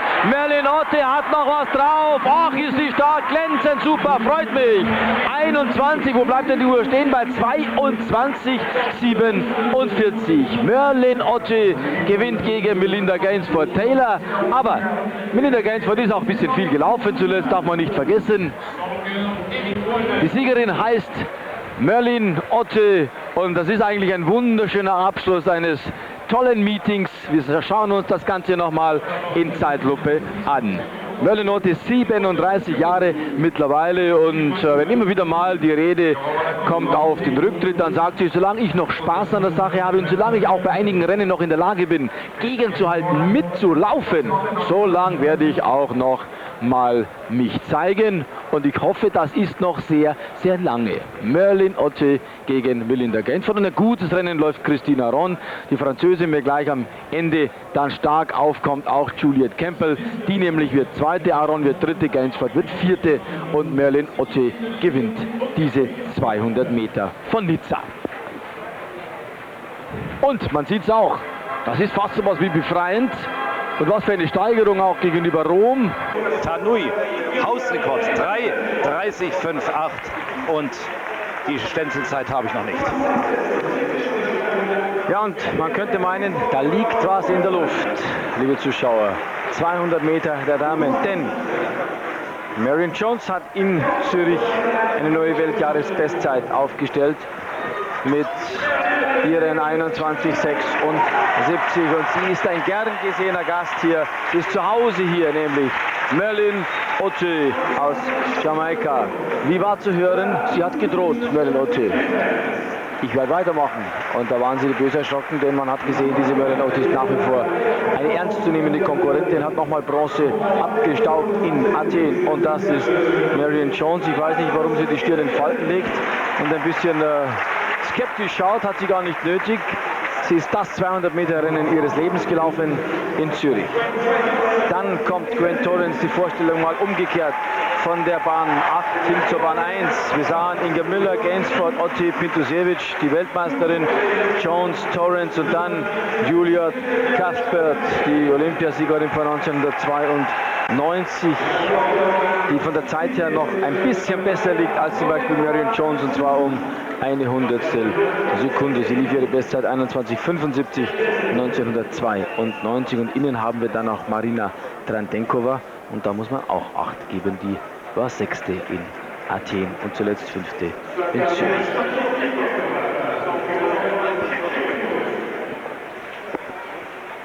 Merlene Ottey mit 37 Jahren immer noch so schnell wie ein junges Mädchen.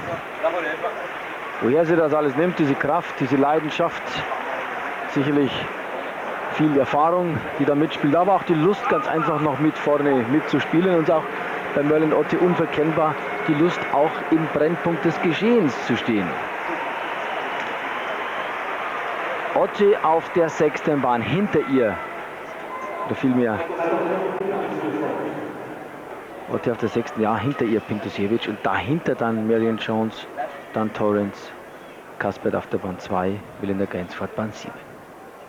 Vorne sehen wir Inga Müller, Staffelweltmeisterin.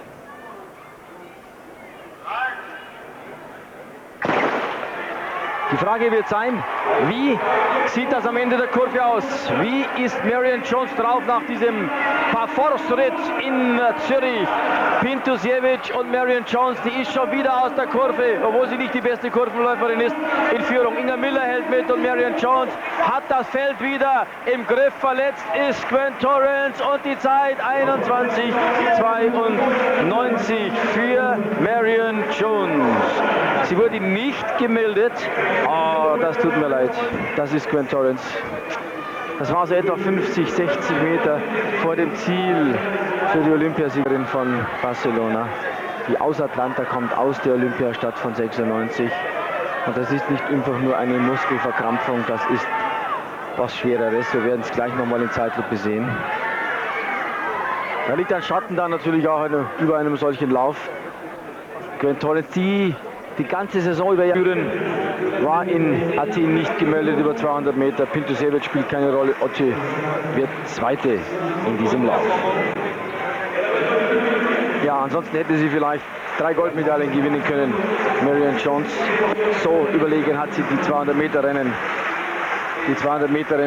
in Athen, in Zürich vielmehr und hier in Nizza bestritten. Ich war jetzt ein wenig geschockt, weil da vor uns immer noch direkt vor uns Gwen Torrens am Boden sich krümmt.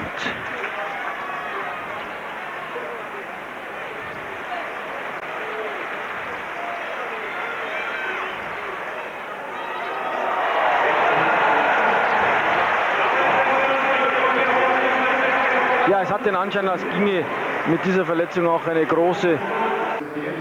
Sie ist natürlich die Favoritin. Merlene Ottey hier an der Stätte ihres vielleicht ersten richtig großen Triumphes 1993. Auf dem Wege, ja im Prinzip nicht nur zu den Weltmeisterschaften in Sevilla, sondern eben auch zu den Olympischen Spielen. Es wären ihre 5. dann in Sydney, nachdem sie ja bereits 1980 unglaublicherweise in Moskau bereits dabei war. Sie ist, anders als Melanie Paschke, die national die dominierende Frau ist, mittlerweile, um noch ein Wort zu Merlene Ottey zu sagen, die erfolgreichste Leichtathletin aller Zeiten. Aber sie ist unsere Nummer 1. Melanie Paschke hat sich leider im Winter rar gemacht, hat auf die Hallensaison verzichtet.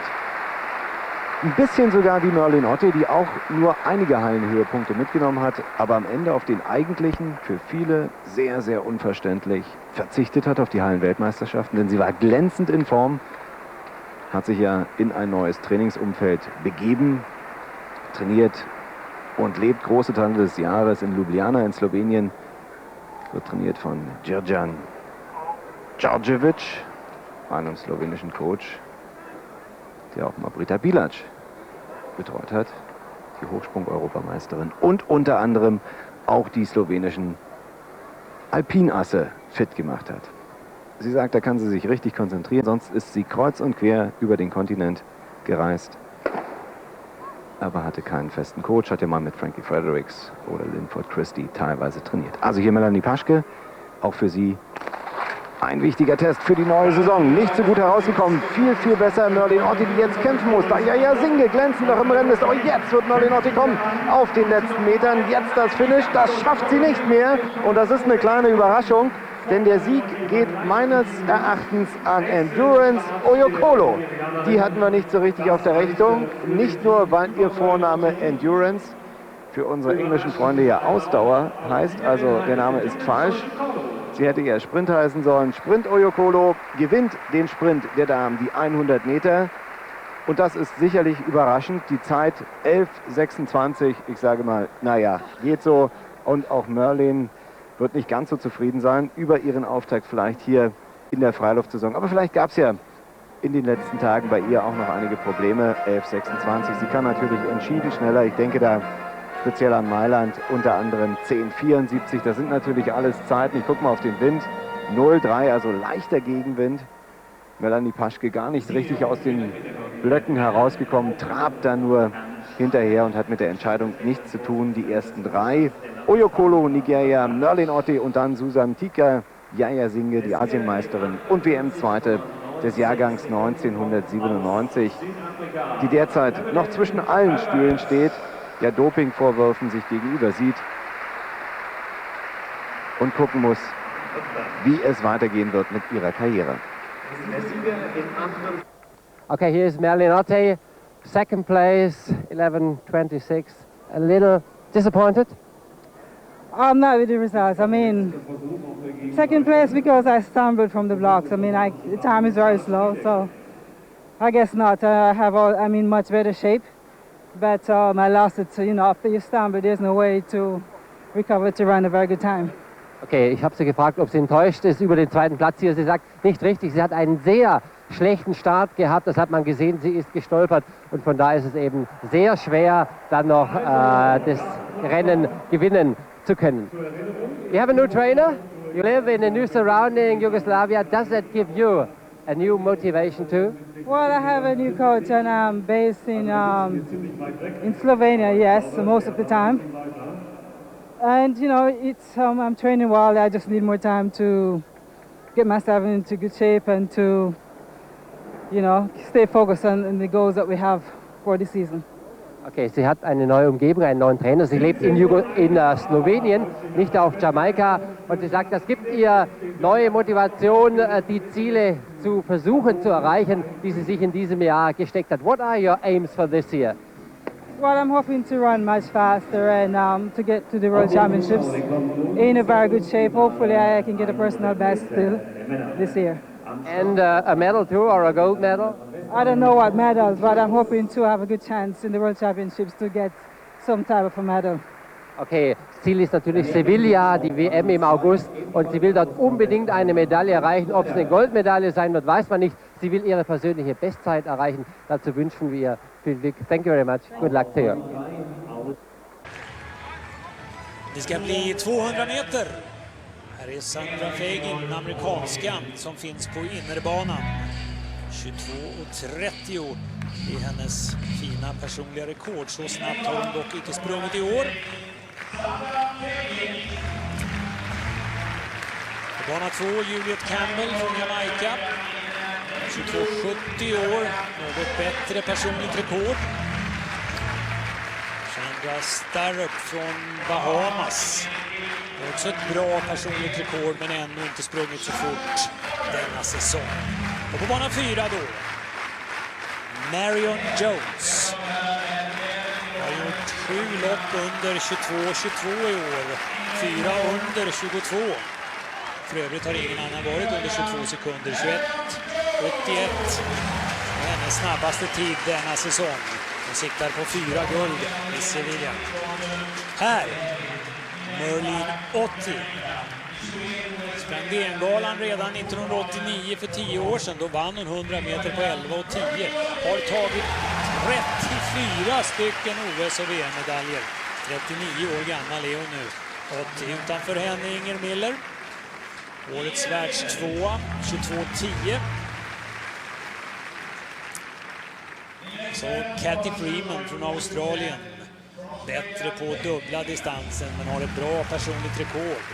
22:25, också på 200 meter. Lauren Jewett, också hon från Australien, finns längst ut. Marion Jones, bana 4. Merlene Ottey, bana 5. Inger Miller, bana 6.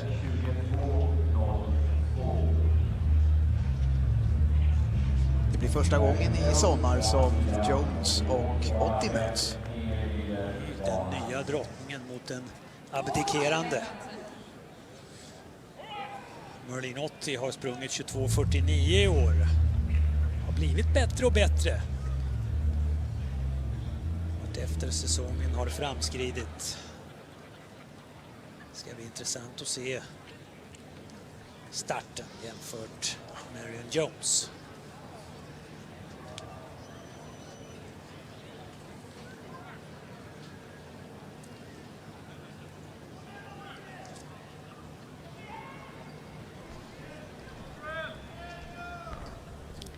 Färdiga. Omstart.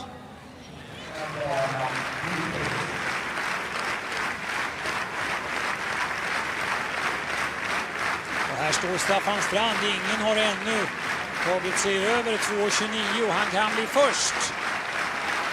Det blir han inte. Färdiga. Så ligger hon lågt i starten. Johnson är redan uppe i 80 och så rätar hon ut hela sin långa kropp och då går det fort. Inger Miller också utanför 80, fick en bra start och en fin kurva gjorde hon, men det är Marion Jones som leder. Dock icke med så mycket och här kommer Merlene Ottey tillbaka. Hon kommer naturligtvis att vinna. Hon rör på lite grann på slutet. Men Ottey besegrar Inger Miller. Det trodde inte jag. 22:07 är den preliminära segertiden. Men Merlene Ottey, 39 år gammal, blir bättre och bättre, men hon rår förstås inte på Marion Jones, stora VM-favoriten på 100 meter och 200 meter. Ska väl också springa långa stafetten och förstås hoppa längd. Marion Jones, ännu en säker seger på 200 meter. Det var väl den 8:e i år. Just på 200 har hon faktiskt inte förlorat ett enda lopp sedan hon gjorde comeback så att säga som friidrottare 1997. Sprang sin första 200 just här på DN-galan och nu fortsätter den obesegrade sviten. Här ser ni hur Merlene Ottey tar sig förbi Miller. I'm happy that I can just come over here and get the win. Tell us about the race, please. Nothing very special about it. I felt good going into the start. Felt good coming off the turn. So. This was your first 200-meter race this year against Merlene Ottey. Did you feel anything special about it? You know, like I've told everybody all week, anytime you want to run with Merlene, it's exciting, so I'll take it. Now afterwards, thinking back of the race, was there anything you would have done different if you could run it again? Nothing I would have done different. All right, thank you.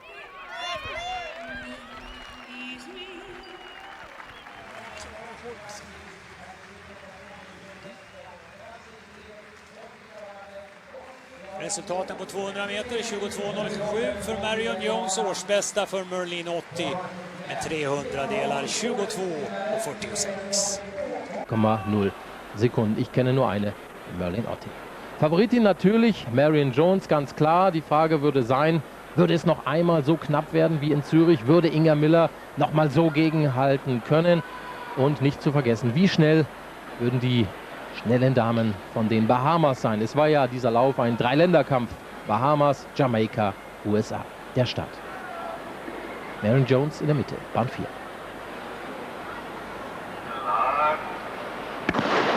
Diesmal kommt sie hervorragend aus den Blöcken heraus. Wie immer den Kopf lange unten gehalten und sie führt. Sie führt ganz deutlich. Wo ist Inga Miller? Praktisch nicht zu sehen. Außen Sympathy Defiance ganz stark. Aber am überlegenen Triumph von Marion Jones gibt es überhaupt keine Zweifel.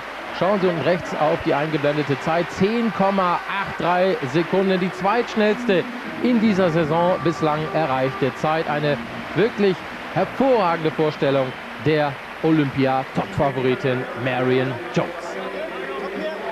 Alle Konkurrentinnen hatten praktisch spätestens Mitte dieser 100 Meter keinerlei Chancen mehr. Sie dominierte dieses Rennen, wie sie wollte. Eine wirklich überzeugend laufende Marion Jones. Sie will ja den ganz großen Wurf landen. Das ist lange schon durch die Zeitung gegangen. 5-mal Gold soll es werden in Sydney. Die 100 Meter, so scheint es, ist vielleicht die sicherste Bank für die 24-jährige Marion Jones. Da kann sie eigentlich nur dann nicht Gold gewinnen, wenn sie sich noch verletzen sollte. Zu überlegen ist sie auf dieser Strecke. Ein Zitat des Trainers ihrer größten Rivalin Inga Miller verdeutlicht vielleicht die Wertschätzung, die Marion Jones genießt in der Szene. Wie sagte John Smith, Marion Jones, die gehört zu den großartigsten Frauen, die je ein Paar Laufschuhe angezogen haben. Dem braucht man eigentlich nichts mehr hinzufügen. Eine Athletin wie sie hat die 100 Meter Strecke der Frauen lange nicht erlebt. 10,84 in Osaka, 10,78 in London, 10,91 in Rom, 10,95 in Zürich und hier die 10,83 in Brüssel.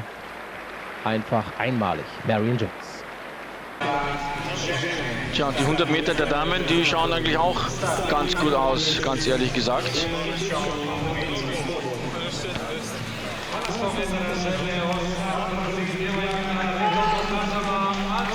Wir gehen natürlich der Reihe nach vor mit Angela Daly aus den USA auf der Bahn 1, 26 Jahre alt.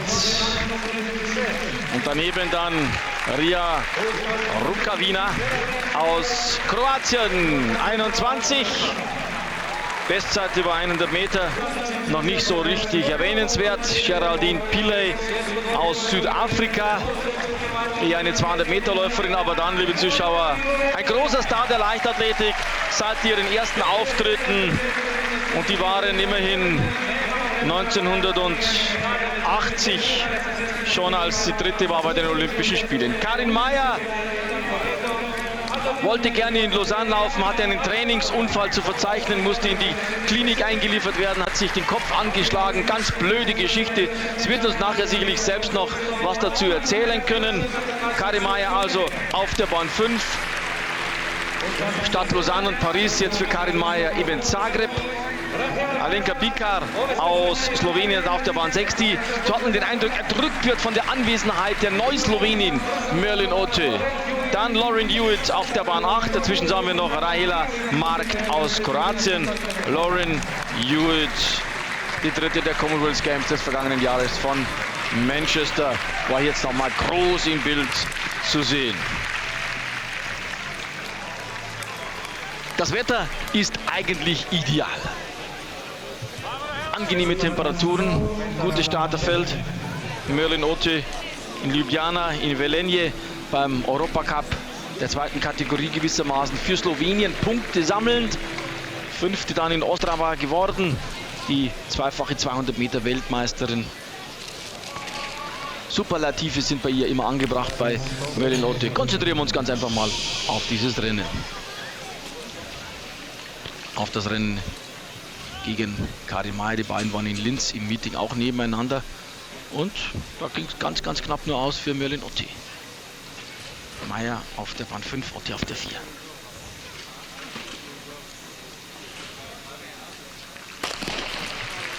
So, mal sehen, wie Karin Maier rauskommt.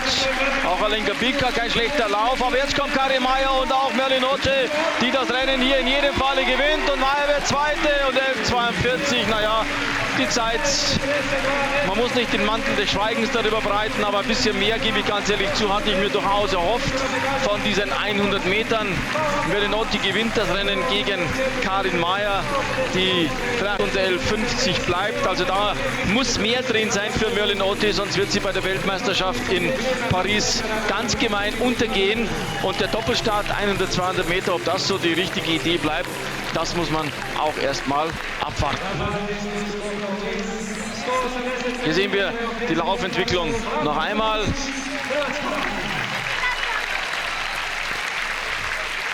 Der Start von Karin Maier war nicht unbedingt ganz ideal, aber dann das Finish etwas besser. Der zweite Platz war unumstritten. Geraldine Pillay aus Südafrika auf der dritten Position. Maiers Zeit für die österreichischen Leiter, die Freunde sei sie genannt, 11:49. Gebürtige Linzerin aus St. Valentin, in der Nähe von Linz kommt sie ja, verheiratet mittlerweile, kann gut trainieren, wird mit diesem Lauf sicherlich ganz 100%ig zufrieden gewesen sein. Aber wie gesagt, wir haben sie gebeten, nachher kurz hochzukommen. Das wird sie sicherlich auch tun. Also Merlene Ottey gewinnt die 100 Meter von Zagreb in einer Zeit, die nicht reichen wird, um in Paris über die Halbfinals hinauszukommen. Aber das weiß Merlene Ottey gut genug. Ich bin sicher, sie ist auch noch in der Lage, sich zu steigern. Vom Zeitplan her geht es dann weiter mit den 100 Metern Finals. Dann kommen die 800 Meter der Frauen, die 3000 Meter Hindernis, dann die 100 Meter Hürden und 110 Meter Hürden, 1500 Meter und 200 Meter Läufer.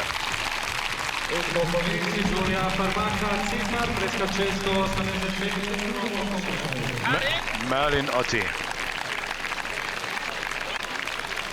Fast so etwas wie eine Wundertüte. Glaube ich, gezuckt am Start. Aber das war sicher nicht optimal, aber ich sage mal, es war jetzt der erste Lauf wieder einmal und gute Zeit habe ich noch nie gehabt in Zagreb, muss ich ganz ehrlich sagen, aber Ja, wie du schon sagtest, ein Lauf wieder mal. Erzähl ganz kurz die Geschichte, da lag einiges dazwischen. Wir haben uns gefreut, dich in Lausanne zu treffen, auf jeden Fall. Bei einem sehr stimmungsvollen, tollen Meeting. Warum hat das nicht funktioniert? Was ist passiert dazwischen? Ja, ich hatte leider einen kleinen Trainingsunfall gehabt, der was noch heftiger ausgefallen ist, als ich zuerst geglaubt habe. Wir haben Läufe gemacht mit dem Speedy. Das sind super Maximalläufe. Und siamo vicini, prossimi alla finale, alla Serie A dei 100 metri donne, con Juliet Campbell, giamaicana alla corsia 1, Merlene Ottey, Slovenia adesso per l'ex giamaicana che ha 43 anni alla corsia 2, Debbie Ferguson, Bahamas in 3, Kelly White l'americana in 4, Chandra Starrup, Bahamas in 5, Tori Edwards e Christy Gaines, americane 6 e 7, Muriel Urtis, francese in corsia 8, Marina Kislova, la russa in 9. Non c'è quest'anno Manuela Levorato che probabilmente potrà provare un test ai campionati italiani assoluti a Rieti dei primi di agosto. Intanto chiama l'Altempo Chandra Starrup. Chandra Starrup ha un appuntamento importante, se riuscisse a continuare a vincere potrebbe partecipare alla divisione del jackpot, una divisione che è tra poche atlete ormai. I 50 kg d'oro, il lingotto da 50 kg d'oro è quello di Juliet Campbell, più forte nei 200 e più tardi la vedremo anche su questa distanza. Merlene Ottey, che a Roma ha vissuto a lungo quando era compagna di Stefano Tilli.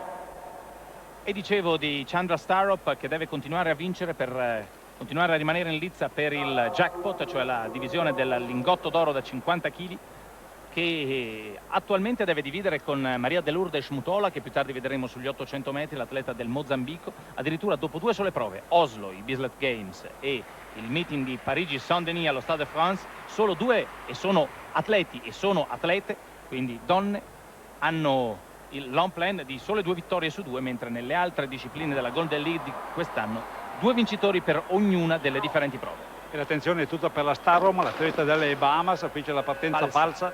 Lei è arrivata anche all'oro individuale a livello indoor e poi soprattutto nella 4%, più volte campionessa olimpica come staffetta, e l'interrogativo è se riuscirà proprio settima corsia, sono 9 le corsie dell'Olimpico. Settima corsia Christy Gaines, ma conta a titolo così puramente indicativo, perché adesso chiunque provocasse una falsa partenza sarebbe squalificato. L'interrogativo se riuscirà e continuerà a vincere. Marlene Ottey ha detto che lascerà l'atletica l'anno prossimo dopo i Giochi Olimpici di Atene, quando avrà 45 anni. La Ottey qui ha vinto nel 91, nel 93, nel 96, poi è stato il dominio di Marion Jones, assente per maternità. Da poco ha avuto la bambina. Voi vorrete sapere cosa stia facendo Magdalene Martinez, vi posso solo dire che sta andando bene. Tra poco proporremo anche quanto bene sta andando. Quest'anno la specialità del salto triplo, ha fatto un salto da gigante, un balzo in avanti veramente notevole quanto a capacità media delle atlete. Allora, corsia centrale, la 5 per Chandra Starrup, la bahamense che a lungo si è allenata con Trevor Graham, anzi lei si allena ancora, a lungo si è allenata proprio con Marion Jones, che poi ha cambiato allenatore prima ancora di rimanere incinta assieme al suo compagno, cioè il primatista del mondo Tim Montgomery. Più tardi ci sarà Maurice Green, che voleva correre 2 volte, alla fine la IAAF è intervenuta per impedirglielo. Solo una gara per lui. La Starrup quest'anno 10,96, miglior tempo di quelle di Kelly White, l'americana 10,93.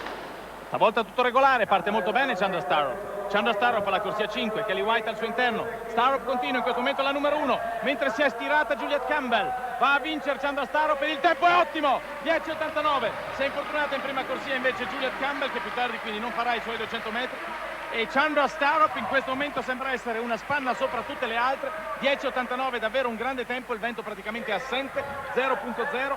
In molti hanno detto Maurice Green in testa, che con questa nuova regola non si fa assolutamente l'interesse dell'atletica, in questo caso dei velocisti, per fare i grandi tempi. Chandra Starrup lo ha temporaneamente smentito, perché pur con la partenza falsa, pur con l'attenzione per tutte, cioè perché chiunque avesse provocato una eventuale falsa sarebbe stata squalificata, questo 10,89 è tempo veramente di livelli strepitosi per l'atleta bahamense. È partita davvero molto bene, vediamo se c'è il suo tempo di reazione. Chandra Starrup 119 di tempo di reazione, e quindi è stato fantastico. Sotto gli 0,100 viene considerata quasi per convenzione partenza falsa. Il miglior tempo mondiale quest'anno per Chandra Starrup, perché migliora di 4 centesimi quello di Kelly White, 89 era 93, e qui l'infortunio invece di Juliet Campbell, che viene portata via con la lettiga e sembra essere un infortunio grave e il pubblico applaude la forte giamaicana che intorno ai 40 metri si è fermata e poi si è accasciata sulla pista. Eccolo qui il momento, mentre Chandra Starup vola via come un siluro per andare non a vincere, a stravincere. Secondo tempo Kelly White 10.99, poi Tori Edwards, altra americana come White 11.05 del primato di Edwards, Muriel Urtis va al primato stagionale di 11.10 e qui vediamo il frontale di questa gara dei 100. E soprattutto a Nassau, 230.000 abitanti, capitale delle Bahamas, è un mito questa velocista e per una coincidenza ha fatto 10.89, lo stesso tempo che l'anno scorso permise la vittoria a Marion Jones, che però è il primato del Golden Gala. Nel 98 l'americana corse in 10.75, dunque si conferma la velocità e questa è Magdalene Martinez nel quarto salto. Bene, Magdalene Martinez, un primato quest'anno di 14.89 e questo è un eccellente 14.75 al quarto turno di salti.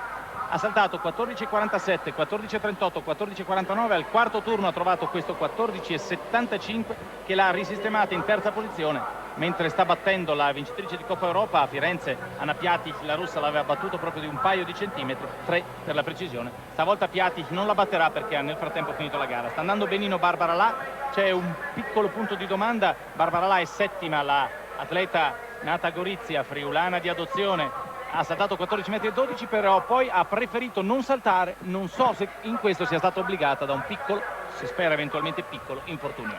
E soprattutto la Martinez, ricordiamo, italiana dal 99, è migliorata molto tecnicamente. Han jobbar inte ut ytterlägena riktigt, vilket är problemet. 17 och 14. En ökning för Jonathan Edwards när det är dags för damerna att springa 100 meter. Ett väldigt intressant lopp, för det är ju så att om herrarnas VM på 100 meter känns öppet så gäller det samma sak i allra högsta grad för damerna nu när Marion Jones är mammaledig. Och några av de mest intressanta namnen, de finns med här. Inger Miller ifrån USA startar på innerbanan. Hon ska väl springa stafett för USA kan man förmoda. Hon var 4 i de amerikanska mästerskapen. Hon får alltså inte vara med individuellt i VM. Det får inte heller Christy Gaines, som ser ni har personrekorden dit under 11 sekunder. Ingen av de här har varit under 11 i år. Det har inte heller Tori Edwards alltså. Hon får däremot springa i VM för hon var 2 i de amerikanska mästerskapen och är ju därmed en mycket intressant start. Och det gäller i allra högsta grad Sanna Block ifrån Ukraina. Den regerande världsmästarinnan. Hon slog ju Marion Jones senast. Nu gör hon comeback efter en tids skada. Och comeback den här säsongen har också Europarekordhållerskan Kristina Ron gjort på ett väldigt bra sätt. Hon blev mamma i fjol. Nu är hon med igen på banan och har vunnit många lopp den här säsongen. Endurance är ju betyder uthållighet. Det är ett ovanligt namn på en sprinter, men så heter den nigerianska mästarinnan. Endurance Oyo Kolo som startar på sjätte banan. Och här en stor publikfavorit nu, 43 år gammal, Merlene Ottey. Numera tävlande för Slovenien. Medaljer har hon på hög. Har också en dopingavstängning i bagaget, den som blev nerkortad till bara 1 år. Men nu hon får ner och tävla igen sen förra året. Längst ut Karin Mayer ifrån Österrike. I år har hon gjort 11.20. Men allra intressantast mittenbanorna. Bana 3 Tori Edwards, bana 4 Sanna Block och bana 4 Kristina Ron. Och Kajsa Bergqvist nu, sista chansen. Eika har rivit ut sig och Palamar har rivit ut sig. Det är 2 hoppare som har klarat. Vi vill så gärna att det ska bli 3. Nej, det blir inte det. Det blir inte det, utan Kajsa stannar på 1.95 och blir 4 i den här tävlingen. Ja, det är berg- och dalbanan fortsätter. Man ser någonstans ändå att den fysiska formen är absolut inget fel på, utan Kajsa kan hoppa högt, men hon måste justera lite teknik och bli mer säker i ansatsen om det ska bli bra. En tjuvstart har vi haft på damernas 100 meter. Det får inte bli någon mer, därför att då blir den som tjuvstartar diskad, precis som Aliou blev på här sidan. Här ser ni de 3 favoriterna från höger. Tori Edwards, Sanna Block, Kristina Ron. Banorna 3, 4 och 5.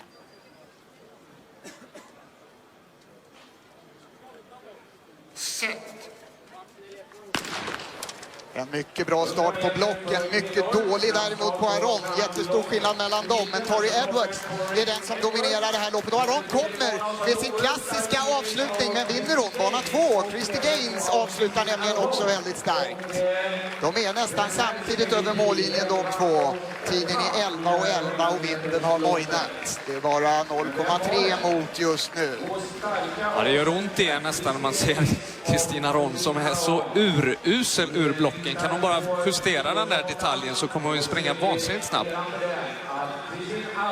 Tori Edwards är bäst i början, men Christy Gaines avslutar ju väldigt starkt, precis som Aron gör. Och vem är först av dem? Det är nog fransyskan ändå, va? Ja, det ser ut så. Vi gissar det. Ja, det kommer upp också på tavlan att Kristina Ron är 200-delar före Christy Gaines och Sanna Block bara 4. Där ser ni målfotot. Aron springer ofta ganska bra när det blåser lite motvind. Hon är en stark löperska och behöver inte den där vansinniga toppfarten, utan hon är uthållig. Hon kommer på slutet och när det är lite motvind så gynnar det henne. Och Sanna Block är mer än 2/10 bakom. Kommer visserligen tillbaka nu från ett uppehåll på grund av skada som har varit i 6-7 veckor, så fortfarande finns ju tid att komma lite närmare topp. 7.98米。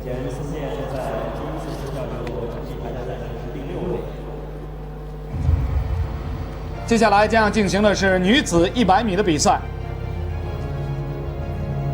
女子100米的比赛当中，我们看到有4位美国选手参赛。这4位美国选手呢，都是目前女子100米赛场上的世界级的名将：丽莎·巴伯、艾丽森·菲利克斯、托里·爱德华兹以及劳伦·威廉姆斯。另外呢，在女子100米的赛场上，我们还能够见到一位祖母级的优秀选手，稍后为大家介绍。首先我们看9位参赛选手当中排在第1道的是英国选手乔伊斯·马杜阿卡，今年已经是33岁了。第2道中国选手秦望平，来自于广西，他是去年全运会女子100米、200米的2枚金牌得主。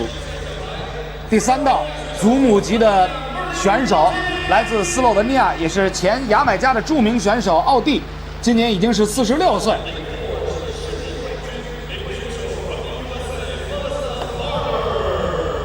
第4道美国著名选手梅丽莎·巴伯啊，她更愿意别人叫她丽莎·巴伯。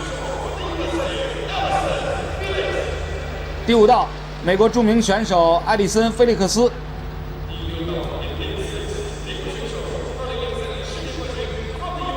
第6道美国著名选手托里·爱德华兹，个人最好成绩10秒93。第7道同样是美国著名选手劳伦·威廉姆斯，个人最好成绩10秒88。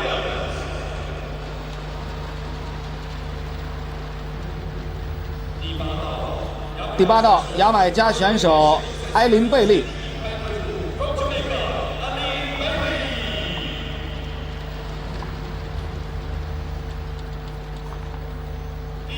第9道是中国年轻选手王静，1988年3月16日出生。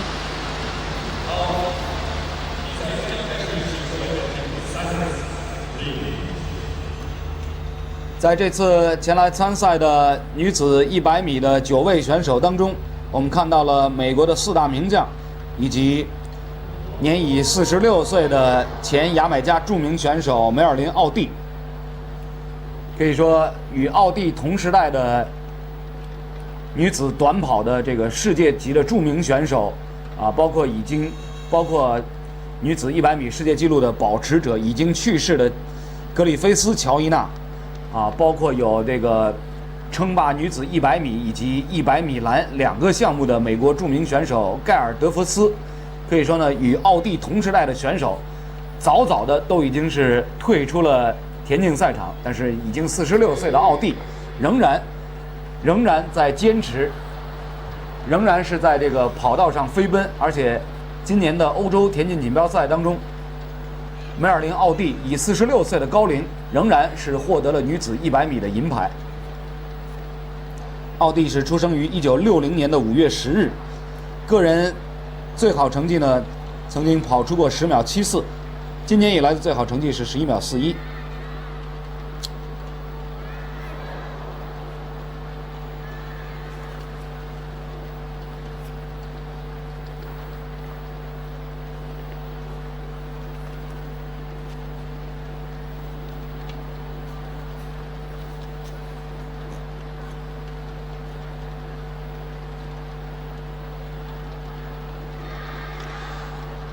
刚才是第4道的美国著名选手梅丽莎·巴伯抢跑被黄牌警告，在他身旁22号身着红色运动服的就是奥蒂。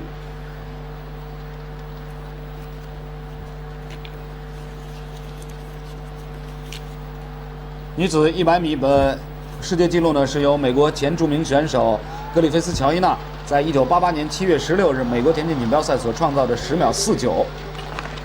好了，比赛已经开始了。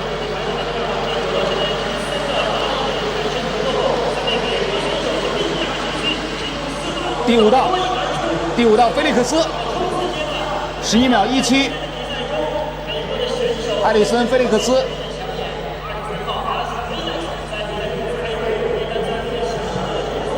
菲利克斯呢是1985年的11月18日出生，在2004年的雅典奥运会上，菲利克斯是一举夺得了奥运会的女子100米的金牌。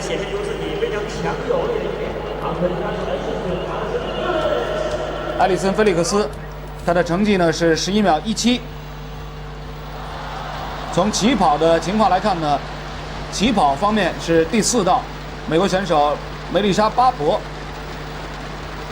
表现最为出色，但是在20米过后，菲利克斯和爱德华兹都已经超越了自己的同胞。我们来看一下，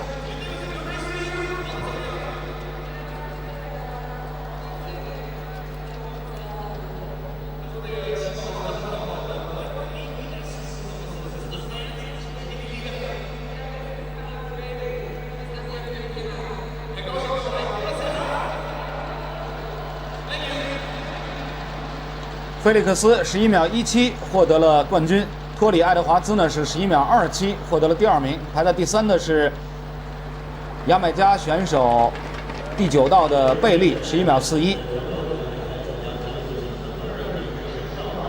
我们看，中国的2位选手秦望平是11秒80排在了第8，王静是11秒97排在了第9位，而年已46岁的祖母级选手奥蒂还是排到了第7名。